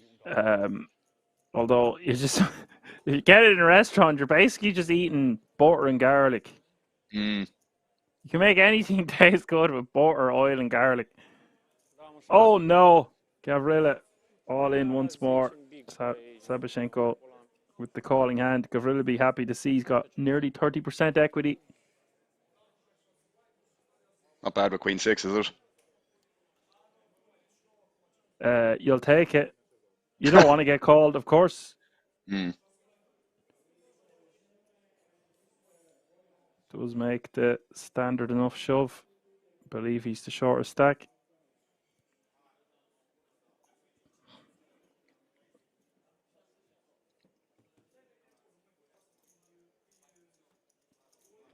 It's actually great hand to shove considering Sabashenko doesn't have that much behind after he calls. Would be pretty much swapping stacks with Gavrila. He'd have 2.8 million remaining. It is ace 8-6. Not looking good for Gavrila. Does catch small piece of it. Turn is Jeffrey. Jack of spades rolls off, and now just 3 outs for Gavrila as we hit the river. It is the 5 of clubs, and this guy got a feel for him there. I have a feeling that's not going to be the last time we see him this series. He's a true warrior, and I keep seeing him get deep run after deep run. GG, bro. I mean, in fairness, he didn't really do much wrong. He just ran pretty shitty, to be fair. You know, not a lot he could have done. Like, every spot that he was in was either a flip or, you know, whatever the case may be. So, can't really fault him. Just ran really bad, man. But, like, again, such a situation for second place chips to being down to second place or second last place in the space of basically an hour. Very, very unfortunate run. Yeah, that many all-ins not going his way. Like I said, he was coming in second. It's always a super disappointing finish when you're just below the chip leader. Well, okay, he's 17 bigs behind the chip leader, but he's sitting pretty. You would expect him to get top 5 there, minimum. But yeah, that's your pick out the window. just saying. You didn't pick anyone, so I picked Trunk, mate. I picked Trunk before when you not. Oh, you did, yeah. There has to be a deal with not being able to pick an overwhelming chip leader. It's great to say that now when your man's after getting knocked out, like. I think that's what we did last year. We picked 3 or 4 each. That was true. That was true. Yeah. And then we forgot who had who. Yeah, then we had to write it down the second time. I can't remember exactly, but yeah, I do remember that happening. As much as I like picking multiple players at an FT, because you know they're going to get knocked out and then the game's over or whatever, I like investing all of it into one player. This way, when it's done, it's done. And now 7 bigs is our shortest stack. Then Szymanski with 12. Strebel with 14. 23 then for Alberto. And then you've got 24 for Sabashenko. 39 for Fadiv. And Daniel Trunk. Allen's catch of the day. Yeah. With 55 bigs. Your overwhelming chip leader. How different things could have been if he didn't hit that runner with the 4s versus 10s for the flush that time, man, before, well, more or less on the final table bubble. Like, completely different story, isn't it? Sure is. What a difference a day makes. What a difference a hand makes. Max. Stratus, how do you think they end up in the lobster trap? They were smoking way too much seaweed. Yeah, exactly. Wait.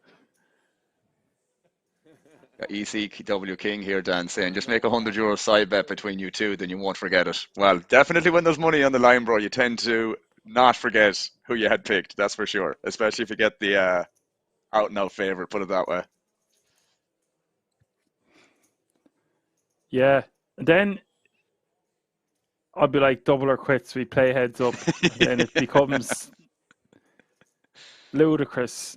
Yeah, out of line Start altogether. betting on raindrops going down the side of a window on a plane or something. Whichever's raindrop gets to the bottom quickest wins the €100 back. Above average. You can make it straight. Above average from all the cards I got. We start You see betting that on in whether our flight's going to be late. Yeah, you start. Well, I've seen it in maybe not live cash games because I don't really make the effort to play live that often. But like they just be, picking a suit, red or black, for example, and if the dominating suit comes out, it's like added to a bill. So if like two hearts come out and you've red, you win that flop. Two black cards come out, whoever has black wins that, man. And they do that. Like that's just pure like side bets or just prop bets on the side, man, or what like flops that come out within, different textures, two-tone or not. Yeah. I think that's where we started doing that. We were watching the lads play 5-card PLO and they were doing ridiculous side bets. Remember whether Yeah. the flop was going to be red or black, or Mm-hmm. I think they had something else on the go as well. Oh, they had the standing up, sitting down game. The standing up game wasn't the sitting down game. They Yeah, had go another ahead. one. No, they had another one as well for the button. I think a button kind of ante or something like that. That the Aha. button has to win as well. That and it accumulated to like 10 or 15 big blinds at one stage, I believe. Which We do was have an about all-in here. 15k or 30k or Yeah. something. Yeah, Trunk makes standard enough call here. Don't think he can fold. You will see some players fold for less than 7 blinds there, but not the Or chip probably not. leader. He's got yeah. No, I was just going to say not against the button, I would assume. No, Definitely not. not when you have all those chipoladas. So basically, coin flip, lads. Jack 10-9 is the flop. Menga still technically has an open ender, but he's in trouble against Trunk. 6 outs for Menga.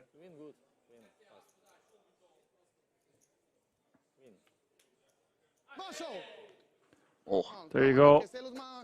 Ace on the turn. Trunk might be about to lose one.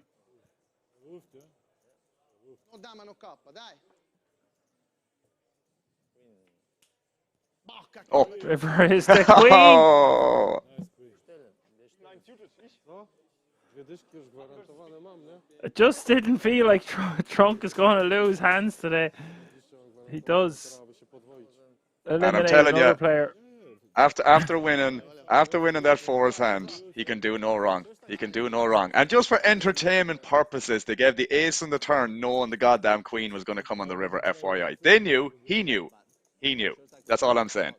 Confirm rigged. As long as he knew. You called 10 times for the queen. Finally coming. Io non speak. Hai visto, Valeo?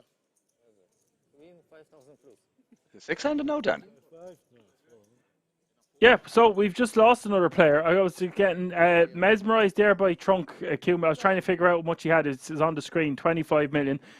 We do lose another player. We are now 6-handed. 8-handed if you still include the 2 ladies on the felt. €11,700 for 8th place. 7th place will take home €15,350. That means all 6 remaining players are guaranteed a minimum of €20,300. All chasing that first prize of €105,000, the gold bracelet, and all the glory that goes with it. Fadiv with the aces, Sabichenko in the cutoff with pocket 9s.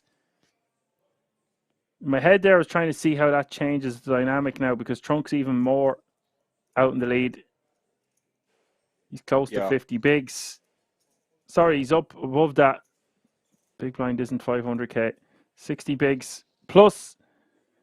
Fadiv is in 2nd place still, I believe, with the aces.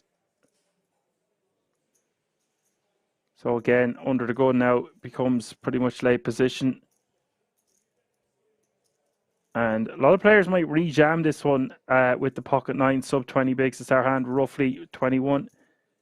I prefer with a few short stacks just to call with the 9s, and he does do just that. And something that's been very rare on this final table, multi-way action. Can you believe it? And, oh, we could have another elimination here, Streble. In a world of hurt. 10.2 bigs, or 10.5 bigs behind. 4.2 million. Deep betting 700k.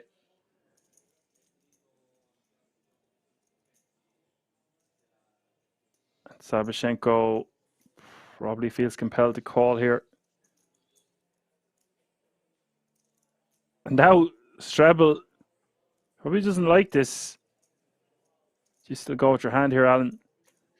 Yeah, it's pretty dicey after Shevchenko calls here. Needs to be cautious of that. But man, like, so much dead money. Well, arguably, there's so much money in the middle here that it's going to be very goddamn difficult to get away from this. He obviously has to be conscious of Fadiv here, betting into 2 players. And he is under the gun as well. But man, it's difficult to get away from this. There's a lot of bad turn cards as well with this combo of King 8. But obviously, if you do end up like shoving it here and get called, you're never really in great shape in terms of like equity. But you know, probably not a lot you can do. Do we just call? Yeah, I think it's fine and to see what the turn card brings. But as I said, man, it's one of those things that there's already so much money in the middle that if you get 2 folds here, it's possible, you know. But yeah, I don't mind this. Yeah, back in my day now, I would have just jammed this flop. But as I've become more savvy in my mid-30s, I think I just call there for the 700k and reevaluate. The thing is, you see how quick Fadiv is betting here as well. You know, this is important to take into account. I am not by any means an efficient or an experienced live player, but you know, people often say that there's no tells online for online poker, and there really is. Wow, he finds the fold. That's very good. I was going to say that's because of what you just aforementioned there with the aces betting that big, that quick. Yeah, It's dead giveaway in my opinion. I agree. And as I said, man, this is a thing. Like, you know, if you're a guy that's been playing online, like you said about Lena, you know, 40 hours or 40 days in a row, X amount of hours on a daily basis, like, for them guys, or even some people in general, playing live like this, you can have so much focus on, you know, when you're in hands and also when you're out of hands, because you're on the same table with all these guys at the same time, man. So there's so much information available in this situation. But it's on you to kind of take into account what this information is. And there's plenty. There is loads in this situation. And that was a good example of Fadiv reaching for chips quite quickly, betting into 2 players like that after getting called twice. For sure, it has a big impact on your decision. But I love the fold. Yeah, he's just not beating much on the turn, just the way the action went.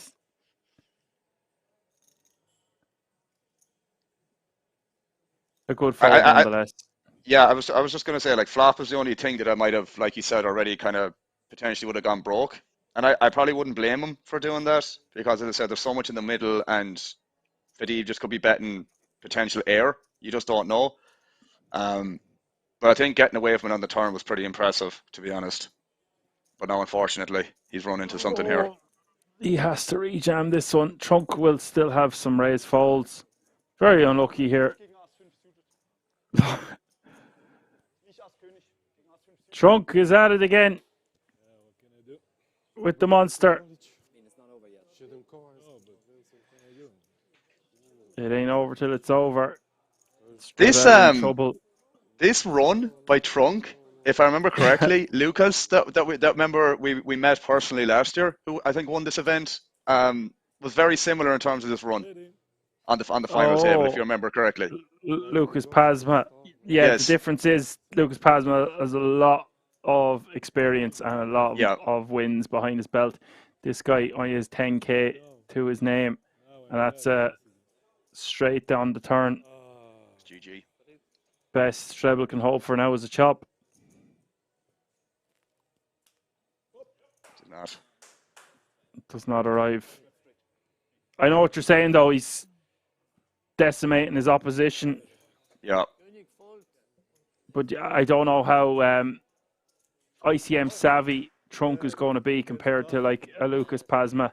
I was thinking there when you were mentioning Lena, like we said we were going to go over and get a photo with him, but then he looked like he was talking to people. He was busy. I was kind of raging I didn't. Now. No cards, nothing. Yeah, hindsight is great.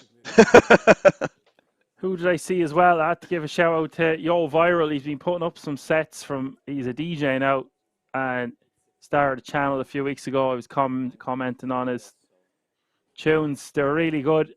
I'd love to collab with him at some stage.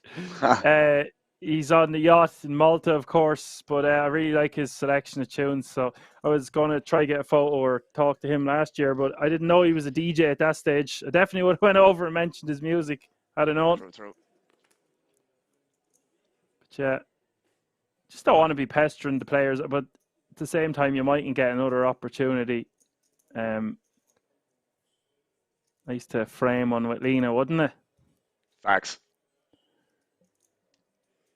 We got to commentate, so that was a start in the right direction. A pretty good start, if I do say so myself. Absolutely. Although it's hard to keep up with that action on the 5-card PLO. True. I think they were straddling to about 10k there at one stage.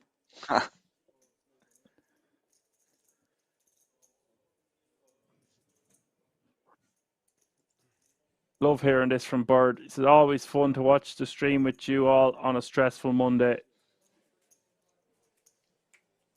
Glad we could be of service, Bird.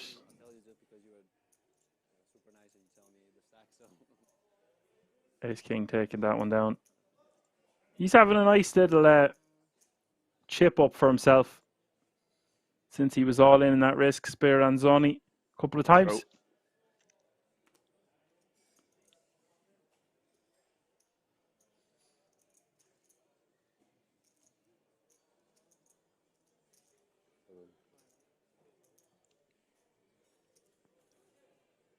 Strato says, came to the stream for some poker, found myself staying for the ladies on the felt.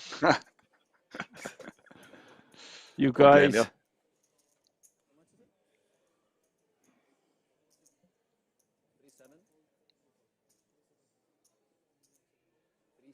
And Szymanski gonna be forced to go all in. Blinds have gone up again there, Alan. 250k is now the small blind. 500,000 is now the big blind, with 500,000 running big blind ante. Time flies when you're having fun. Maybe 5 hours into the stream, Dan, as well. 4, from what I can see on Twitch. 4 hours, 50 minutes or so. I don't start counting them kind of things until I get close to 10. I've seen it hit 15 a couple of times already this year. Got to take the rough with the smooth. I think the one I covered for you last was possibly 10 hours, maybe 10 to 12 hours. I can't remember exactly. But yeah, they can be long, but this one is probably going in that direction a little bit shorter, but who's to say that could be the case? Still 5 players remaining, but we've had quite a few eliminations quite swiftly. Well, I'm loving these structures. I loved them last year, and we're seeing a lot of fast-paced action as well. It's great. Mm-hmm. It's always going to go smoother when you've got your co-commentator with you. Appreciate it. Partners in crime. Unfortunately. I mean, obviously, I'd rather be sitting there having some other Muppets commentating on me playing badly, but you can't have it all, Alan. Spearland's only there shoving from the button with the jacks for the.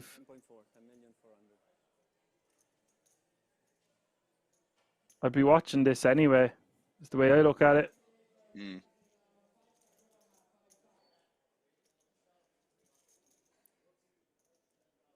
Standard open, standard jam.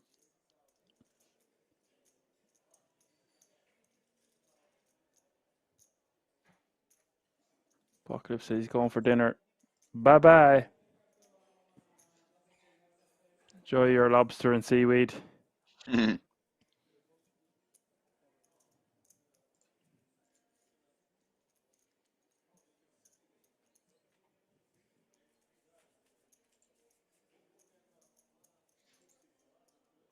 This guy's got quite the get-up with the hat and the visor.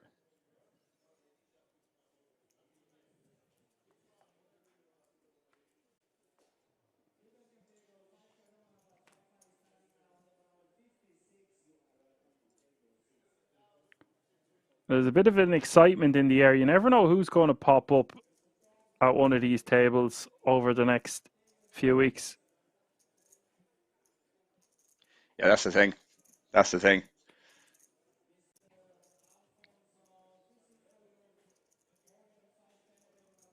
Szymanski going to be shoving this one for 8 bigs or so, or just less.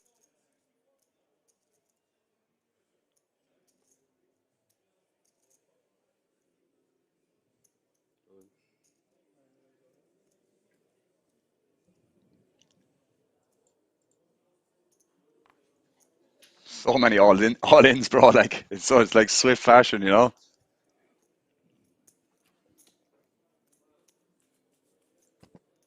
Yeah, if it keeps going all ins with Trunk involved, we could be in for a short night for sure. True.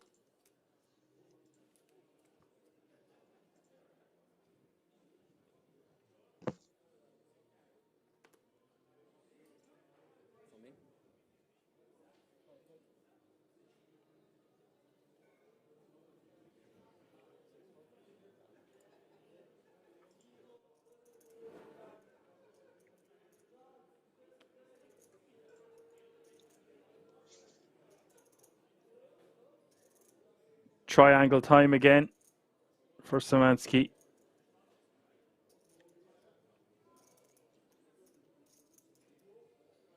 Mm-hmm. Just decides to let it go. It's because he just took down the previous hand. Doesn't want to go for it again. It's probably still a fine spot to do it, though. No. I think he should shove. Yeah.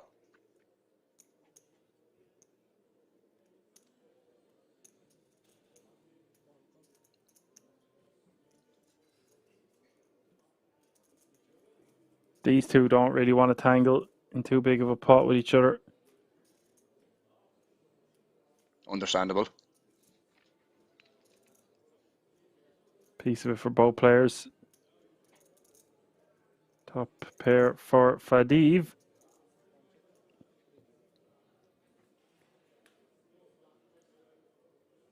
Deceptive check back from the king tree.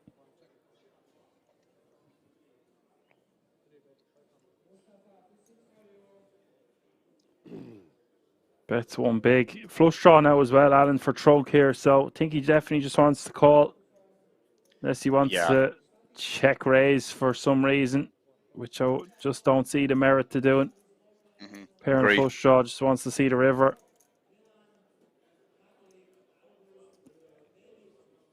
Not a good river for either player. Yeah, just gonna go check, I assume.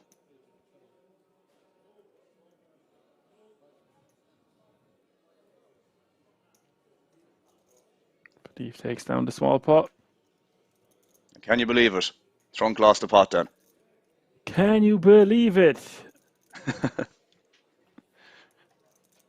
Yeah, I'd say he'll take losing that one now compared to how many big ones he's took down. I would say so too.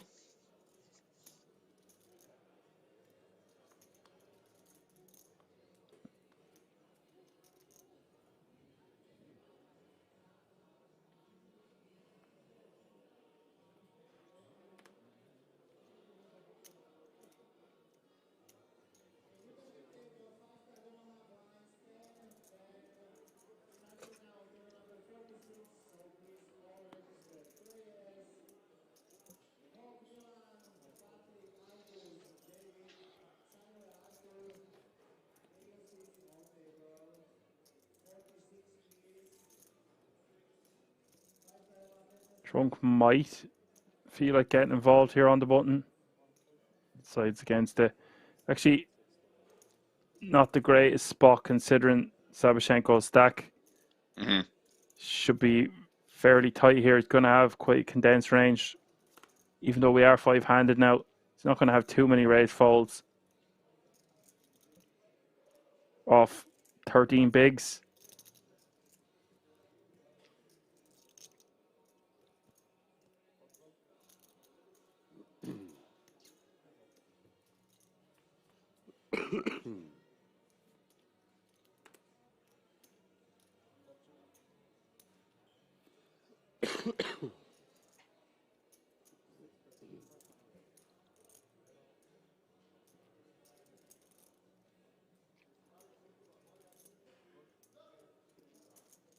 Very quick Ace call here queen, eh? from, yeah, I was just going to say a very quick call here, bro, from Speranzoni, which again, kind of highlighting that it's an easy decision.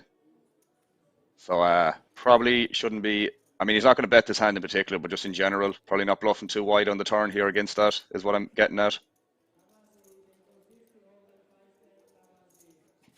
Yeah, both players going to be playing cautiously here.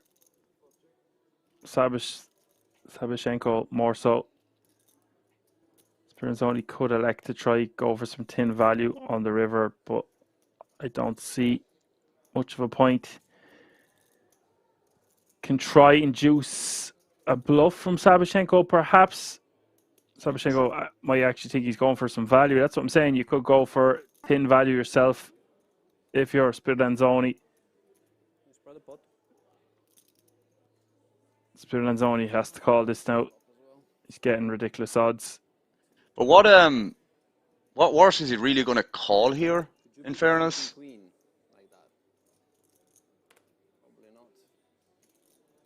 You're saying he can beat King Queen? I'd just be calling for that price. I feel like our hand is too strong. It's top pair. Okay, we're not going to see much other hands that we're beating, but with top pair, I think we have to call for that price. So it's 1 million into 4.8. Yeah, the issue I have is just like whether we should value bet King Queen there, because there probably isn't many worse hands that do call, to be fair. Yeah, you could argue some Queen X, or you might have some Jack 10, but that might not still call versus that bet on the river, because you can still check back a lot of Ace X on the turn as well, because it's the bad turn cards that you want to stay barreling like one pair of hands like that. So I think it's too thin. I think it's way too thin to bet that King Queen, personally. We got our wires crossed there because I thought you were on about the Ace 4. So I was thinking we should go for tin value ourselves with the Ace 4 on the river to get called by hands like King Queen. Fair enough. I can get behind that. I can get behind it. But at the same time, them top pair weak kickers are nice to have in the check call range on the river. So like better Ace X kickers like Ace 8, Ace 7.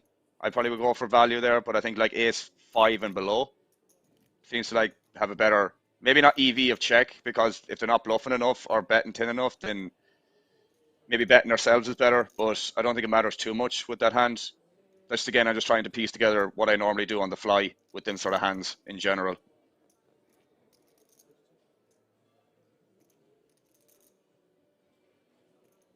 But I doubt you're betting King Queen from the imposition player's shoes. No, I think you're dead on to check back. Yeah. It's just 210. If I'm betting with the Ace 4 there on the river, I'm probably going for a sizing of around 1 million, a blockerish type sizing. Yeah. / value bet. So he just decides to check call instead of betting himself. If he bets 1 million or so, I'm going to call with the King Queen, because our opponent could have worse. And it seems like you're going to be getting too good of a price. But once it's checked to us, I prefer to check back. Yeah, I agree. I agree with that fully.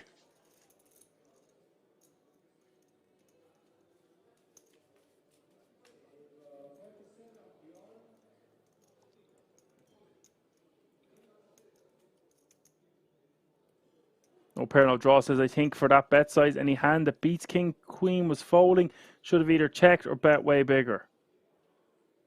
Yeah, I think just checking is just a completely standard play there. Because like, as I said, there isn't many really worse hands that are going to call there. Like, unless you're specifically targeting, like, as I said, some Jack 10 or something like that that's going to check call the flop, fair enough. But even then, that really doesn't probably want to check call the river. So you're specifically targeting, like, worse Queen X there primarily. And them hands might not check call the river. This is the thing. Trunk with the min raise.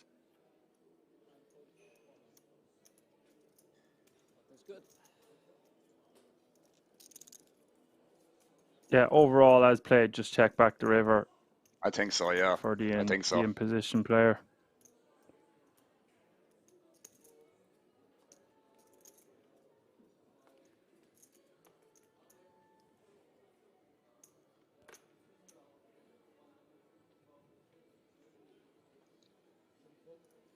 There's some Joson's looking for exclamation chip lead in the chat. Mhm. There's just an overwhelming chip leader at the moment. Trunk in pole position at this final table with 5 remaining. If you're just tuning in, you're watching the World Series of Poker Europe No Limit Hold'em opener. What an opening event it's been so far. The grind is on. I'm just going to say that for the week. That's my phrase. Yeah. I'm robbing it. Grind is on. It's just in front of my face constantly. There we go. Trunk should be calling this. Does call. Off we go. Smatsky in great shape here to take a chunk of change off Trunk. How many bigs is that? Like 7, 8. Sick hand, sick cooler. Good luck, guys. Who's talking? Yeah. There's another commentator. It There is, seems. yeah. He's doing our job for us. 10-7-5 is the flop. It's a set of sevens, always coming 7 before everyone in the chat starts saying it.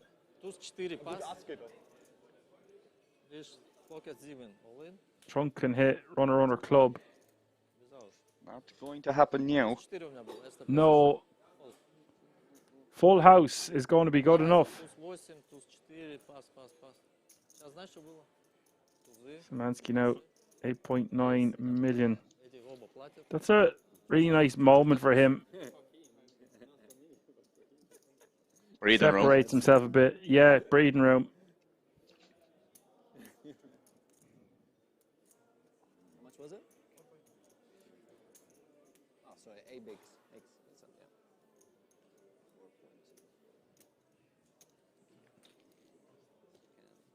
Hier. 8 BB.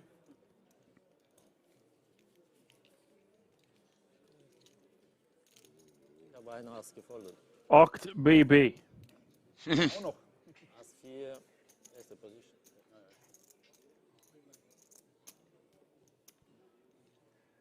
Deswegen, ich wünsche nicht, kommt noch ein Ass. Verstehst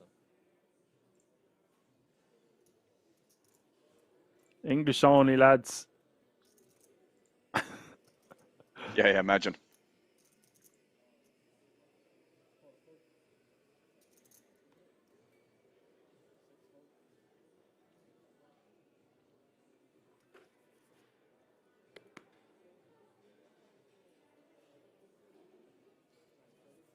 Szymanski out the way. Trunk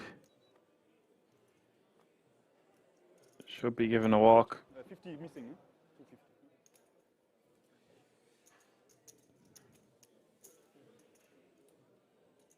Not often you're going to see Trunk give a walk, but I think with the 3 deuce, it's merited. Warranted, whatever you want to call it.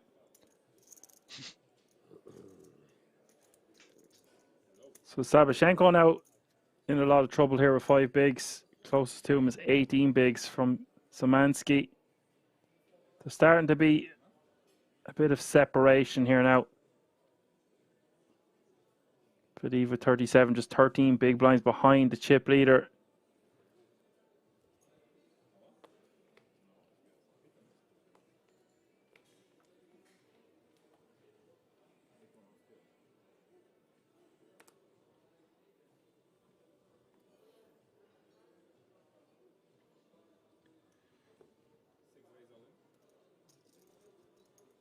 Get the all in here.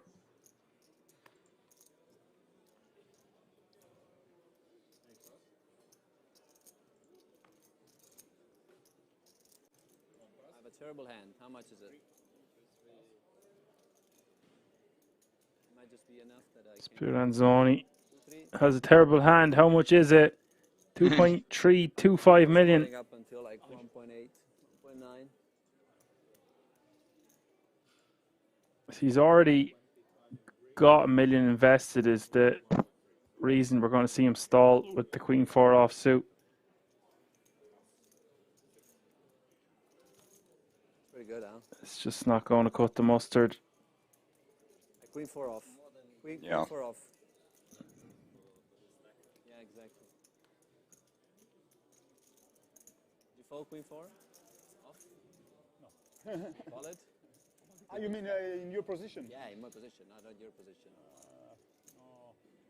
Huh? Probably fold as well here. 5 big blinds, something. 5 only? Oh. 5.2 big blinds. Oh. Get out your pens and paper, lads. It's not nothing. Yeah.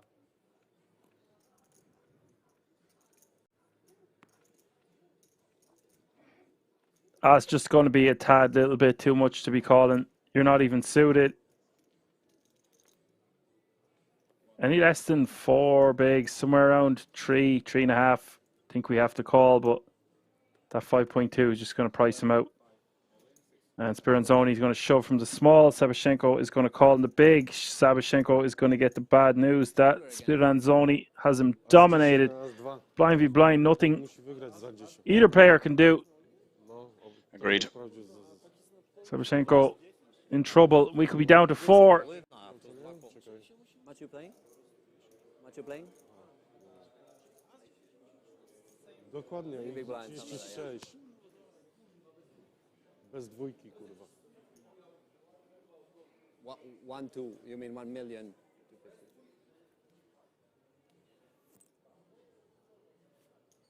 That'll do it. Wow. Queen, deuce, deuce. Sit back down. Jeez. Come on, kill me quickly. Kill me quickly. I like this guy. He's funny. Funny how? Like a clown. Sure stacks are... I believe he has about 125k in earnings. I hand him mobbed him earlier.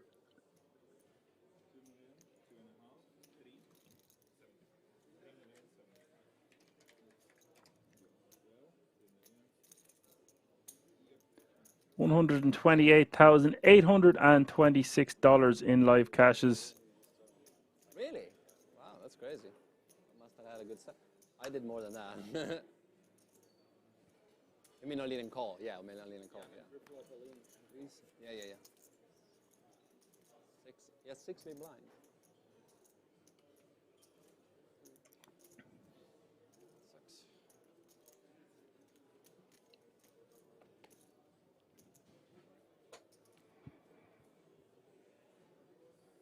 What is that?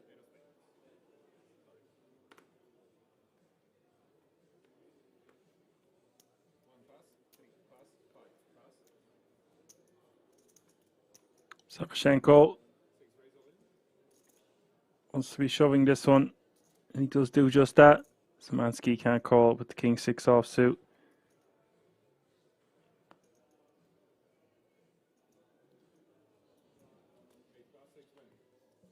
Gets it through.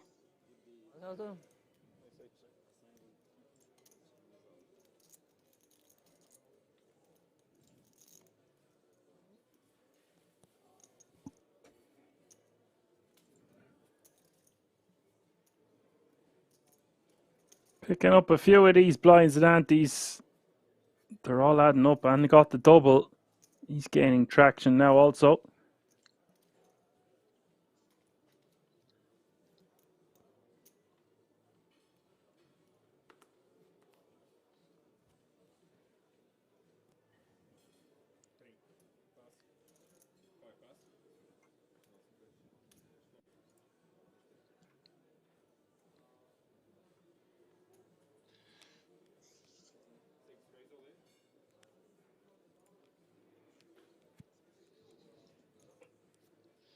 All in here with the ace king then.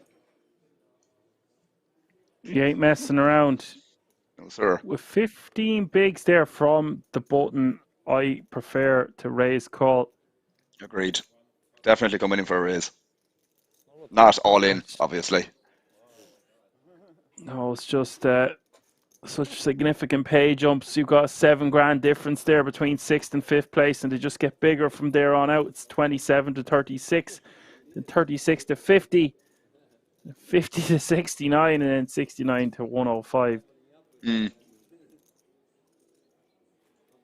I know we just would say, but still, you will see players shove hands like ace-10 offsuit and ace-jack offsuit from the button there with 15 bigs, but I think the ace-queen suited, or an ace-queen offsuit and ace-king offsuit, and obviously if they're suited then as well, you want to be raised calling. I don't know what I do with ace-jack suited. A lot of times I would induce, but perhaps it's better to just shove that one. Like I'm saying, it's not a... Yeah, go ahead. No, I was just going to say it probably doesn't matter too much with like ace-jack suitors. I think both options are fine in terms of like shoving sometimes, maybe min-raising sometimes and whatnot, but I do agree with the other like offsuit ones and ace-10 off, that just like ripping them seems like a better strategy on average anyways. Yeah, I think it's... You can make an argument even doing it for the ace-queen offsuit, ace-queen suited plus raise calling, and I think goes out saying then ace-king suited falls into the category of the raise call. Uh-huh. Ooh. Uh-oh. Sebashenko can just fold here now. Yeah, no problem. This all happened very quickly. And it's Very not Trump unfortunate. that's involved here. Szymanski, Fadiv. after doubling up, unfortunately running into it. Fadiv. This will propel him to the chip lead. Very close to it. The Kings of Kings, 3-1 favourite. If he loses this, he'd still have 20 bigs. But they don't want to give you that. King. King. Oh my God! A Queen 8. I don't believe it. Disgusting. That is sick. Jesus. Too many ladies on that felt today. Turn is the Jack of Hearts. King and a king only. Oh, it's a quad. Too many ladies on the felt today.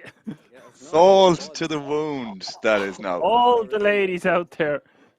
6 to be precise. That's rotten. Just quads. Just quads. He's taking it well though. Sits back down. He's obviously dying on the inside, but oh yeah, he's remaining composed. Well, that's nasty. A cowboy from hell would have been ridiculous there. If an ace came, I would have been like fine. But 2 queens, bro. That's just like a kick in the nuts. Put it that way. So many big pairs all day.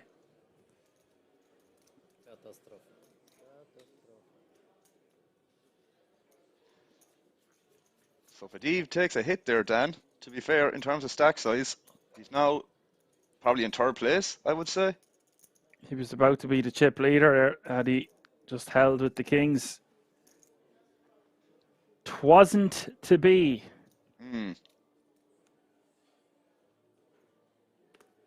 probably very similar stack now to Speranzoni. Maybe a little bit less. Strato said you can see a bit of his soul dying as he sat back down. Yeah, you can see how much it meant to him when he was just shouting for a king. Yeah. Well, actually, yeah. it was more of a whisper. We could hear it though.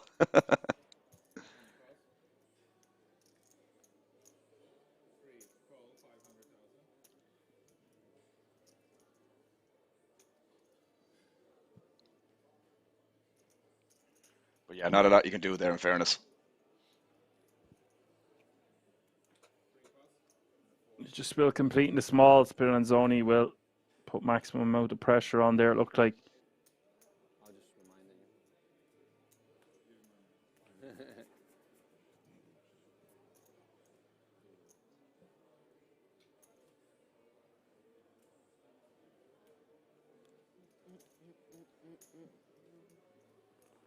How big was the pot? 50 million? 17. 17. Oh wow, huge. 50 million. I don't think it was. Oh, he said 15. Yeah. My apologies. Actually, I'm apologizing to absolutely nobody.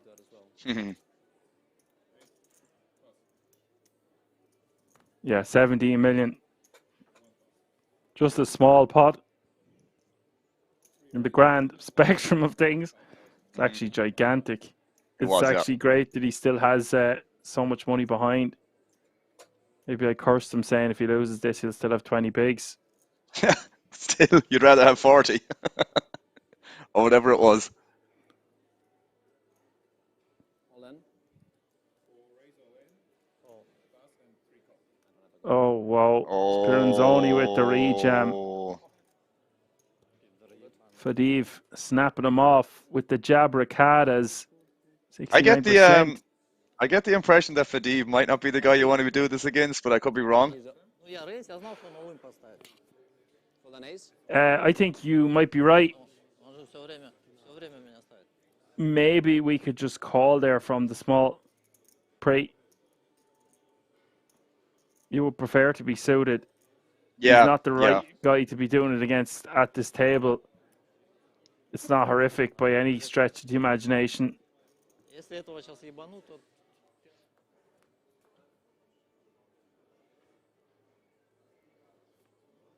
Oh. 7, 6, 5.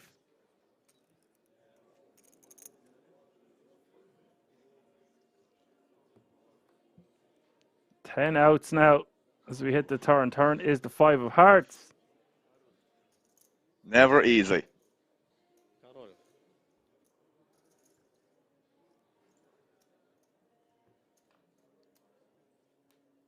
Oh my God! No, it's the 9 of spades. This is so disgusting for Fadiv. 2 all-ins in a row. Loses with the kings, loses with the jacks. What a story to tell at the bar. Man, poker. Oh no. And for Speranzoni, it's a goal, Jeff. It's a goal. You can't make this shit up, man, honestly. Like, poker will just write this content itself. It's insane. What an unfortunate spot with kings and jacks, man. In a short, 3-4 hands? We've saw that happen today so much, bro. Oh dear. You got a feel for him. That's a horrific way to go out. Brutal fashion. There's no 27K justice. Yeah, really nice score. Unlucky, sir. Good game. Yeah, of course, it's standard, but against him, like, Man, I gotta hire this guy as the commentator, Alan. He's saying the same thing you said, word for word. There you go. There you go.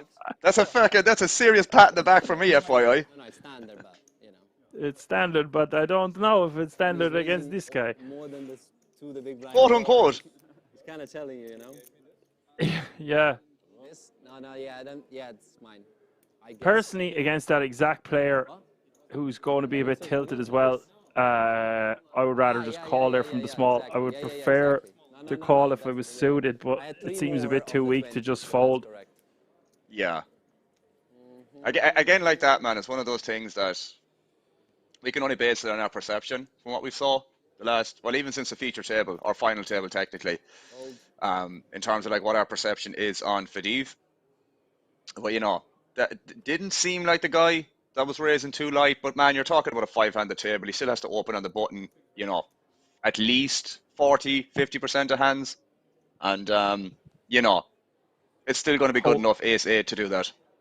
Hold the phone here, Alan, because this should be a call from Szymanski.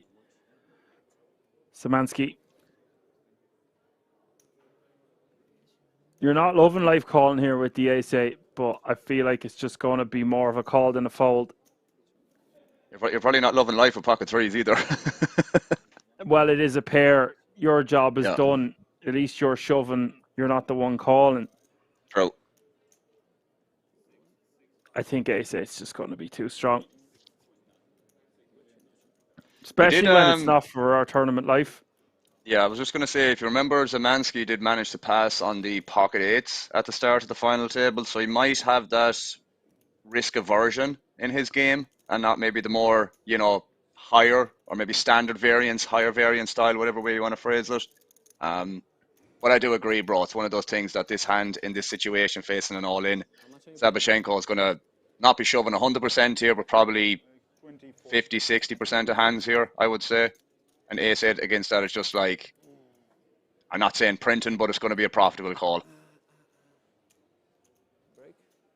I have a confession to make. I believe I missed Hennen mobbing him. Oh, he does pass. And yeah. Not a fan of that. It's just a little bit too strong. Because honestly, I'm the only one that's shoving. Yeah, true, but I made you what, 10K? Something like that. Yeah, I think that's just too passive, man, unfortunately, from ace-8. Like, again, the reason why I brought up that hand from the pocket eights at the start of the featured or final table, it kind of highlights maybe the, as I said, the risk aversion in this guy's game. Yeah, not really a fan of the fold there, with all due respect.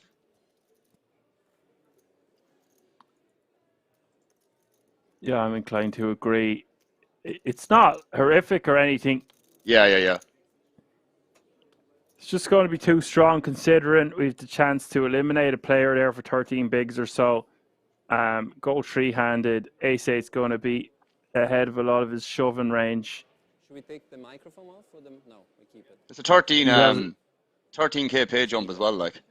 In 1 minute is break. Yeah. We keep the micros? Yep, how do you do it? He's a total live earnings of €21,623. Okay. Szymanski. So again, Alan, your predictions are probably correct. Good job, me. That he's not going to be as ICM savvy as maybe some of the others.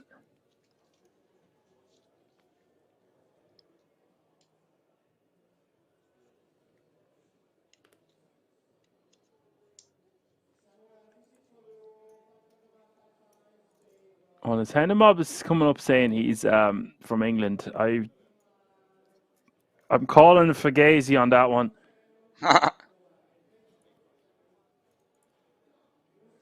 Fugazi. Zabashenko, moon raising.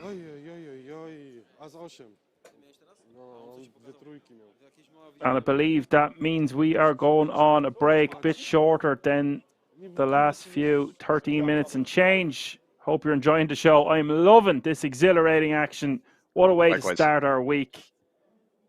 Don't go anywhere. We'll be right back. See you all in a few moments.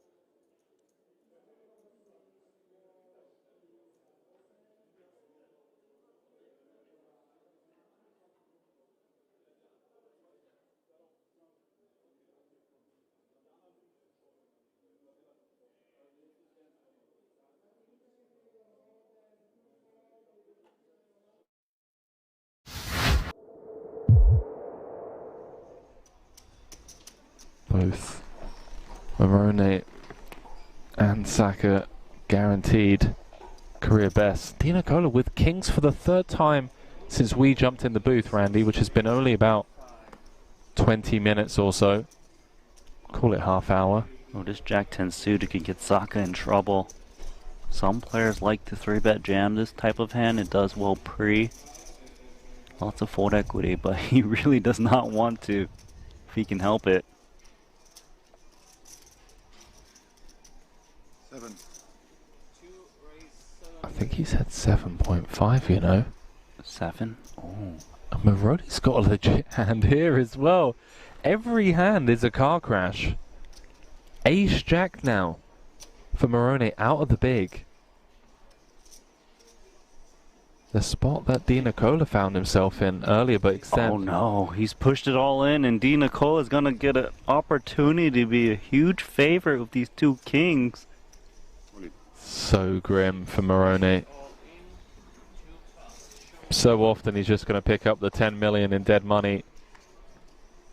29% equity though, Randy. Oh, he's running around. Where's he going? To his rail? Over to his, oh, they're both heading over to their rail. I wonder if there's going to be a fight that breaks out between the rail.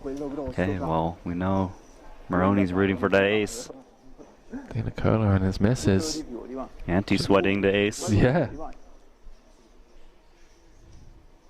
Gotta be some awkwardness on that side. Saka just gets to watch on. I love this shot. This is amazing. 9-5-4, so far so good for the Cowboys of Di Nicola. 2 cards to come, an 85% favourite. Now up to 93. Moroni looking for a Barry. Di Nicola looking for a hold, which he does, Randy. Scoops a monster 63 million chip pot. We're just going to get official confirmation from the dealer, but I believe because Moroni was in the big, it's big blind ante first, and he was just barely covered, Randy. Eliminated in 3rd place, taking home 87,000 euros plus that World Series of Poker Europe main event ticket. But how bittersweet does this run feel here?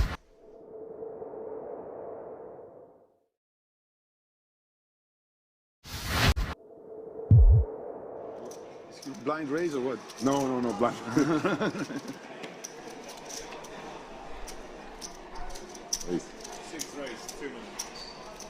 Well, we're back after having a word with our 4th place finisher, Alessandro Pederoli, out in 4th for 66,000. And with that elimination, Randy, we're down to 3.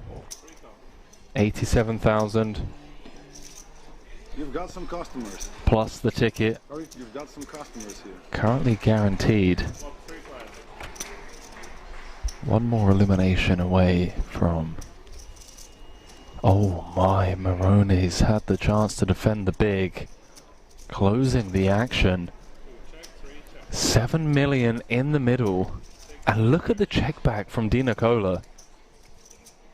That doesn't mean he's not going to lose a lot of chips. Perhaps, but the fact that he's avoided the c-bet on the flop could potentially save him 18 million.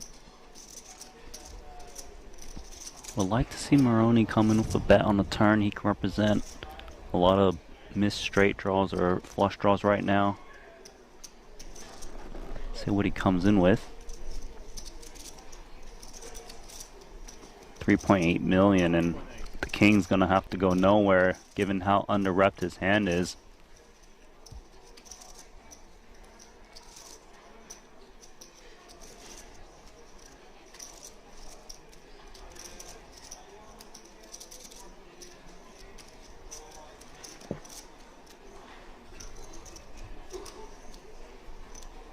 Went for more than half pot on the turn in the form of a probe 3 ways.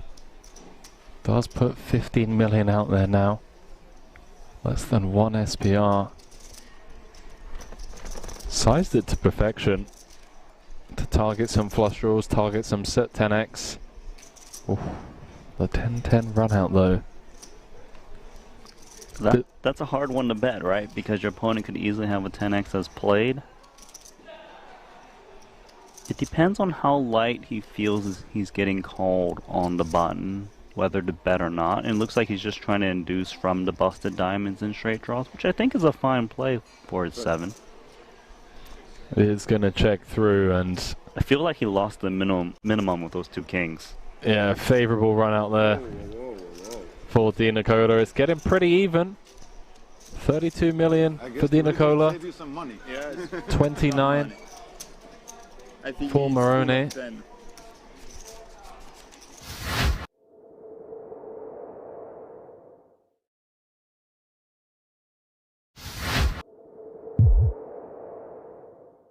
We have to throw chips in the middle. She knows. She knows, aye. She knows what she's up against. But what I always say about these heads-up battles, one double up and it changes things drastically. Suddenly you're looking at 8 million playing around 10-ish, so he's 14, so we'll be getting close to even chips. This is the thing, Dan. A lot can change at that point. 300. 7 doesn't change much. Bird says that it's that she should be calling with the 8s. It did seem like she folded very quickly. Yeah, didn't give it much deliberation. I agree, Bird. You know, there's a couple of things that she could have stopped and thought about there. You know, as I said, Omar is going to be leading that turn there pretty aggressively, especially with hands like that where it's a mandatory bet, given he unblocks hearts as well. So would have liked to see her think about it a little bit longer, yeah.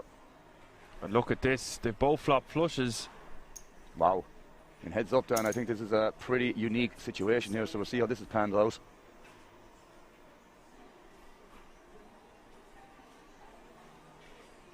I think it's just a call though for Diana. Doesn't want to bloat the pot.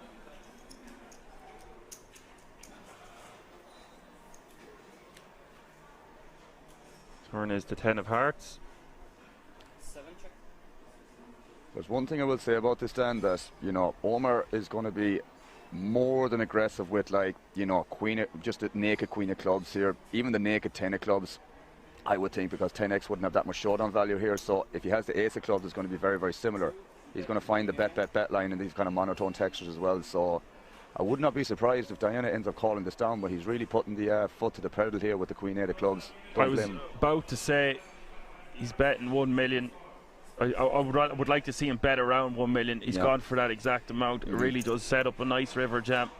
It's quite polar indeed, mate, and that's why I'm thinking if he has the queen of clubs or the ace of clubs here, he's going to pick the exact same size. And so again, Omar just can't do any wrong here, man. He's just targeting that range. Of course, it's very unlucky for Diana to pick up a flush as well, or to have a flush heads up, especially when you have 3 clubs in your hand already. It's going to be very unlikely that he has any of them. But yeah, it's going to be a tough spot on the river here for Diana.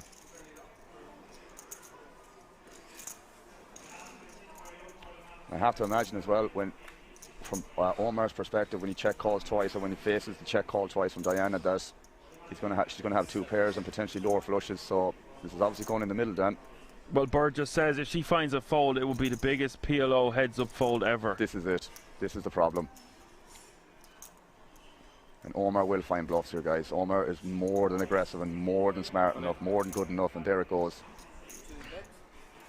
That is enough to put her all in. You got a feel for her here. Not much she can do.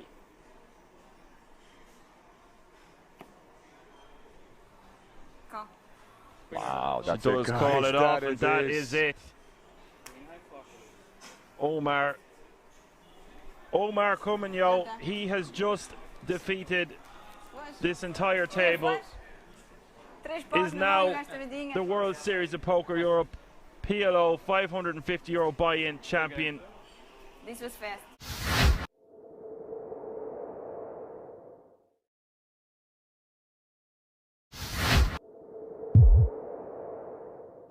Important end was as-deuce of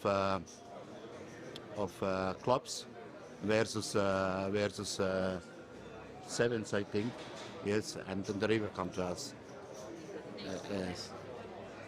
Yeah, there's a lot of nerves out there at the moment. Well, naturally enough. Exactly, in this exact situation. I mean, again, there's so much money up top, man, being 110k, and not only that, we're literally on the ticket bubble too. So a lot of stuff to take into account, guys.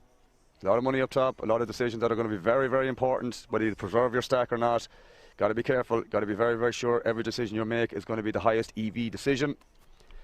But I've no doubt that these players are more than capable of doing that. Especially they've outlasted 3,500 players, guys. Just shy, or just over, I should say, 3,500 players. Ridiculous field.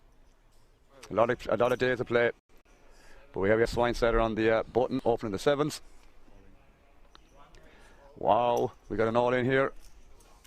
The ace-2 versus the sevens. This could be it, Dan. We could be on the bubble of the ticket here. It could be bursting. This could be bing, bang, boom, and just like that, the bubble bursts unless Bees can get lucky. He's got 33% equity. Can't find a much better spot here with 6 bigs. I think he was forced all in here. Actually, the blinds had just gone up, so it was less than 5 bigs. Total also having your big blind invested and your big blind ante. Exactly. There are some arguments you could make for folding here on the exact bubble, but that is not the cloth that Emil Bees is cut from. 10-6-5 is the flop, and nothing in it for Bees, and he's going to need help on the Turner River, or the fan favourite at King's Resort will be eliminated. Turn is the Jack of Spades, now down to 1 card and 3 outs. Not the first time we've seen an ace in the river down when we've done comms together. Well, wouldn't be the last time. We'll see what happens. Oh my God, he hits it! The king is back, man. Disgusting, and I just said it too, bro. It's like I knew. Trust me, I didn't, by the way. Just to make that very, very clear. Always a surprise around the corner for the king. Man, this is stuff I'm not going to say you'd see online, but it's just in this situation where it's just like on the bubble of the ticket. It's just always these sort of things that like always happen. It just makes great, great content.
Now I put it back. Should I move there?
Alrighty, folks, welcome back.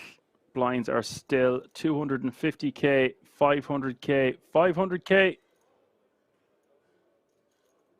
If you're just tuning in, it's the World Series of Poker Europe No Limit Hold'em opener. It's the final table. 4 players remaining now. Trunk on the button here with Ace-8 off suit.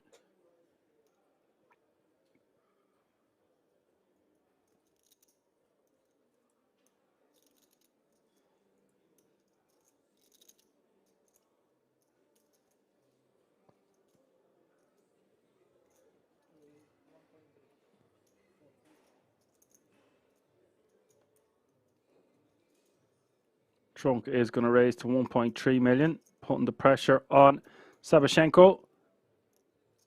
10-7 of clubs for the big blind. Going to be defending this one.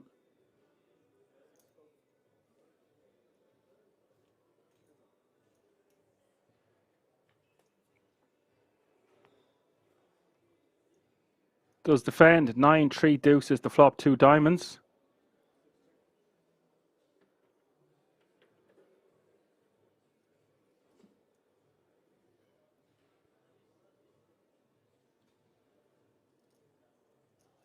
Not much in it for Sabashenko. Trunk with ace high, backdoor straight draw, backdoor diamond draw. It's the best hand with his ace high at the moment. If Sabashenko had more chips, could flick in a raise here with backdoor club draw, backdoor straight draw.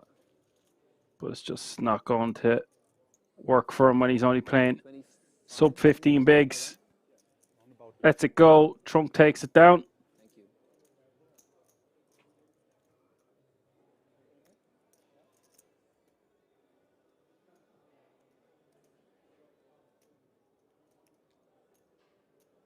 Lady No Muck says, and we still play this game with a load of pukey faces. Yeah. Was sick there for the 4th place, or the 5th place finisher. What a moment it is for the 4 remaining players. Getting through a field size of 3,500 plus. Playing for over €100,000 for the winner and the gold bracelet. Sabashenko is going to be shoving this one. Sub 15 bigs with his ace 10 off suit in the small.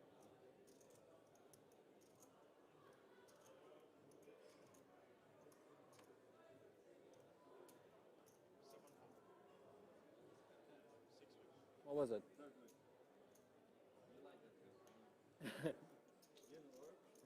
The needle. I'm back, mate. You were never gone, Alan. Quote unquote. I'm in the friend zone, right where you left me. There you go. That's what I like to hear. You take your time there. I had to gobble a kilo of steak earlier there. You can take a pause for the cause if you need to. Yeah, I was making a wrap, bro, and the bloody thing burst halfway through when I was trying to wrap it, and it was a bit of a shit show. I'm not going to lie. You hate to see it.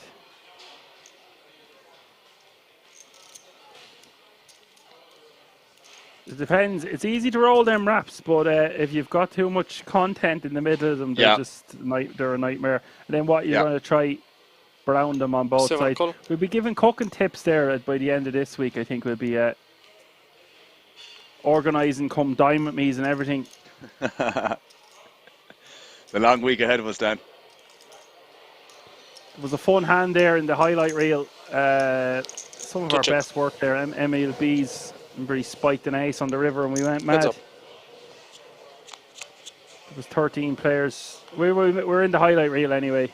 You missed that. Nice. That's about it. Nice. Nostalgic it was. Just seen some standard standard shove. 2 check. Sub 15 bigs with the ace 10 there previous hand, and a C-bet taking it down on the 9-3 deuce with the ace 8 from trunk. 10-7 of clubs defending. That's all you missed? Appreciate the update. 7 bet 700. Getting an update here from Apocalypse saying 700. his lobster was decent. Great, man.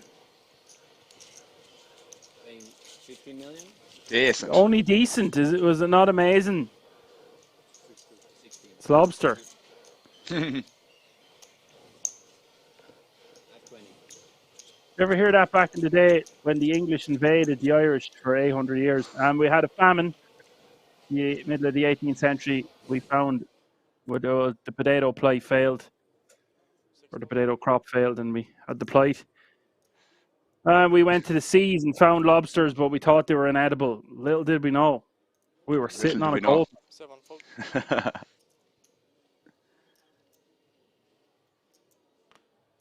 To be fair, if you picked one of them out of the sea, you wouldn't think you could eat something so shelly. Something's missing.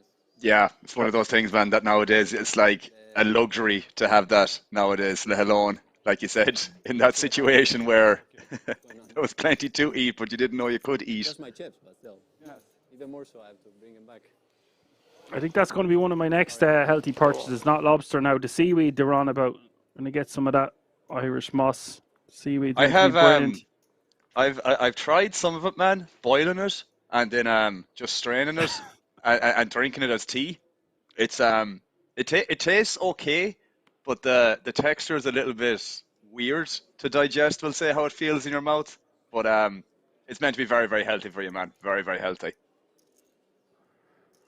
Yeah, I've tried stuff like the spirulina. I know that that's not the same thing, but it's not too far removed. It's an algae. Yeah. Or an algae. I don't know what way you say it. Don't ask me, bro. I can barely speak Well, English. you know what I mean anyway. Yeah. I can't beat you post-flop, I have to beat you... Strata says, did you bring enough butter for the lobster to take a bath in? Taking a bath in me belly. Indeed. No. I mean, if you call, you might get there. I had a big bowl of berries there on the break. Nice. Strawberries, raspberries, blueberries, raw berries, member berries.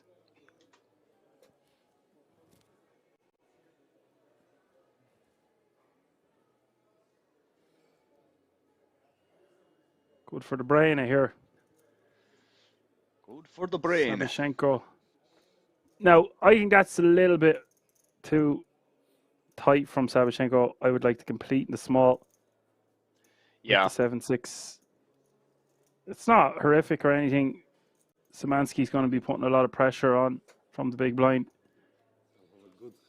I don't even mind folding the 7-4, the 7-3, the 7-2, the 7-5, even if you want, but the 7-6. Just want to complete for a half a big blind more.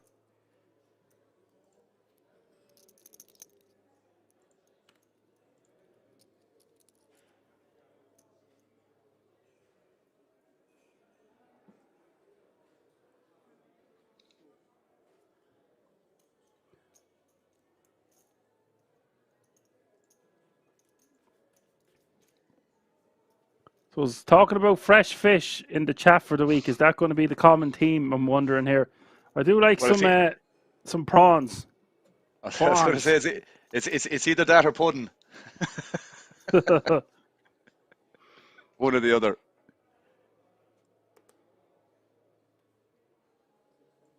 Scallops as well. That's another one. I never actually had them. I never actually had scallops. They're a bit rubbery and tasteless. They don't take long to cook. They're very swift. I think it's just like 2 minutes each side and they're done.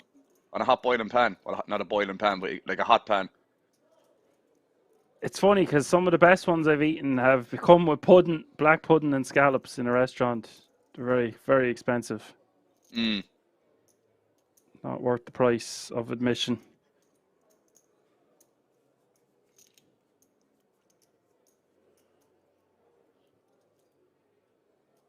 I seen a photo of someone that was at a live event, I think in London, man, and it was a picture of a breakfast, like an English breakfast or whatever, like, and it was like £40 for an English breakfast, full English breakfast. Oh wow! Yeah, somewhere in the middle of London. Imagine, disgusting price. I believe our friend Connor put up one of them actually on Instagram. Big shout out to him becoming a world champion. True. Had him on stream before. Riding solo now. You're the only Irish contingent I've had in the commentary booth with me. Oh, what do we have here? At Kings, that is. Szymanski raised to 1.4 million. Spiranzoni going to be saying goodbye to about two-thirds of his stack here. Unless he gets lucky. Hey, Kings again? Jesus Christ. Kings Jesus again. Christ is right. How many times we had Kings in this tournament?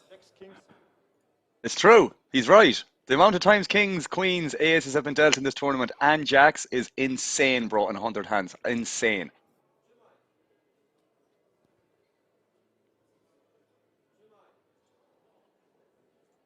Yeah, it's all in and call pre-flop. Don't mind those graphics. Don't let them fool you. These guys ain't messing around with kings and jacks when they're four-handed.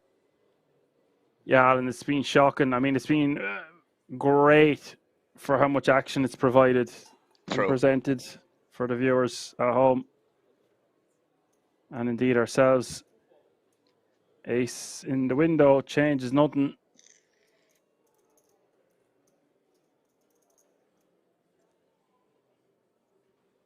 Long may it rain with all these big pairs, by the way. It just provides so much fun.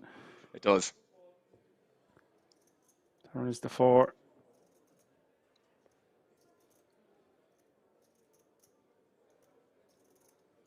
Okay, graphics have caught up now. 6 of hearts changes nothing. And now Szymanski going to be paying 32.8 million. Is that good enough for the chip lead? Thereabouts. Big pot regardless. Oh, yeah, jacks. Yeah, pocket jacks. Oh, he won jack. Well, how good is Szymanski running? Pretty insane right now. How many times big pairs has he got? And got paid. Exactly. One thing getting dealt aces, kings, queens, jacks. Getting paid with them is another thing. But like to be fair, man, every time someone's been dealt a premium, there's been action alongside it. The vast majority of the time, I would say more. Again, just my perception. It's been most of the time that there's been an action hand when someone has had a premium. For the third place now. Yeah. I guess I got a flat then. Nah, you can't flap jacks, man, in that situation. Four-handed, crazy. This guy's beating himself up a bit too much now. Yeah. It's sick when you have to ship two-thirds of your stack in the other direction, and then he lost with the ace-8 rejamming into jacks. So he's lost with jacks and rejammed his ace-8 into jacks. So he's going to be feeling quite dejected there, and the blinds have gone up as well after he got back from break. 300k, 600k. So there's additional pressure on him now also. Yeah. It is Trunk who's got the goods this time. More big pairs. Go figure.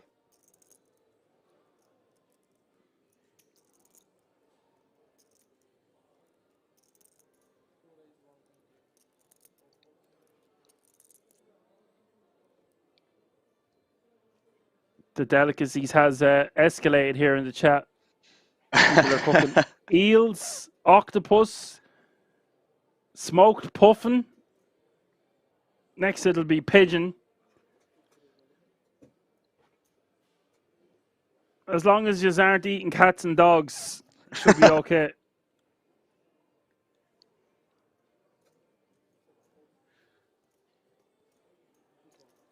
Doing all in here, mate. Make pets great again. Savchenko I know. rejamming into the trunk. Because there's been so many jacks against this. Can't blame him here, Al. It's got a rejam, four-handed, standard, sub 10 bigs.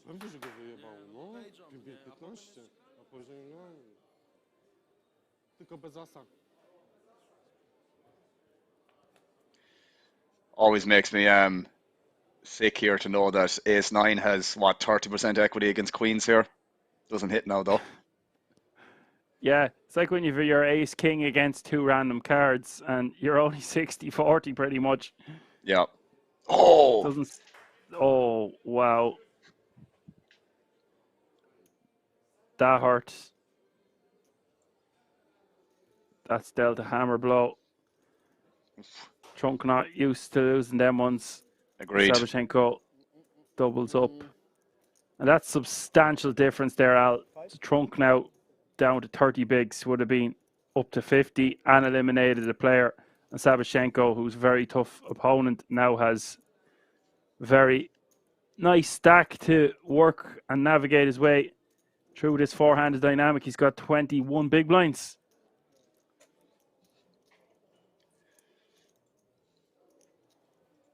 Swings are real, John. The jungle is massive, Al. I didn't say nothing. I'm glad you doubled up. I mean, because, you know, I'm happy that... I told you, an ace was due. I'm more annoyed about the jacks against kings.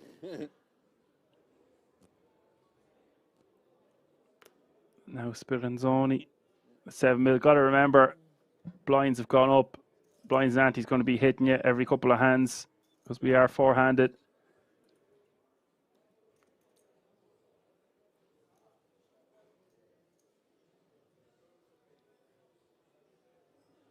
Okay, is it gone too far now? Eating monkey. Leave the monkeys alone. Monkey reminded Stratus of a chewy beef and he wanted to have a cigar with it. Interesting. Yeah. We have a winner.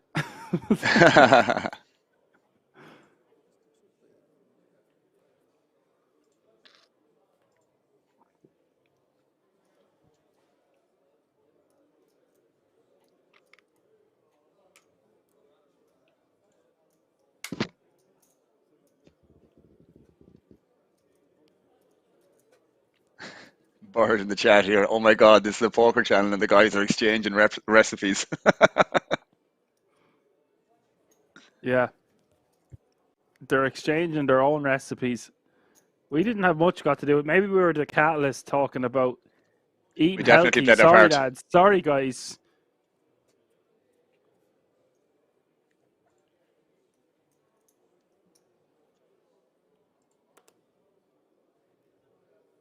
Apocalypse says poker literally involves chips.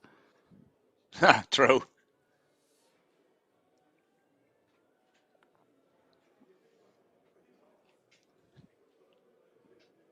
Szymanski.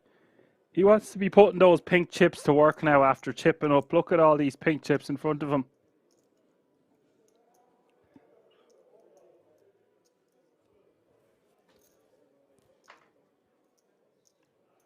Now, from a dynamic perspective here, Trunk is going to be a little bit gun shy after losing that all in. Yeah. Speranzoni has to make a move soon, so I'm going to keep peppering him with the jab because if he rejams, I can just fold. Maybe not. Maybe would fold the ace-6 suit. I don't know, actually. It's very close. It's very cuspy, that one. But what I'm trying to say is Szymanski can be raising a variety of hands here into Speranzoni's big blind. He shouldn't be defending too wide, and if he rejams, then we can just let go a lot of our holdings. I don't know if I fold the ace-6 suit if he rejams there. Honestly, it's close Definitely either way. close. It could be a little bit too much. It's nearly 13 bigs. If it was under 10, I think we dance. Yeah, I agree. I'm getting tighter in my old age, I think. Before, I'd be like, no, I'm calling here. If you have me, you have me. But he just has such a nice positional advantage here now, Szymanski, that he doesn't want to just give away 6 million, 7 million there. Yeah, you can definitely pick his spots. Definitely pick his spots.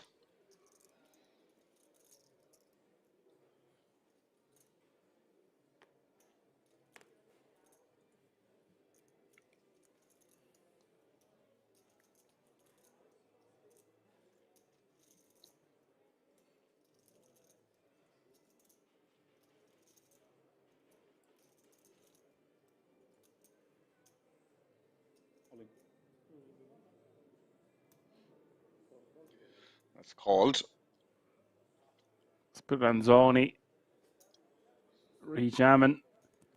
Trunk calling. Can't blame Trunk for calling here. Speranzoni going to be getting a bit impatient.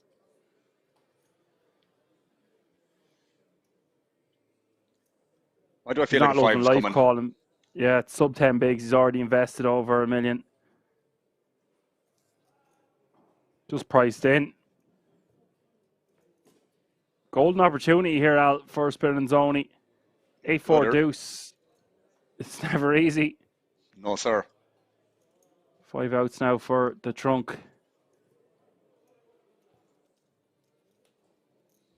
Good diamond. Turn Oh my is a God, what a diamond. turn card. Whoa. The worst. Look at the amount of outs. I can barely count Yeah. that many outs on the screen. 15. Oh, wow.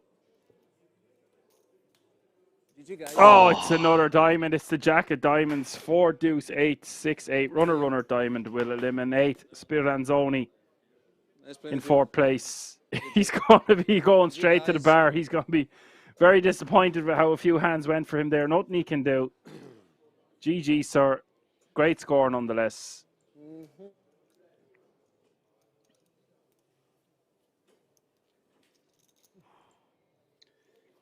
37k payout, by the way, plus the 10k ticket, more or less 50k payday. Pretty I was okay. just scrolling up to find the exact amount there. Bet you to it. Doing your job.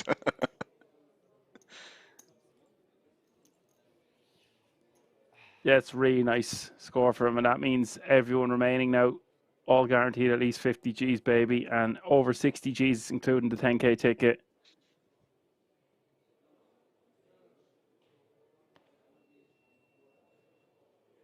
And I really liked Speranzoni. He was quite the character there. I liked how vocal he was, and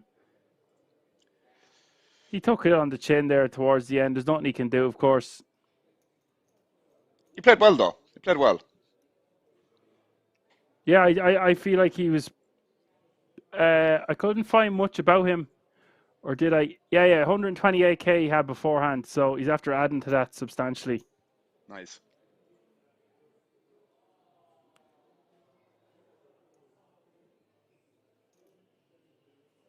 And Lady Nomuk says he wins with ace-8 offsuit. Remember the good and the bad, GG.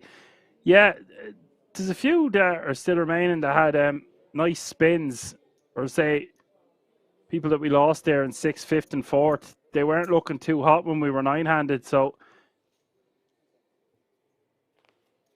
it's been a bit of a roller coaster of an FT, but I'm all for it. How much all-ins we've had.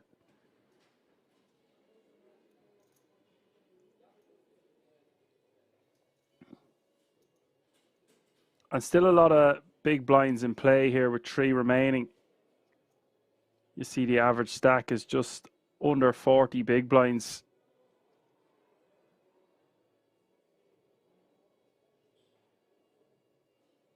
Any one of these 3 remaining players could take this one down.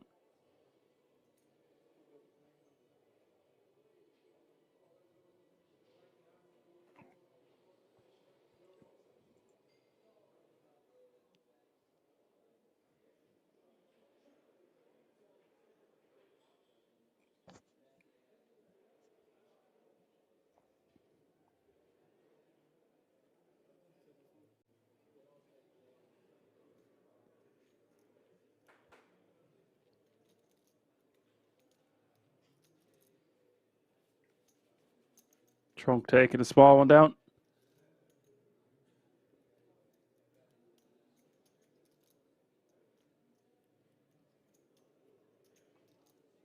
Will say at the start of the FT, remember I was saying, Alan, that he was jumping out of his seat and he seemed a bit all over the place, very hard to contain his excitement. Yeah. He's remained very composed even after he's lost a few all-ins. And he's picked up a few of these small pots and they've all added up. No, for sure. And this is the thing, man, like he did kind of bide his time at the start of this final table with some of the shorter stacks, let them get knocked out, not get too out of line, do something he might regret. He's been fairly, on point in terms of like not getting out of line. And, there's a time and a place to do it, man. And I think in terms of how he's been playing, it's been pretty solid.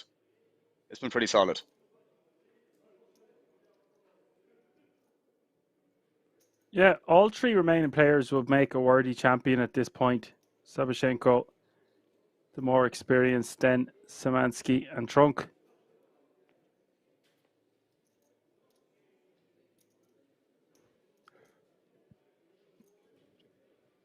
Sabashenko up against it though. There's still over 100 big blinds in play, so that's something to note between the three.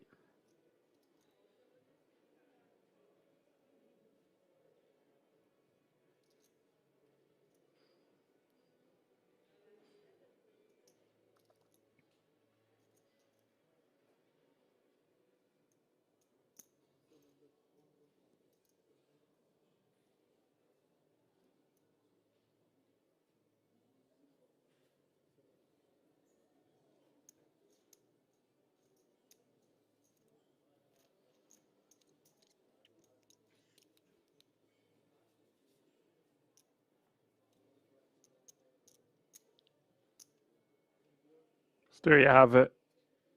60 bigs playing 40 bigs playing 17, so still the guts of 120 big blinds in play. Testament to how great these structures are. True.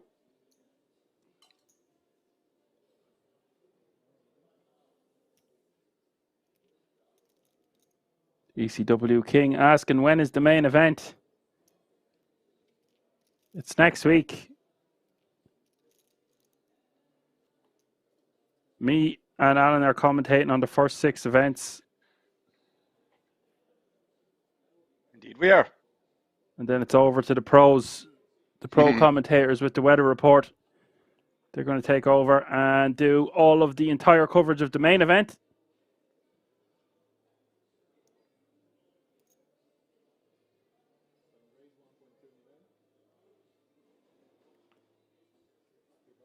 Apocalypse is asking you a question there, Alan. Sorry there now, mate. Definitely directed at you more than me anyway. I haven't a clue about football teams. Where are we looking at this in the chat here now? Is it recent? Down the bottom. I need to refresh this, man. Sometimes this chat needs to be refreshed on my browser. Oh yeah, don't know if either of you seen, but my team Borough have Chelsea in the EFL Cup Cup tomorrow. Oh, nice. But that's probably like a non-league team, I assume. Apocalypse. Big pair here, three-handed for Szymanski. Unfortunately, his opponent doesn't have much. Has nothing. Let's it go. Let's it go. Yeah, Borough League 2. And yeah, it's actually top of the league right now. Nice. I'm not following, I follow a couple of YouTube teams, man. Stuff like Hashtag and SE Dons. Yeah, do follow some teams like that, but some of the content is entertaining to watch, and it's nice to have something to watch on a Sunday morning / afternoon. And during the week as well, when there's like midweek games as well, they upload footage. So I watched Dorking Wanderers, who's another one as well. They were in the National League last year, and they got relegated, but I follow their YouTube stuff as well. So, you know, in terms of League 1, League 2, Championship, my brother supports Leeds. So I keep an eye on the Championship every now and again, but like League 1, League 2, not so much, unfortunately.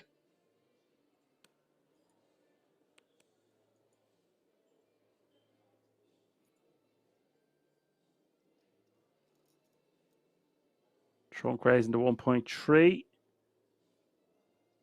Jack 8 off suit, and Szymanski would like to see a flop there because we're suited. It's one big blind more.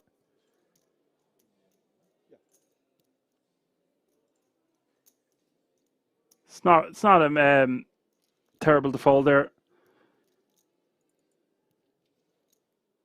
Of course. Of course.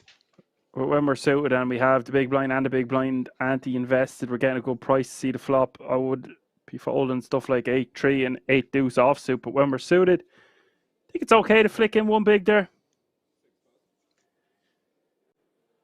Would you assume that these three guys are not recreationals in any way? Szymanski has shown himself. That was the guy that folded the 8s, remember? And then he had another tight folder too. They're significantly outmatched in skill level by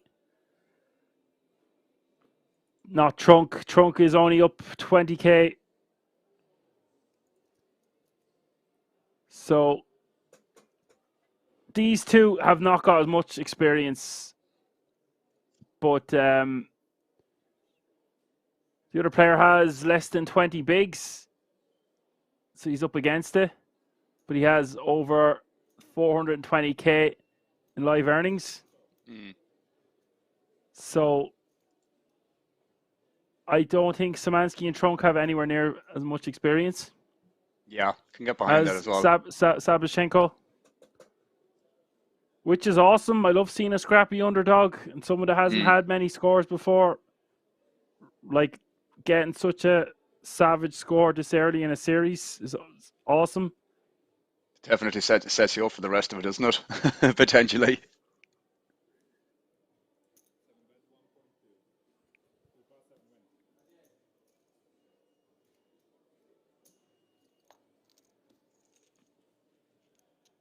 No, the reason why I ask is because, you know, is there going to be a possibility of a blow up here? And probably not when you're dealing with some players like this.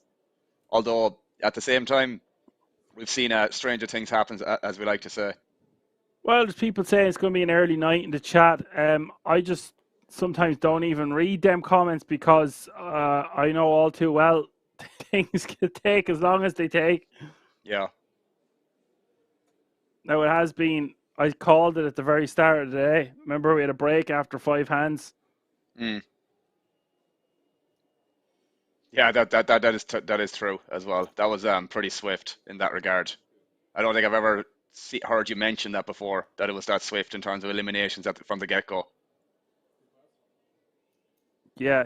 Now, Sabashenko is really up against it.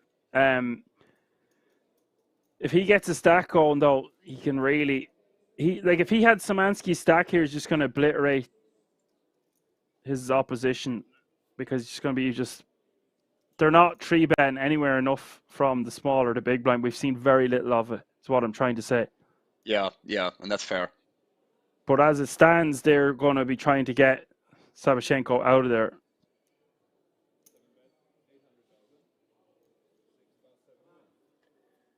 But you're probably going to see, although Sabashenko is obviously a little bit on the shorter side, but as I said, I don't think you're going to see a lot of blow-ups potentially. It's going to be a lot of like small ball poker, as Daniel Legrand used to say in that regard.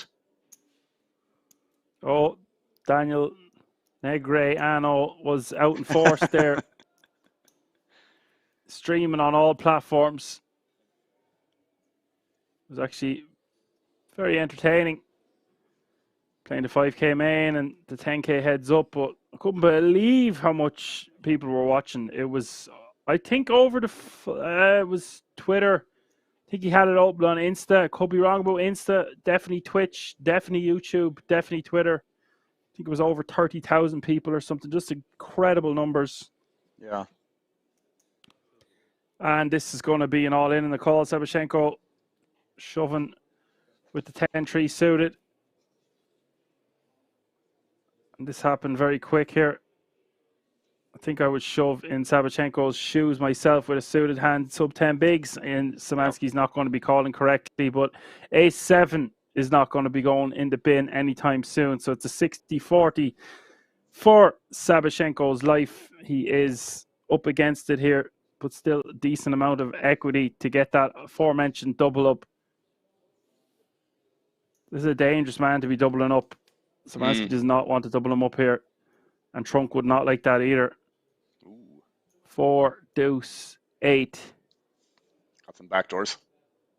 Got some backdoors.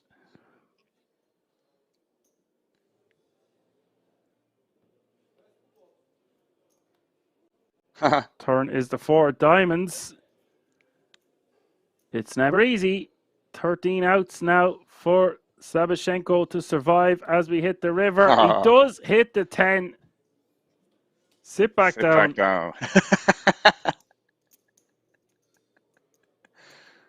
That's not good for the 2 other players remaining. Trunk not liking that one either. All he need to do is just sit there and hope for the best. would have got a significant pay jump and be going heads up for the title. But now, as it stands, he's going to have over 20 bigs, and that is very grindable for a man of his caliber.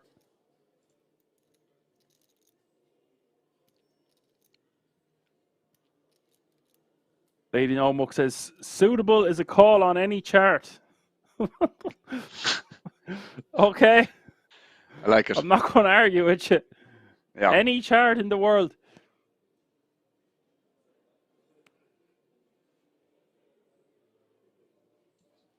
You mentioned above as well, the dealer loves the dramatic flop reveal. They do. They do it for the content. Oh, we love the drama.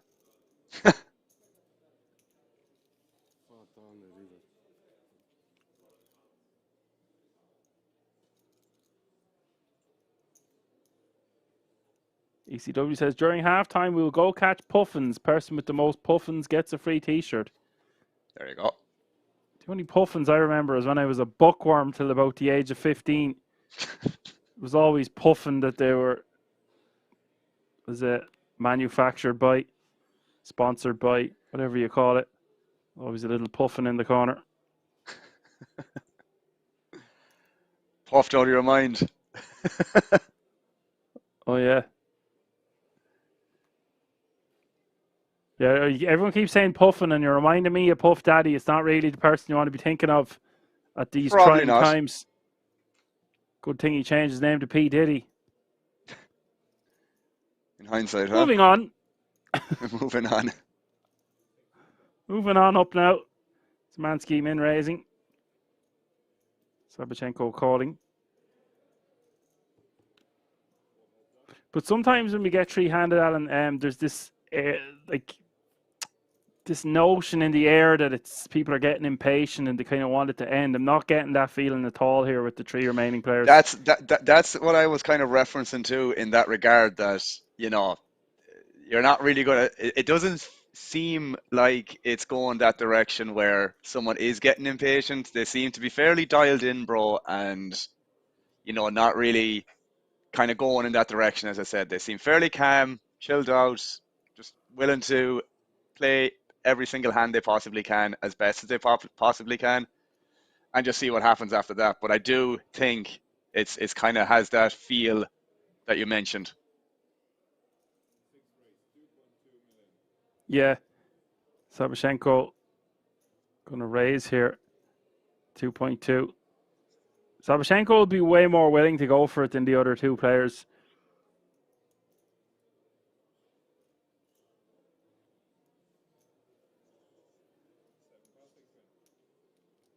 They're just going to be a bit out of their depth against Sabachenko. He's picking up chip stand as well. Yeah, one double up and they're in trouble. Although he has been accumulating chips or whatever, he's very calm and calculated. He's not taking any big risks.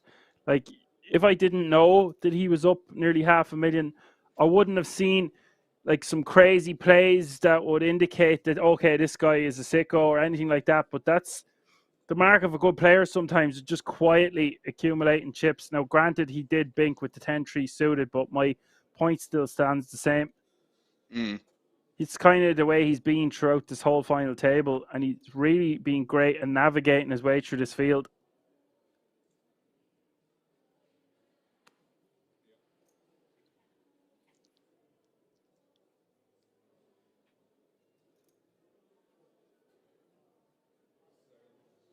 Did he do it?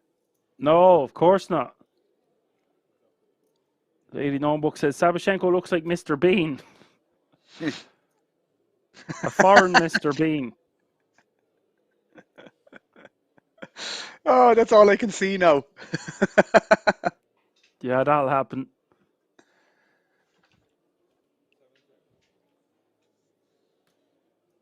Till we make the unconscious conscious, it will lead our lives and we will call it fate. King, Queen, 8-9 is the board. It's amazing what you can't see or can't hear until you've seen it or heard it. Well, that's just You after know? confusing the shit out of me. Yeah, it's like you didn't see Mr. Bean until it was mentioned in the chat. Yeah, well, now, yeah. But like, why has that not crossed your head all day? Because it was unconscious, and now you're conscious of it. You can't unsee it. You're like, you sound like someone that's after doing a course in that or something. I'll get my call. How do you not see an apocalypse, bro? That's all I can see. It's not like identical, but there's definitely some comparison. There's definitely a comparison, man. And that's all I can see now. Thanks to whoever said that. I think who said it actually? Stratus? Yeah, it was Stratus. No, Lady Luck or Lady No Muck. Yeah, Lady Said No it Muck originally. is new enough to the stream. Always tunes in from America. I don't think she's missed a stream now in a couple of months. She's always up for a laugh in the chat. Always gets it going.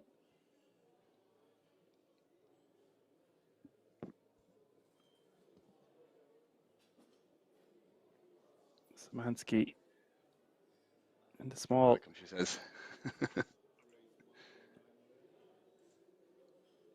Get her on the mic. Get her mic'd up.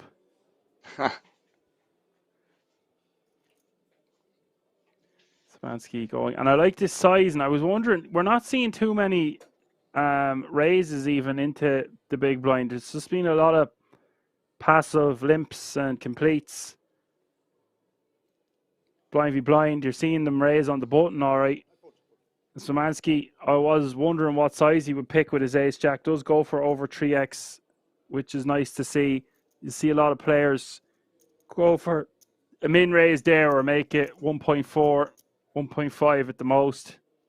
And I really like that he went for over 3x. I would actually argue you should go a little bit bigger, but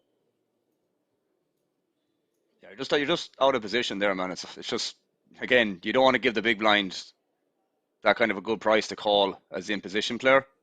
So it does make sense to make it that little bit bigger. Again, like for cash game perspective, it's completely standard to do 3x small blind versus button, or small blind versus big blind, excuse me. And arguably, sometimes going 3.5x can be a norm for some people as well. But I do agree, like for sure, making this kind of closer to 3x on average is good as the out of position player. blinds are up. Blinds are up.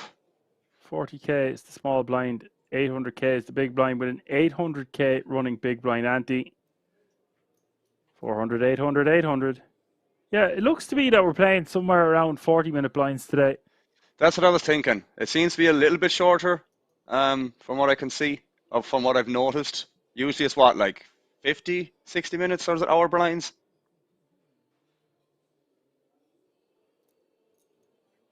Yes. Yeah, I mean, it does vary. For the main, I believe we're going to be playing 90-minute levels, which is incredible.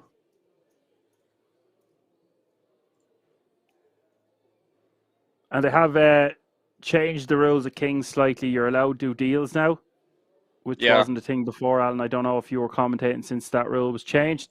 And that has sped up the game. It's created more action as well. Definitely noticeable. You can see there's been... Oh, that's the other thing. Yeah, levels become halved when... Yeah, when it's been a deal. Yeah, when the deal is done, so it could be 5-handed, 4-handed, 3-handed, then you'll be playing the norm was 30-minute levels, so it was going from an hour to 30 minutes, which was actually really handy. Makes sense, in fairness, because they have less to play for. Whatever they might have chopped equally, and then play for maybe some remainder on top is usually what happens, isn't it? Yeah, and I'm not here to complain about the length of streams. It just was noticeable that players were playing better poker. They were really going for it more, and it just created more action and excitement for the fans watching and myself. And I guess in a way it wasn't accumulating to 15-hour streams as much or anything over 12. Yeah, because I think the last one I did for you, there was a deal 3-way, if I remember correctly. And or maybe it was a deal heads up, because I remember the heads up action, man, was just like the guys are very relaxed, and and you know, it was just a lot more fast paced, and it was probably over the heads up in, I don't know, man, like maybe a half an hour, 45 minutes, something like that. It was very, very swift. Yeah, now it is important to note that there's no deals allowed when they're playing World Series of Pokers. But that makes sense. Yeah, the bracelets are just too prestigious, etc. Fight it out. But that's probably why the blinds are slightly shorter. Now, this is just the opening €350 event. So only time will tell. Pockliff says mainly so people will stop asking him to do comms. You can start your own poker channel there. You and your wife, Apocalypse, on the Shetland. On the Shetland Islands. I don't know. Maybe you could get a load of ponies and do some pony racing commentary. I don't know. I'll get me coat. For the 10th time today. You keep getting it. Need to get your coat if you're going to the Shetland Islands anyway. It's not too far away from Norway. True that.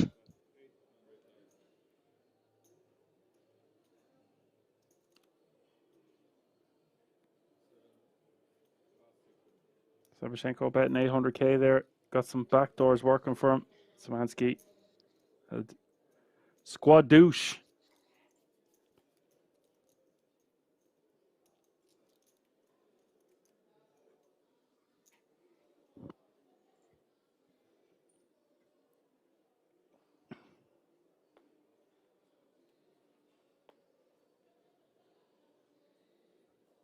Paul Club says winter is coming. Yeah, you better get Jon Snow to protect you. Call the Night's Watch.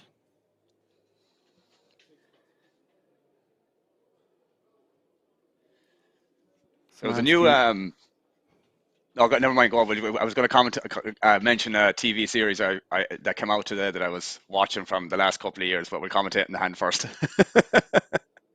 Go on. Well, you love hearing about TV series on the channel. Oh, it's the season 3 started today. It's called From. I'm not sure if anyone in the chat has watched it, but it's quite good to say the least. It's about, like, I don't know, how can I phrase it? Some, let's say, family is traveling on some random road. They end up crashing. They wake up in an alternative universe, but like it's kind of where they might have crashed, but they can't leave this area. And there's a bunch of people trapped in this kind of dimension, man. And at night, for example, if they're not indoors, that these kind of creatures come and try and, you know, basically kill them. But there's a whole storyline behind it, obviously. And yeah, season 3 started there today. And it's very, very good. Very, very good. Gonna write that down. Yeah, it's just From. Just From is what it's called. F-R-O-M. I've too many things on this TV list, but yeah, poker is always top of the list now, this side of Christmas. Yeah. Oh, but if I get around to it. Oh, it's from the makers of Lost, yeah. This Christie or Chris Ketties. Yeah, it's from the makers of Lost. That makes sense. That makes sense as well because it seems to have the kind of similar, not exactly the same, but kind of similar-ish storyline in terms of being isolated in a certain place where nobody can get to them. But it's very, very good. But I have this. Sorry, man. I keep talking about this. Don't apologize to me again. Go ahead. But yeah, it's I have this app on my phone that any of the series that I follow kind of gives you an update when you know, it's been released, the new season, or when the next episode is and all that stuff, man. So yeah, I kind of had that. I downloaded the last maybe 3 or 4 months ago. It's just so handy, man, for, you know, just input a series. And the thing is with a lot of them that you watch, man, you forget about them. And then you kind of go 2 years without remembering about it, and you just stumble across it again. So I just saw that coming up as a recent episode that's coming out, and I was just very, very happy that it was this series that I was on about. So it was useful, very useful for that. It is a horror show. Yeah, it's a horror show, yeah. Horror show. Kind of like some the bad beats we've seen today. True that. I don't think, Sabashenko's going to lady. defend. I don't think, lady, it's on Netflix. I think I'm not sure what site it's usually or what like Paramount or something like that. I know it's I think it's Warner Brothers that do it. Not Warner Brothers, but I can't remember the name of the goddamn company that made it. I can find out actually.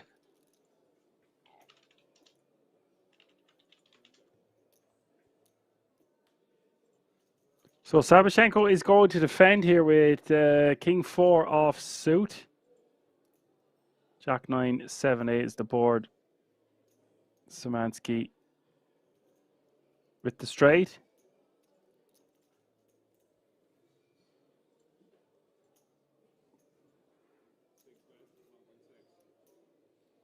Sabashenko is going to bet, try take this one away from his opponent.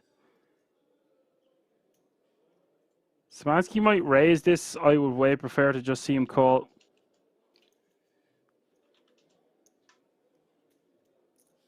Does call.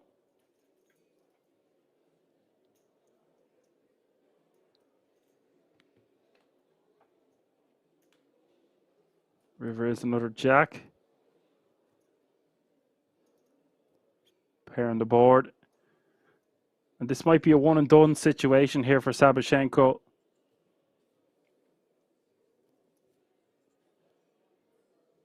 $7.8 million in this pot.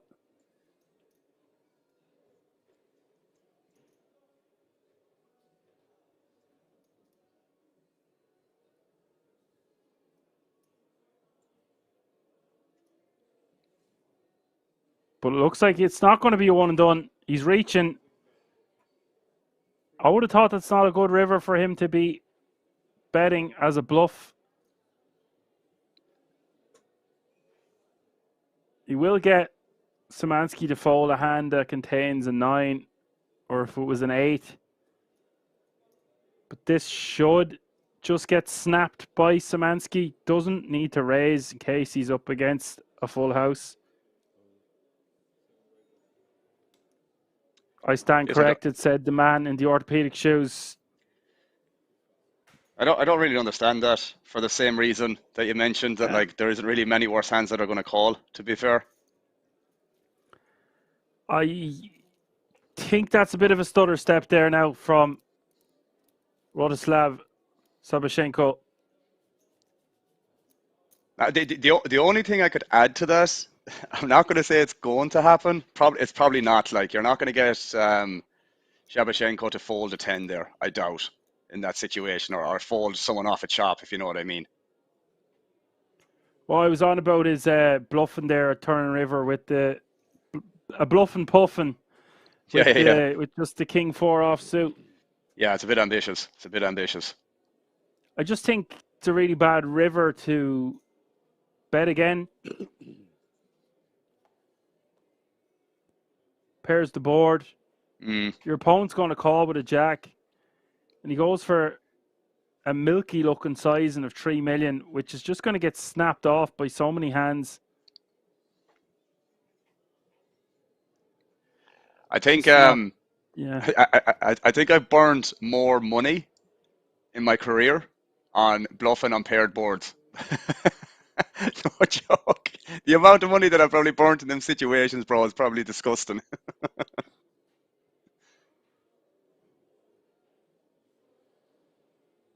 And we're going to see an all-in in the call here, I would imagine. Szymanski can just fold, sitting pretty with 42 million.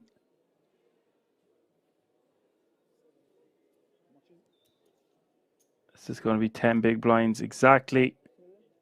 It's for about half of trunk stack. King Queen offsuit going to be doing very well against the rejamming range of Sabashenko from the small blind. Trunk will call. Does have nearly 40% equity. Sabashenko could get a second double up here, put him up to 18 million. Either that or it's going to be curtains. Let's find out.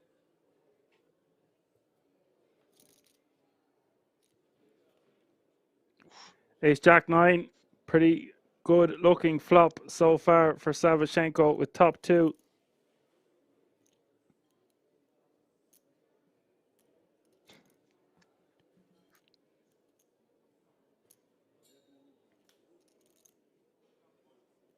Turn is the 6 of clubs.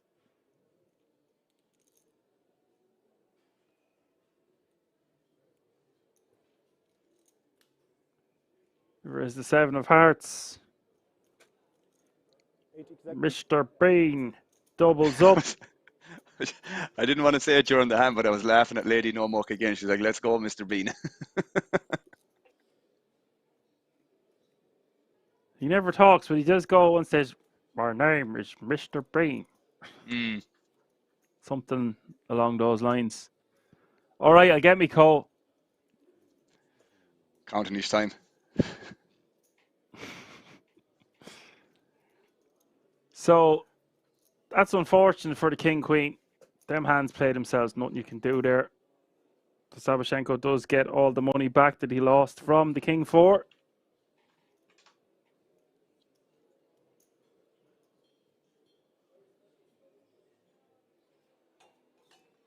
Pocket says, don't bluff on paired boards. Got it. Unless you want to be a bluff and puffing. I honestly think that's not a bad shout. Don't bluff on paired boards. I honestly think you could probably save yourself a lot of heartache by not doing it.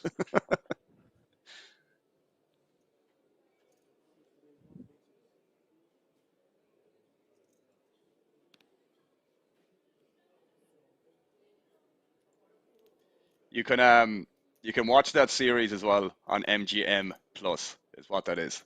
That's the guys that made it, or it's released on there.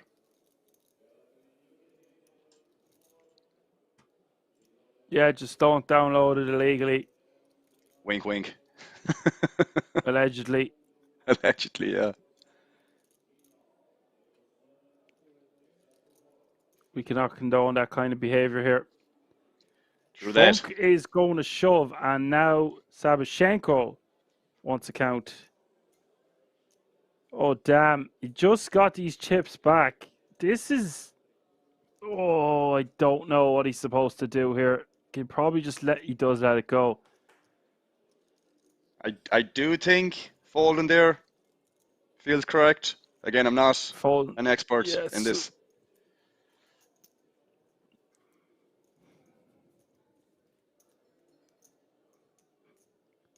If we're suited, I'm calling. It really seems about that close. Like I would assume suited would be somewhat easier, I would say. It just feels horrible to give back the chips you just won. You're back down at 10 bigs. Or you double them up.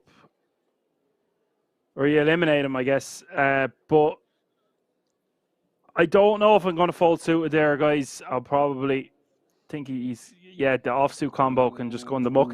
It is for about 12 bigs total. So it's like 10 more.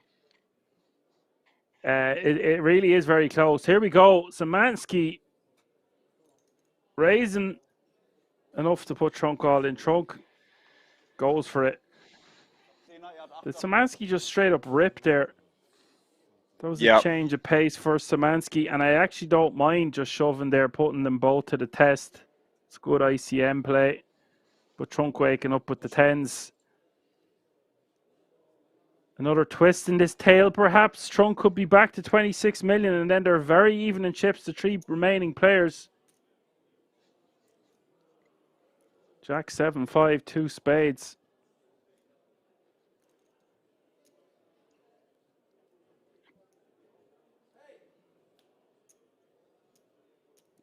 Turn is a 5 of hearts.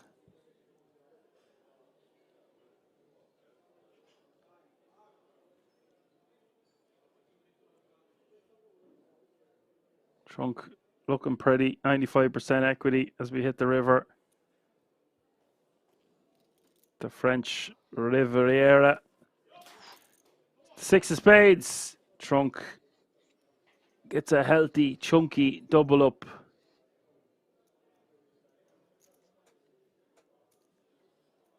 Put the chunk in the trunk.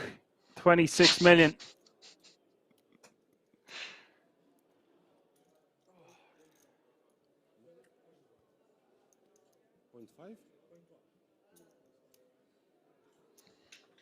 So Szymanski going to lose sizable amount of chips.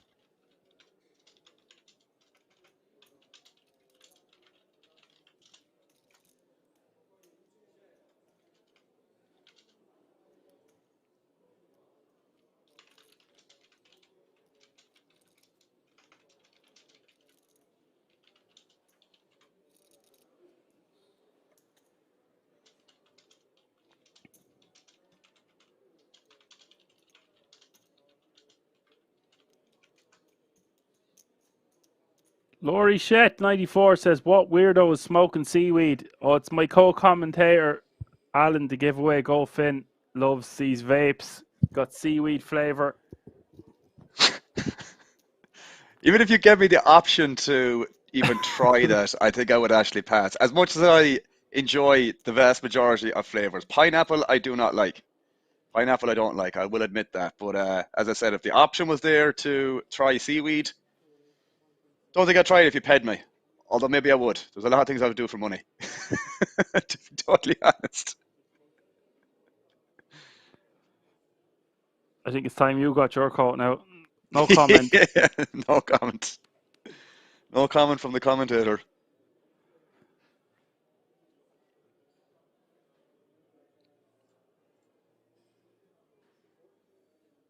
Eat it raw, don't smoke it. Yeah.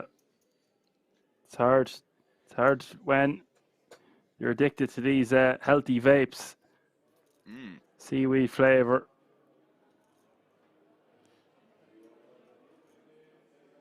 Do you have any monster cans with seaweed flavor, Alan, as well? While you're at Jesus, it. man. Don't know about The that best one, of no. both worlds.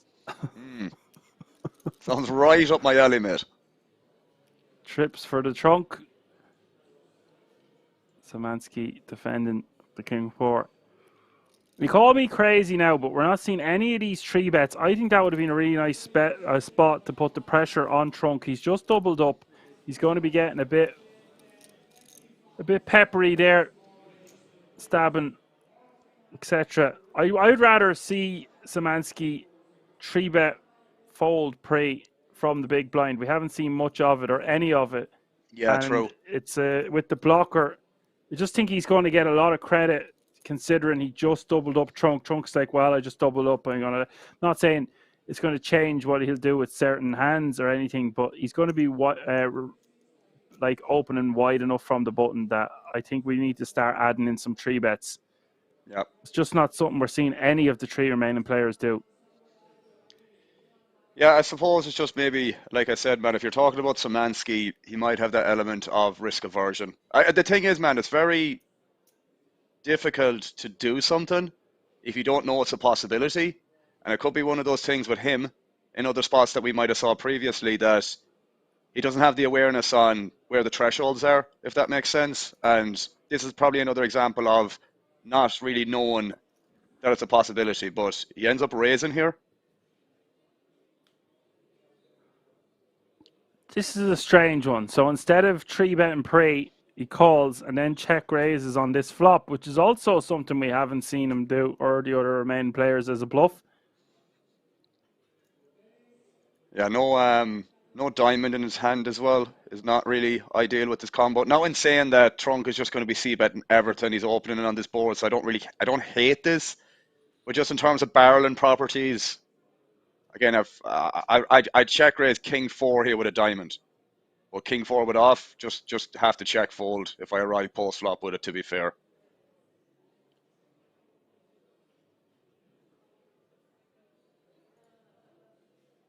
It's just a bit out of character here from Szymanski. Yeah, it's true. not something we've seen much of.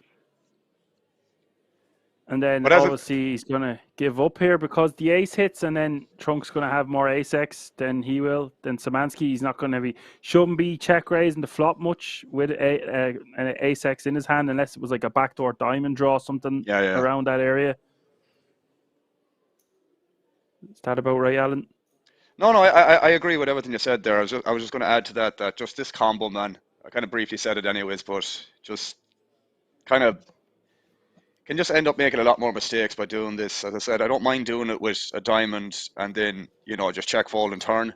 You can't really feel overly guilty. But in saying that, man, as I said, like Trunk is just going to be betting everything that he decides to raise with pre-flop. And it is three-handed, man. Like, as I said, he's not going to be opening 100% here in other situations where he could have got away with it. So I don't hate the raise, man. I just like not a fan of raising with that hand in particular.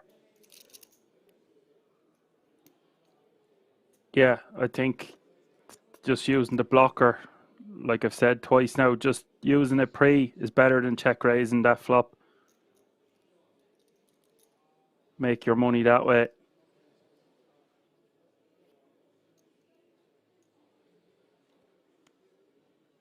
So we've seen two strange plays now from the King 4 offsuit.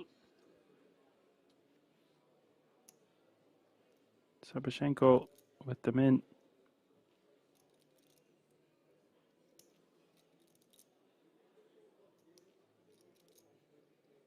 This isn't the worst one to just straight up rip 30 bigs over the button open.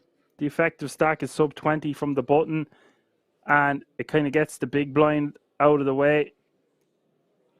Nice jam here by Szymanski. A lot of players might just call or 3-bet fold, or maybe not 3-bet fold, but it's just going to play better as a jam here.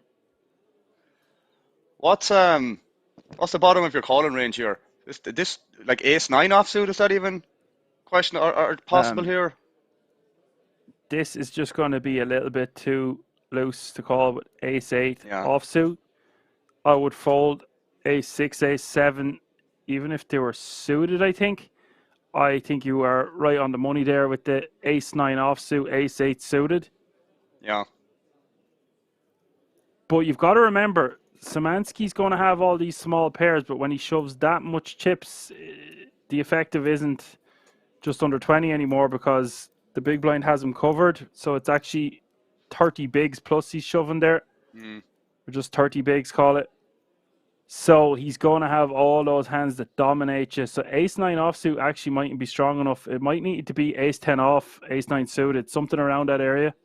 Yeah, yeah.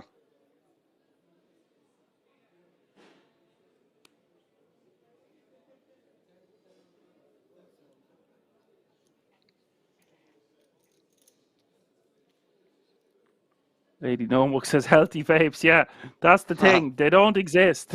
They came from China.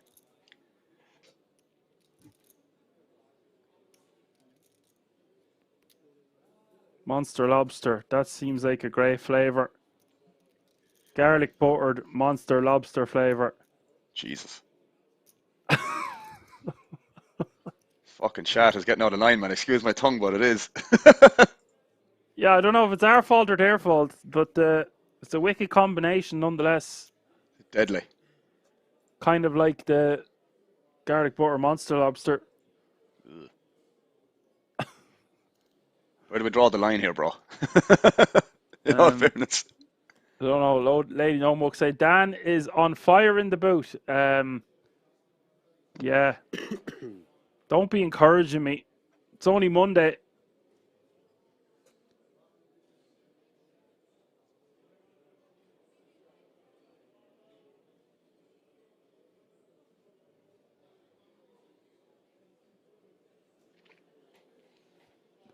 Stoned Resto says focus and engagement are like muscles. At some point, you just need that rest. That's what MTTs are about.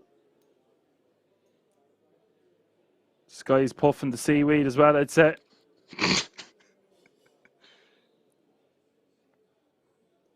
Nice to have you with us, Stoned Resto. I know, I see what you're saying. Like I always say, it's decision fatigue. You can only make so many good decisions in a day. They'll have been playing for nearly a week straight for some of these events. There's going to be lots of day ones, etc. Now, granted, it's early enough in the evening here. So normally when I'm talking like this, we're 10, 12, 13 hours into the stream. And it's way harder to make decisions after that point. We're only 7 hours in today. But yeah, I do agree with what you're saying. Focus and engagement are like muscles. That's what all the breaks are for, though. Just got to use them wisely.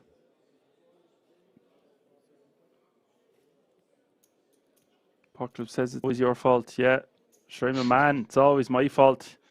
Exactly.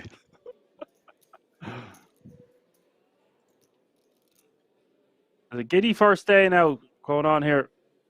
We don't get a bit squirrely till later on in the week. Could be a sign of things to come.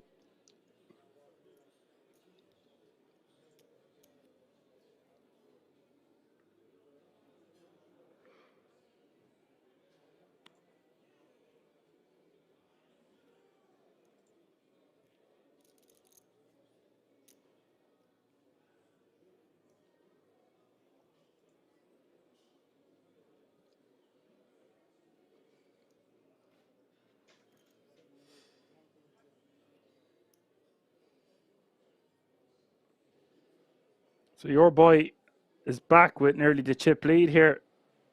Or he does have the chip lead. Trunk. Seems fitting in a way, Alan, considering how many hands he won at this final table and then lost a few.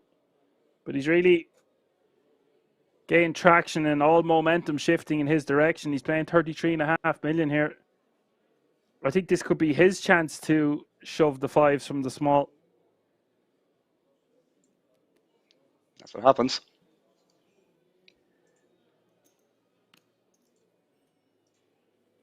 Babushka takes it down. Yeah, it's just them small pairs are just going to play best as a jam off a stack depth of 30 bigs or less.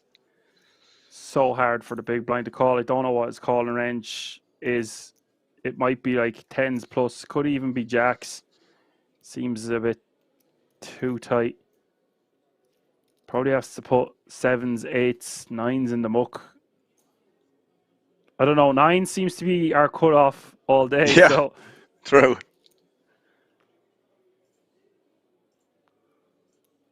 It's just if he's going to do that with fives, then he's going to do it with all those combos of ace, king, ace, queen, ace, jack, ace, 10. And then all those hands like king, queen suited, king, jack offsuit, king, 10 suited, all that kind of stuff. So your 7s, 8s, 9s aren't really doing too well against that range.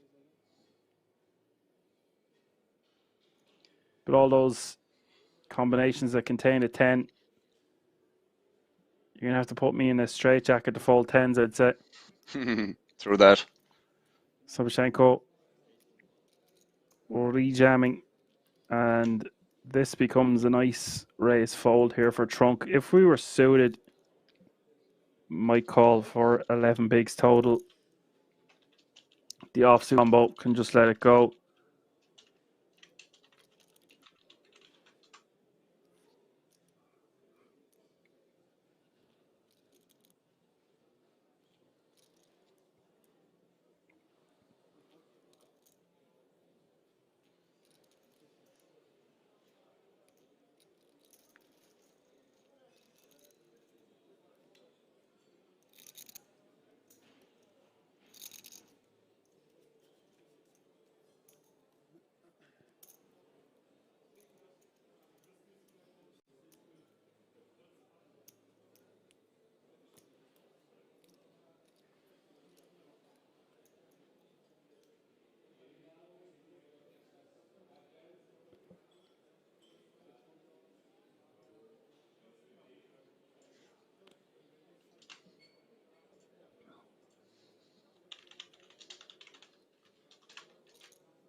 Szymanski is going to raise to 1.9 million. This seems a bit small for my liking. We've seen him make it 1.9 million when the blinds are 3 and 6. Yeah, doesn't look like he's true. adjusted to the fact that it's now 4 and 8.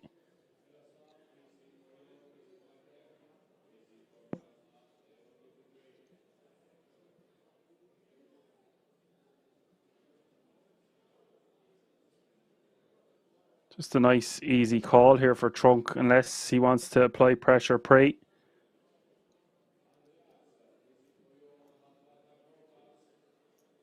I might use some of my King X unsuited combos like the King 3, 4, 5, 6, 7, Fee-Fi Fo Fum.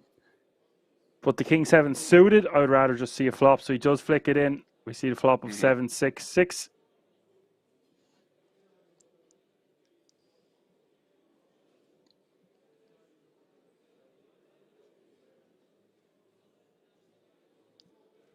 Szymanski can bet small here. He's going to have the best hand the majority of the time. He's got some backdoors he can continue firing on. That 8 as well blocks some of the straight draws that Trunk could have to continue. So I like a bet here, and Trunk will call.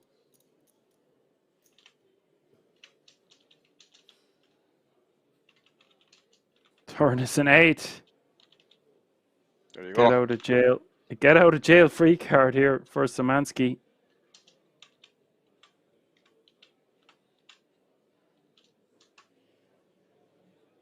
Such a bad turn card if you're Trunk. He's got a spade, any spades working for him, a 7, a king. But it is the 8 of clubs.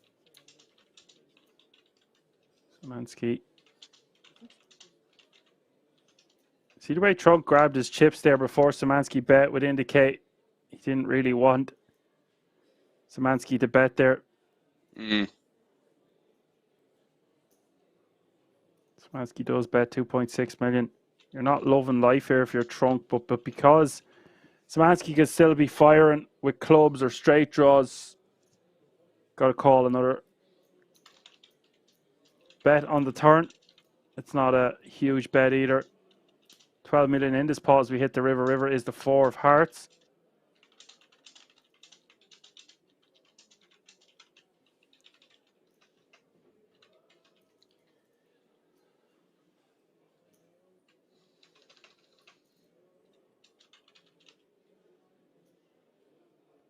Any 5 now makes a straight. If I'm Szymanski, I'm either betting small here as a blockerish type sizing / value bet, or I'm just going to go into check call mode.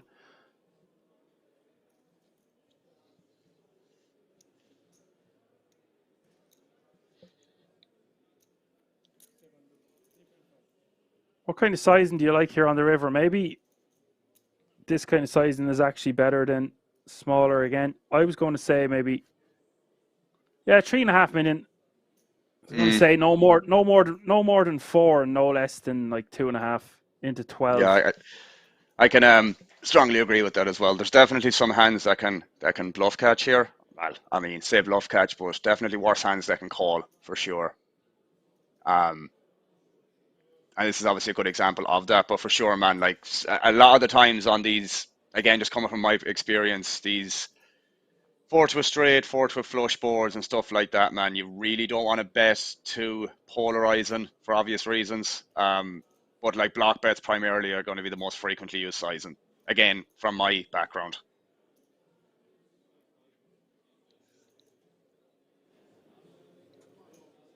Yeah, and I probably just fold this from Trunk. I just don't think Szymanski's going to continue firing. Maybe he will do that with busted clubs, but Trunk has all the 5x, and Szymanski doesn't have as much 5x, especially when he raises that size pre.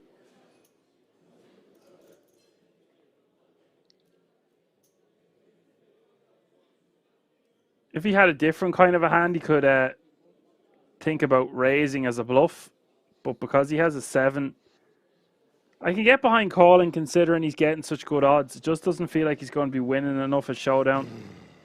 Do you know? Do you remember this hand from earlier on as well, where Trunk was in the hand when he raised the turn against I forget who the player was, and it came 4 to a straight. Yeah. And yeah, the out of position player donked. I'm not going to say this is similar, but like, are they going to bluff for that sizing as well? It's hard to say. You know, it's like I don't think I fold there either, but again, it's hard to find some bluffs there. You know, this is the thing. Yeah, it's all well and good when we can see the cards at home saying, oh, I'd fold on this river, but he does bet 3.5 into 12 million. So there's 15.5 million in the pot, and it's only 3.5 million for us to call. It's just when Szymanski raises pre, bets flop, turn, and river. Yeah. From the way he's been playing, I'm just giving him credit on that occasion. I think so too, bro. Honestly, you know, it's not again. Yeah, we can say that because we see the cards, but like, it's very, very difficult to find a bluff there in a bet line on a 4-liner. You know, by the river. Blinds have gone up. 500,000 is the small blind. 1 million rupees is the big blind with a 1 million big blind ante. Trunk is going to shove on Sabashenko, and we are off to the races. Let's see who looks like a happy jockey.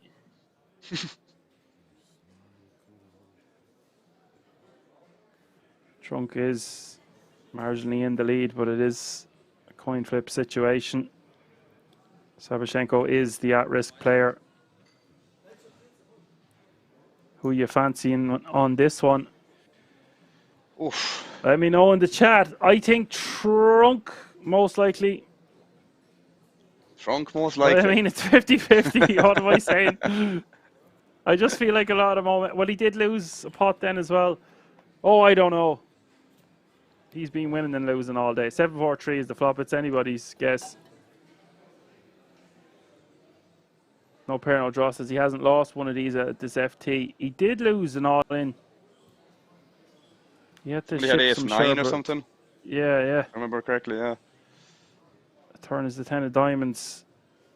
Sabashenko could be down to his last card here. 6 outs in the deck can save him. River is the queen of clubs. Trunk has done it. He's eliminated a very tough opponent in Sabashenko. Right? Nice score for him nonetheless. Well over 60k, including the ticket, I believe. Coming break? I did hear the word break being announced. This will be a very quick break, though. Look at this. They're very closely matched in skill and in chips. 38 bigs going to play 33 bigs. We're coming back in about 5 minutes. You don't want to miss the conclusion of this. No limit hold'em opener. Stay tuned. We'll be right back. See you all in a few moments.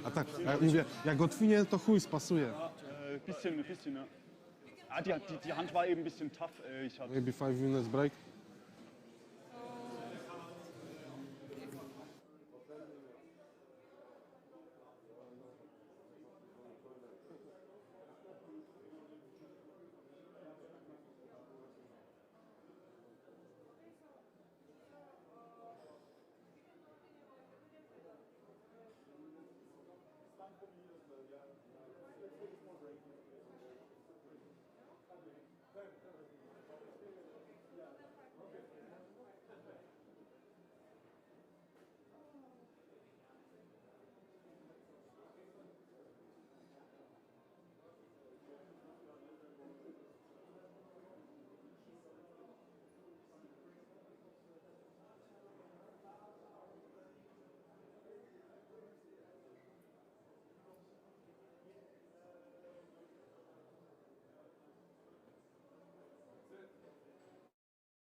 King 9. Fold. King 9, you push me away already. Only nuts. A minute.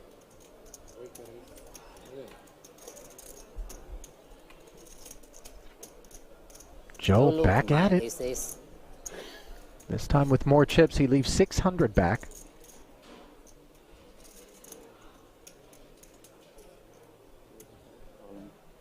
Raised to $1 million, and he's run into an ace-king. And you see Emile Bisset happy to push forward 2.9 million. Suvarna with the ace-king suited, by the way. And might this be one of those situations, Randy? Because if Suvarna 3-9. No, 2-9. comes along, maybe, just maybe, Joe looks at this and thinks it's a bad spot, or there's no way he's got a shot at a triple up. The problem is that we're not in the money yet. So if we were, then he's got a lot of reason to fold, try to get a little pay jump. But he's put in like a lot of his stack, $1 million. Maybe if he made it like 600, had $1 million back, I don't... We'll see, but we know the ace-king suited definitely is performing pretty well in this spot. Because let's just say Joe raises to $1 million and folds, leaves 3 big blinds, and Bisset happens to bust out. There's still 2 from the money. It's going to be so hard for him to still creep in there with the remaining 8 if that was the case. I think he just got to flick it in and hope for the best. Yeah, and it's crossing his mind as he threw out all the time banks first. Hope is really all he's going to have here, but he knows he's dominated in one spot, almost certainly. The aces all block one another. The kings are blocking one another. His jack is the cleanest of cards available. The problem is he needs to hit it. The struggle is so real for him here, Randy.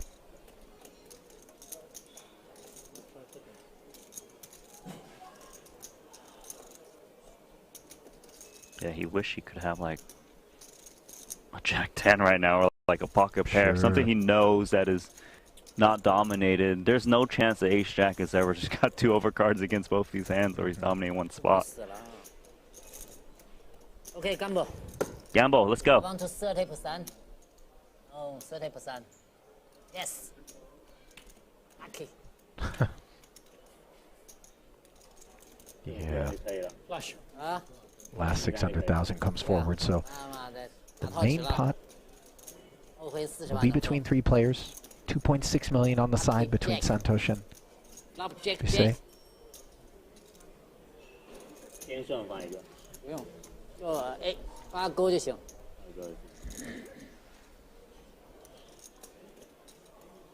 这把赢了，好起来了，510万。So 7.9 million in total available to Emil and Santosh. The flop, somehow the case ace finds its way to the board, but facts remain in terms of Joe's need for a jack. Backdoor spades for Suvarna. No pressure, but jack. No pressure. Oh, wait a minute. Now, Suvarna picks up the nut flush draw. You can see the stress on Bisset's face here. As currently he's chopping the whole thing with Santosh, but a spade on the end would dash his hopes. A jack would keep Joe Chuen in there. What's it going to be? Wow. It is a spade. No. Runner, spades, and we've got a double knockout here. And look at Dvoris. Told you flush, you know? Very thankful. Yes. Wow. Obviously, nothing for Emil Bisset to do. Ace King against Ace King. Deeply unlucky.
All right, peeps, and welcome back here to the heads up situation for the €350 no limit hold'em opener at King's Resort here in Rosvedov.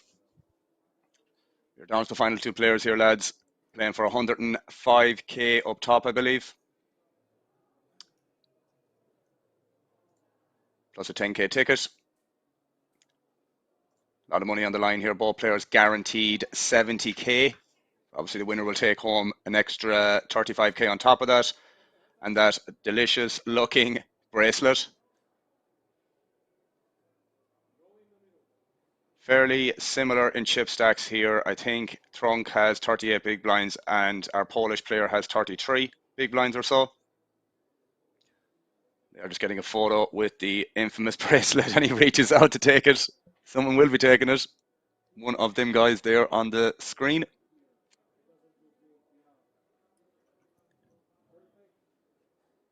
Yeah, one of these 2 remaining players is going to be your no limit hold'em opener Champione for €105,000. Not bad for a Monday. Not bad for a Monday, for sure.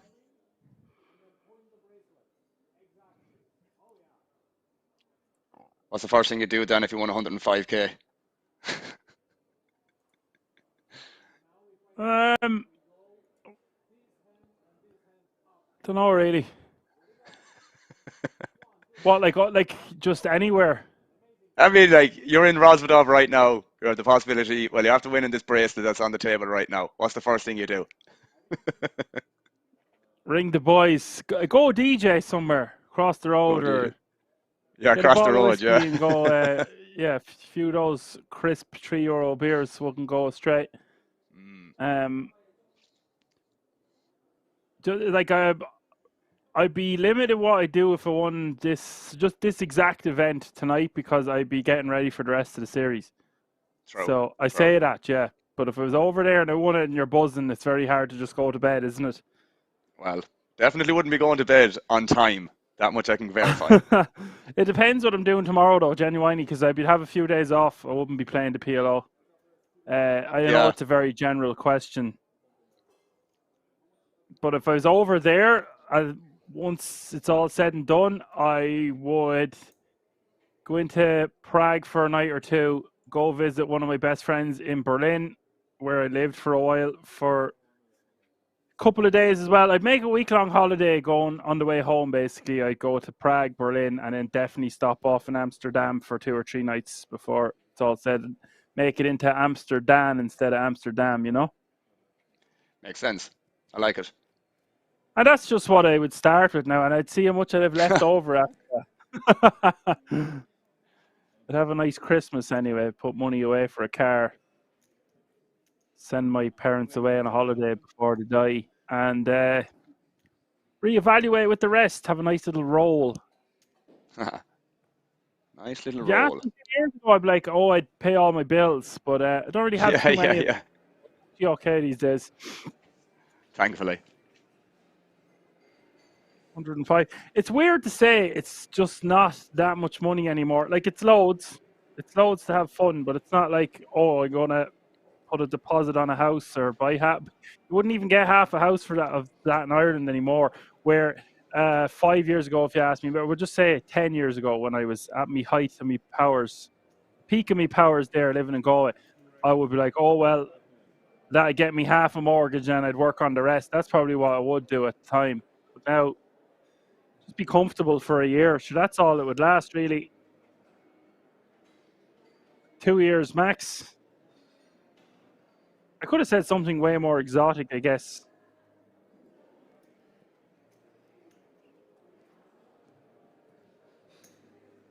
What would you do yourself, Alan? I mean, man, as I said, if it happened exactly where it happened, where I won it, yeah, I mean, I would just go grab a beer and whatever the hell happens after that happens, to be totally honest. You know, if you're talking about in the long run, you have to put some of that away, bro. You know, we'll give money to some people that deserve it, or not deserve it. I don't want to say it that way, but you know what I mean. Give it to some people that are close people of mine, have some good time with it. But yeah, pretty much that. I just wouldn't give a shit for the next 48 hours. That's all I'm saying after winning it. I would just go very, very out of line, do things that I might regret after the 48 hours, but what happens in them 48 hours happens in them 48 hours, and that would be that. Pretty much. You say, yeah, well, 48 hours can easily become 42 days or 48 days, whatever. Yeah, well, that you have to draw the line somewhere, and that's where I would say. I'm not saying I'd adhere to it, but you know, definitely would have a lot of fun over the next couple of days, because why the hell wouldn't you? I did go to the wellness centre then on the 5th floor and get a nice massage for myself. Yeah. And get ready for the main event. Well, what I would really do with 105,000, that's enough money, Alan, to play the main event 10 times. That's it, like, just rebuy 10 times, bro. Pocket says we all know Dan will put it all on red. I actually don't. I am well capable of gambling with poker or cash games or something, but I would not be interested in the baccarat, roulette, or blackjack. I just tried to steer away from them for most of my life. I mean, I might throw a few hundred on it or something, or have the crack with a few drinks, but no, it's not something I would like to be getting too invested in.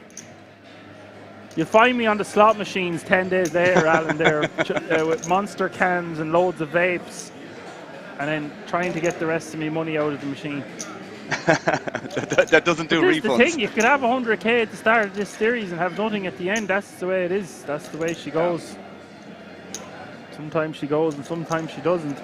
Speaking of going, Szymanski's going here, betting 2.3 million. Trunk with 6-4.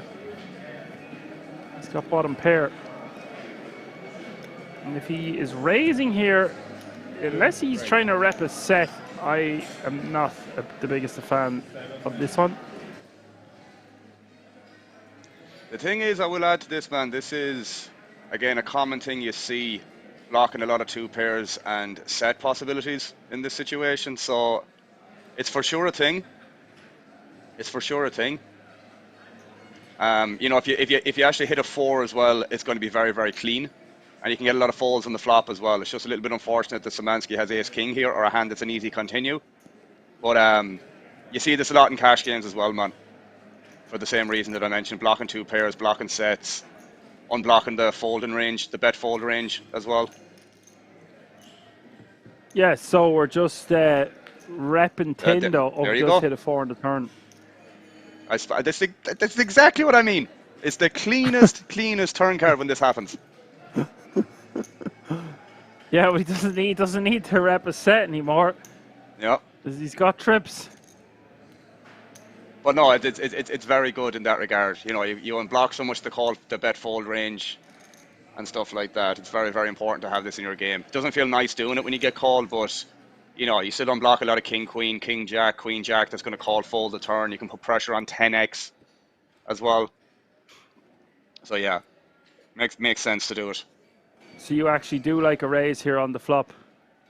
I don't mind it, but I think like suited combos with the backdoor equity are better to do it with. But for sure, heads up, man, this is going to be a thing regardless.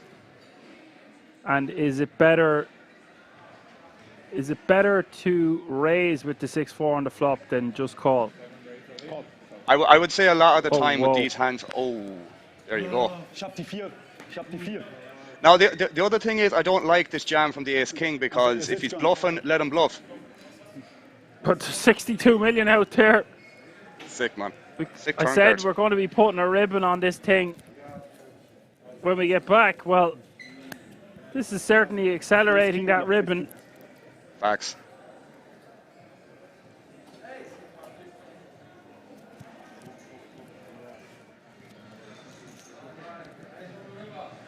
And it's 95% equity for Trunk. It's been his tournament all day to lose, really, and then it looked like he was going to be gone there for a while. He's rebounded nicely. He's hit the turn. Oh my God! No, he hit the river! Oh, Jesus Christ almighty.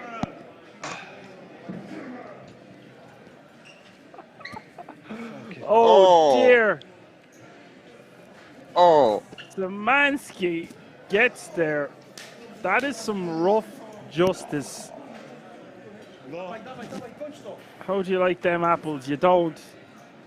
Jesus. Absolutely nothing the 6-4 can do. You can't blame the ace-king.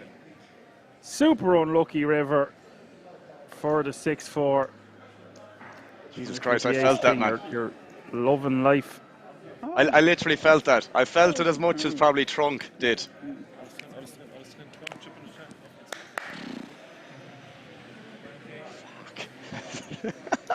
That's so disgusting. No one could hear me sneeze there. No, that would mean that my new headset works. Can you confirm or deny? Did you hear me sneeze? I personally didn't, so you're probably in the clear. Yeah, you just pull the thing up on the side and it automatically mutes. It's awesome. No more burping into the mic when you think you're muted. Great. Horrible. Absolutely horrible spot there for Trunk. Scarface says, bless you, that's nasty. Or, no, he's on about the beat first. He said, bless you, thank you. Gesundheit. So 62 big suddenly playing 8 big blinds. Daniel Trunk, after I just said it's been his tournament to lose all day. Oh boy, that was a dirty river. But to be fair to him, he played that hand extremely well with the flop raise. I know he got like it's just a sick turn card, but like strategy on the flop to be willing to do that, man, shows good awareness. To know it's a possibility.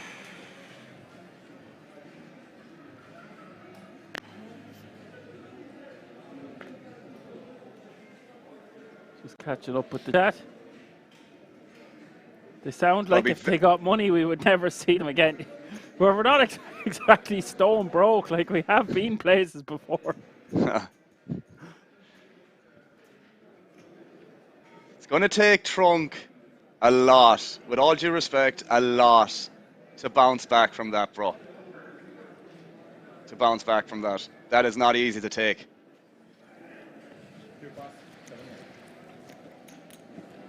Trunk, yeah, can't be folding that with the 7-5 suit, sub 10 bigs, blind. At the absolute bare minimum, just flick it in on the button to see it flop, but folding there, no bueno. He looks rattled now, a bit shook. He's up against the ropes. And you look over at your opponent, and you've just had all the chips that he has now, just a sea of pink chips around you, and you're up against it, is right, Alan. Very difficult to rebound from that river. But hey, we don't quit at halftime. I love a scrappy underdog. We stay till the job's done.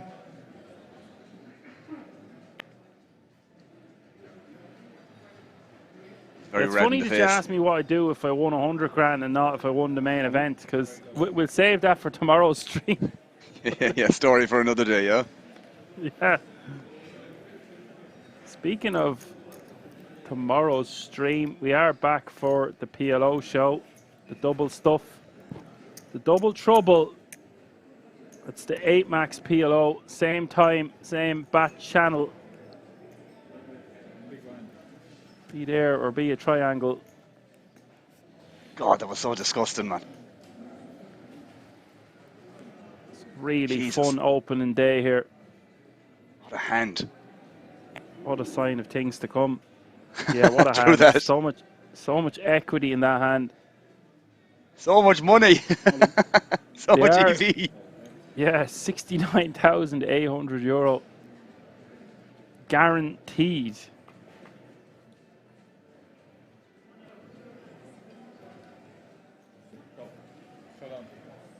All right. Szymanski is going to call. 60-40. Trunk could double up, or it could be curtains. Szymanski can well afford this. He'll still have 50 million.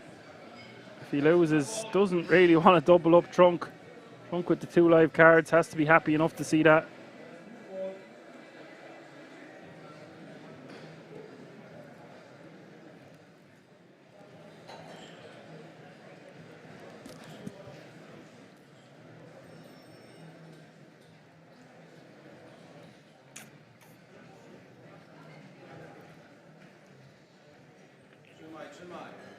We're about to find out.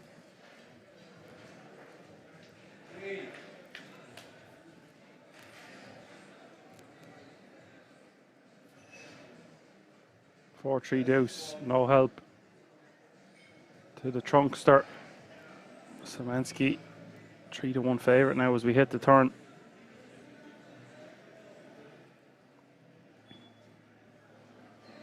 Poglip says he fancies the 8-7.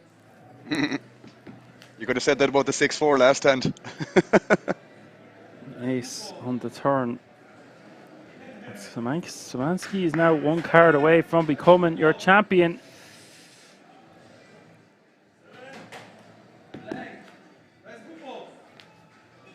Chop. Oh my God, it's a chop. Never easy.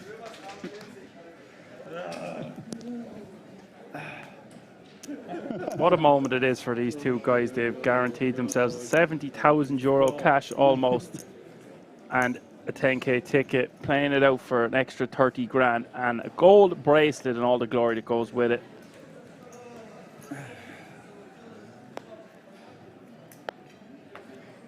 Incredible scenes.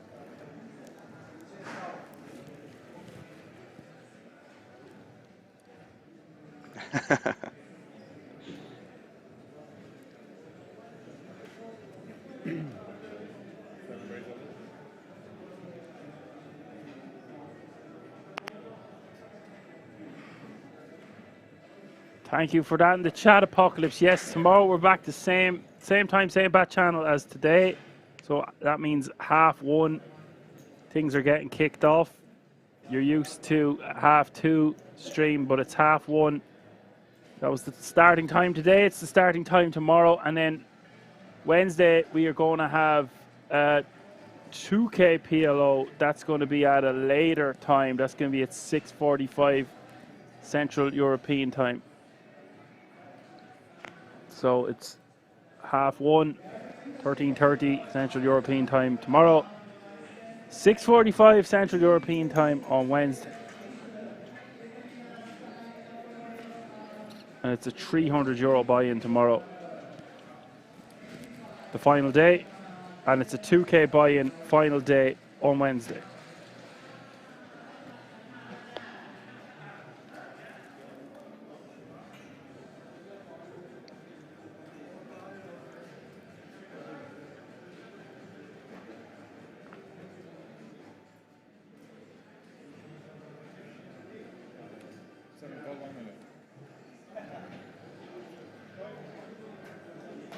Pretty sick to be able to limp off these kind of stacks, and your opponent only has 5.6 big blinds behind. I actually prefer this than folding or jamming when we're on the button. Yeah. I don't anymore. Should have folded. You can shove these 9 5-hands for 6 bigs or so. You just don't want to give them a soft double. Like, I have a chart in front of me. 6.5 bigs. 9-4 offsuit is in there. I think when you've that much chips, though, you could let the 9-4 and the 9-5 off go if you wanted. I think the best play overall is probably just to limp. To get stuffed on him.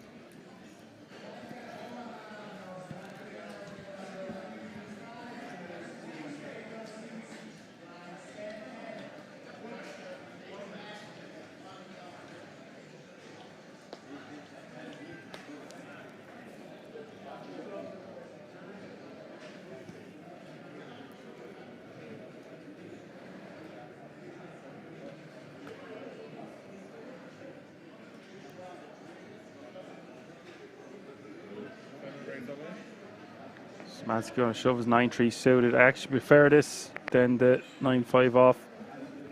Trunk going to be calling this one, I think, for 7 bigs total. Does call. Here we go again. 60-40. Trunk could get back into this. Would have 15 bigs. Szymanski's not going to be too butthurt if he loses this and still have 55 big blinds. Would he prefer to put the nail in the coffin right here, right now?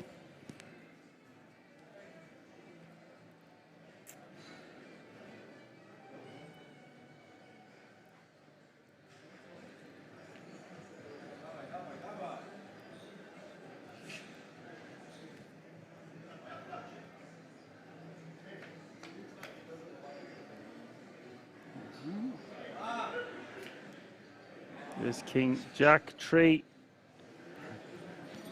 Amazing start for Trunk.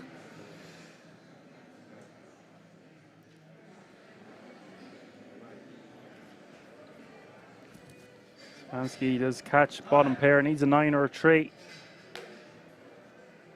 Turn is the ace of hearts.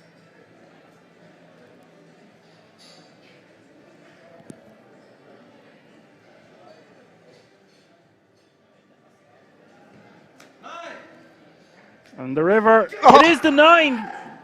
Someone in the background calling for a 9. Congratulations. Good play. Thank you. The 9 of spades rolling off. We have our champion, the Polish Predator. Władysław Szymanski. Taking it down, €105,000. Congratulations and commiserations to second place. What a score that was for him, nonetheless. What a fun, action-packed day of poker it was. I want to say thanks to everyone in the Poker Room Kings on Twitch and YouTube, of course. Thanks to Alan for putting on a clinic, dissecting hands, making my job so much easier. We're back 1:30 Central European Time tomorrow. For now, I'm going to say my goodbyes. Catch me if you can. I've been Action Man Dan. I'll see you guys tomorrow as well. Take care, and I hope you enjoyed the stream. GG. We'll catch you tomorrow.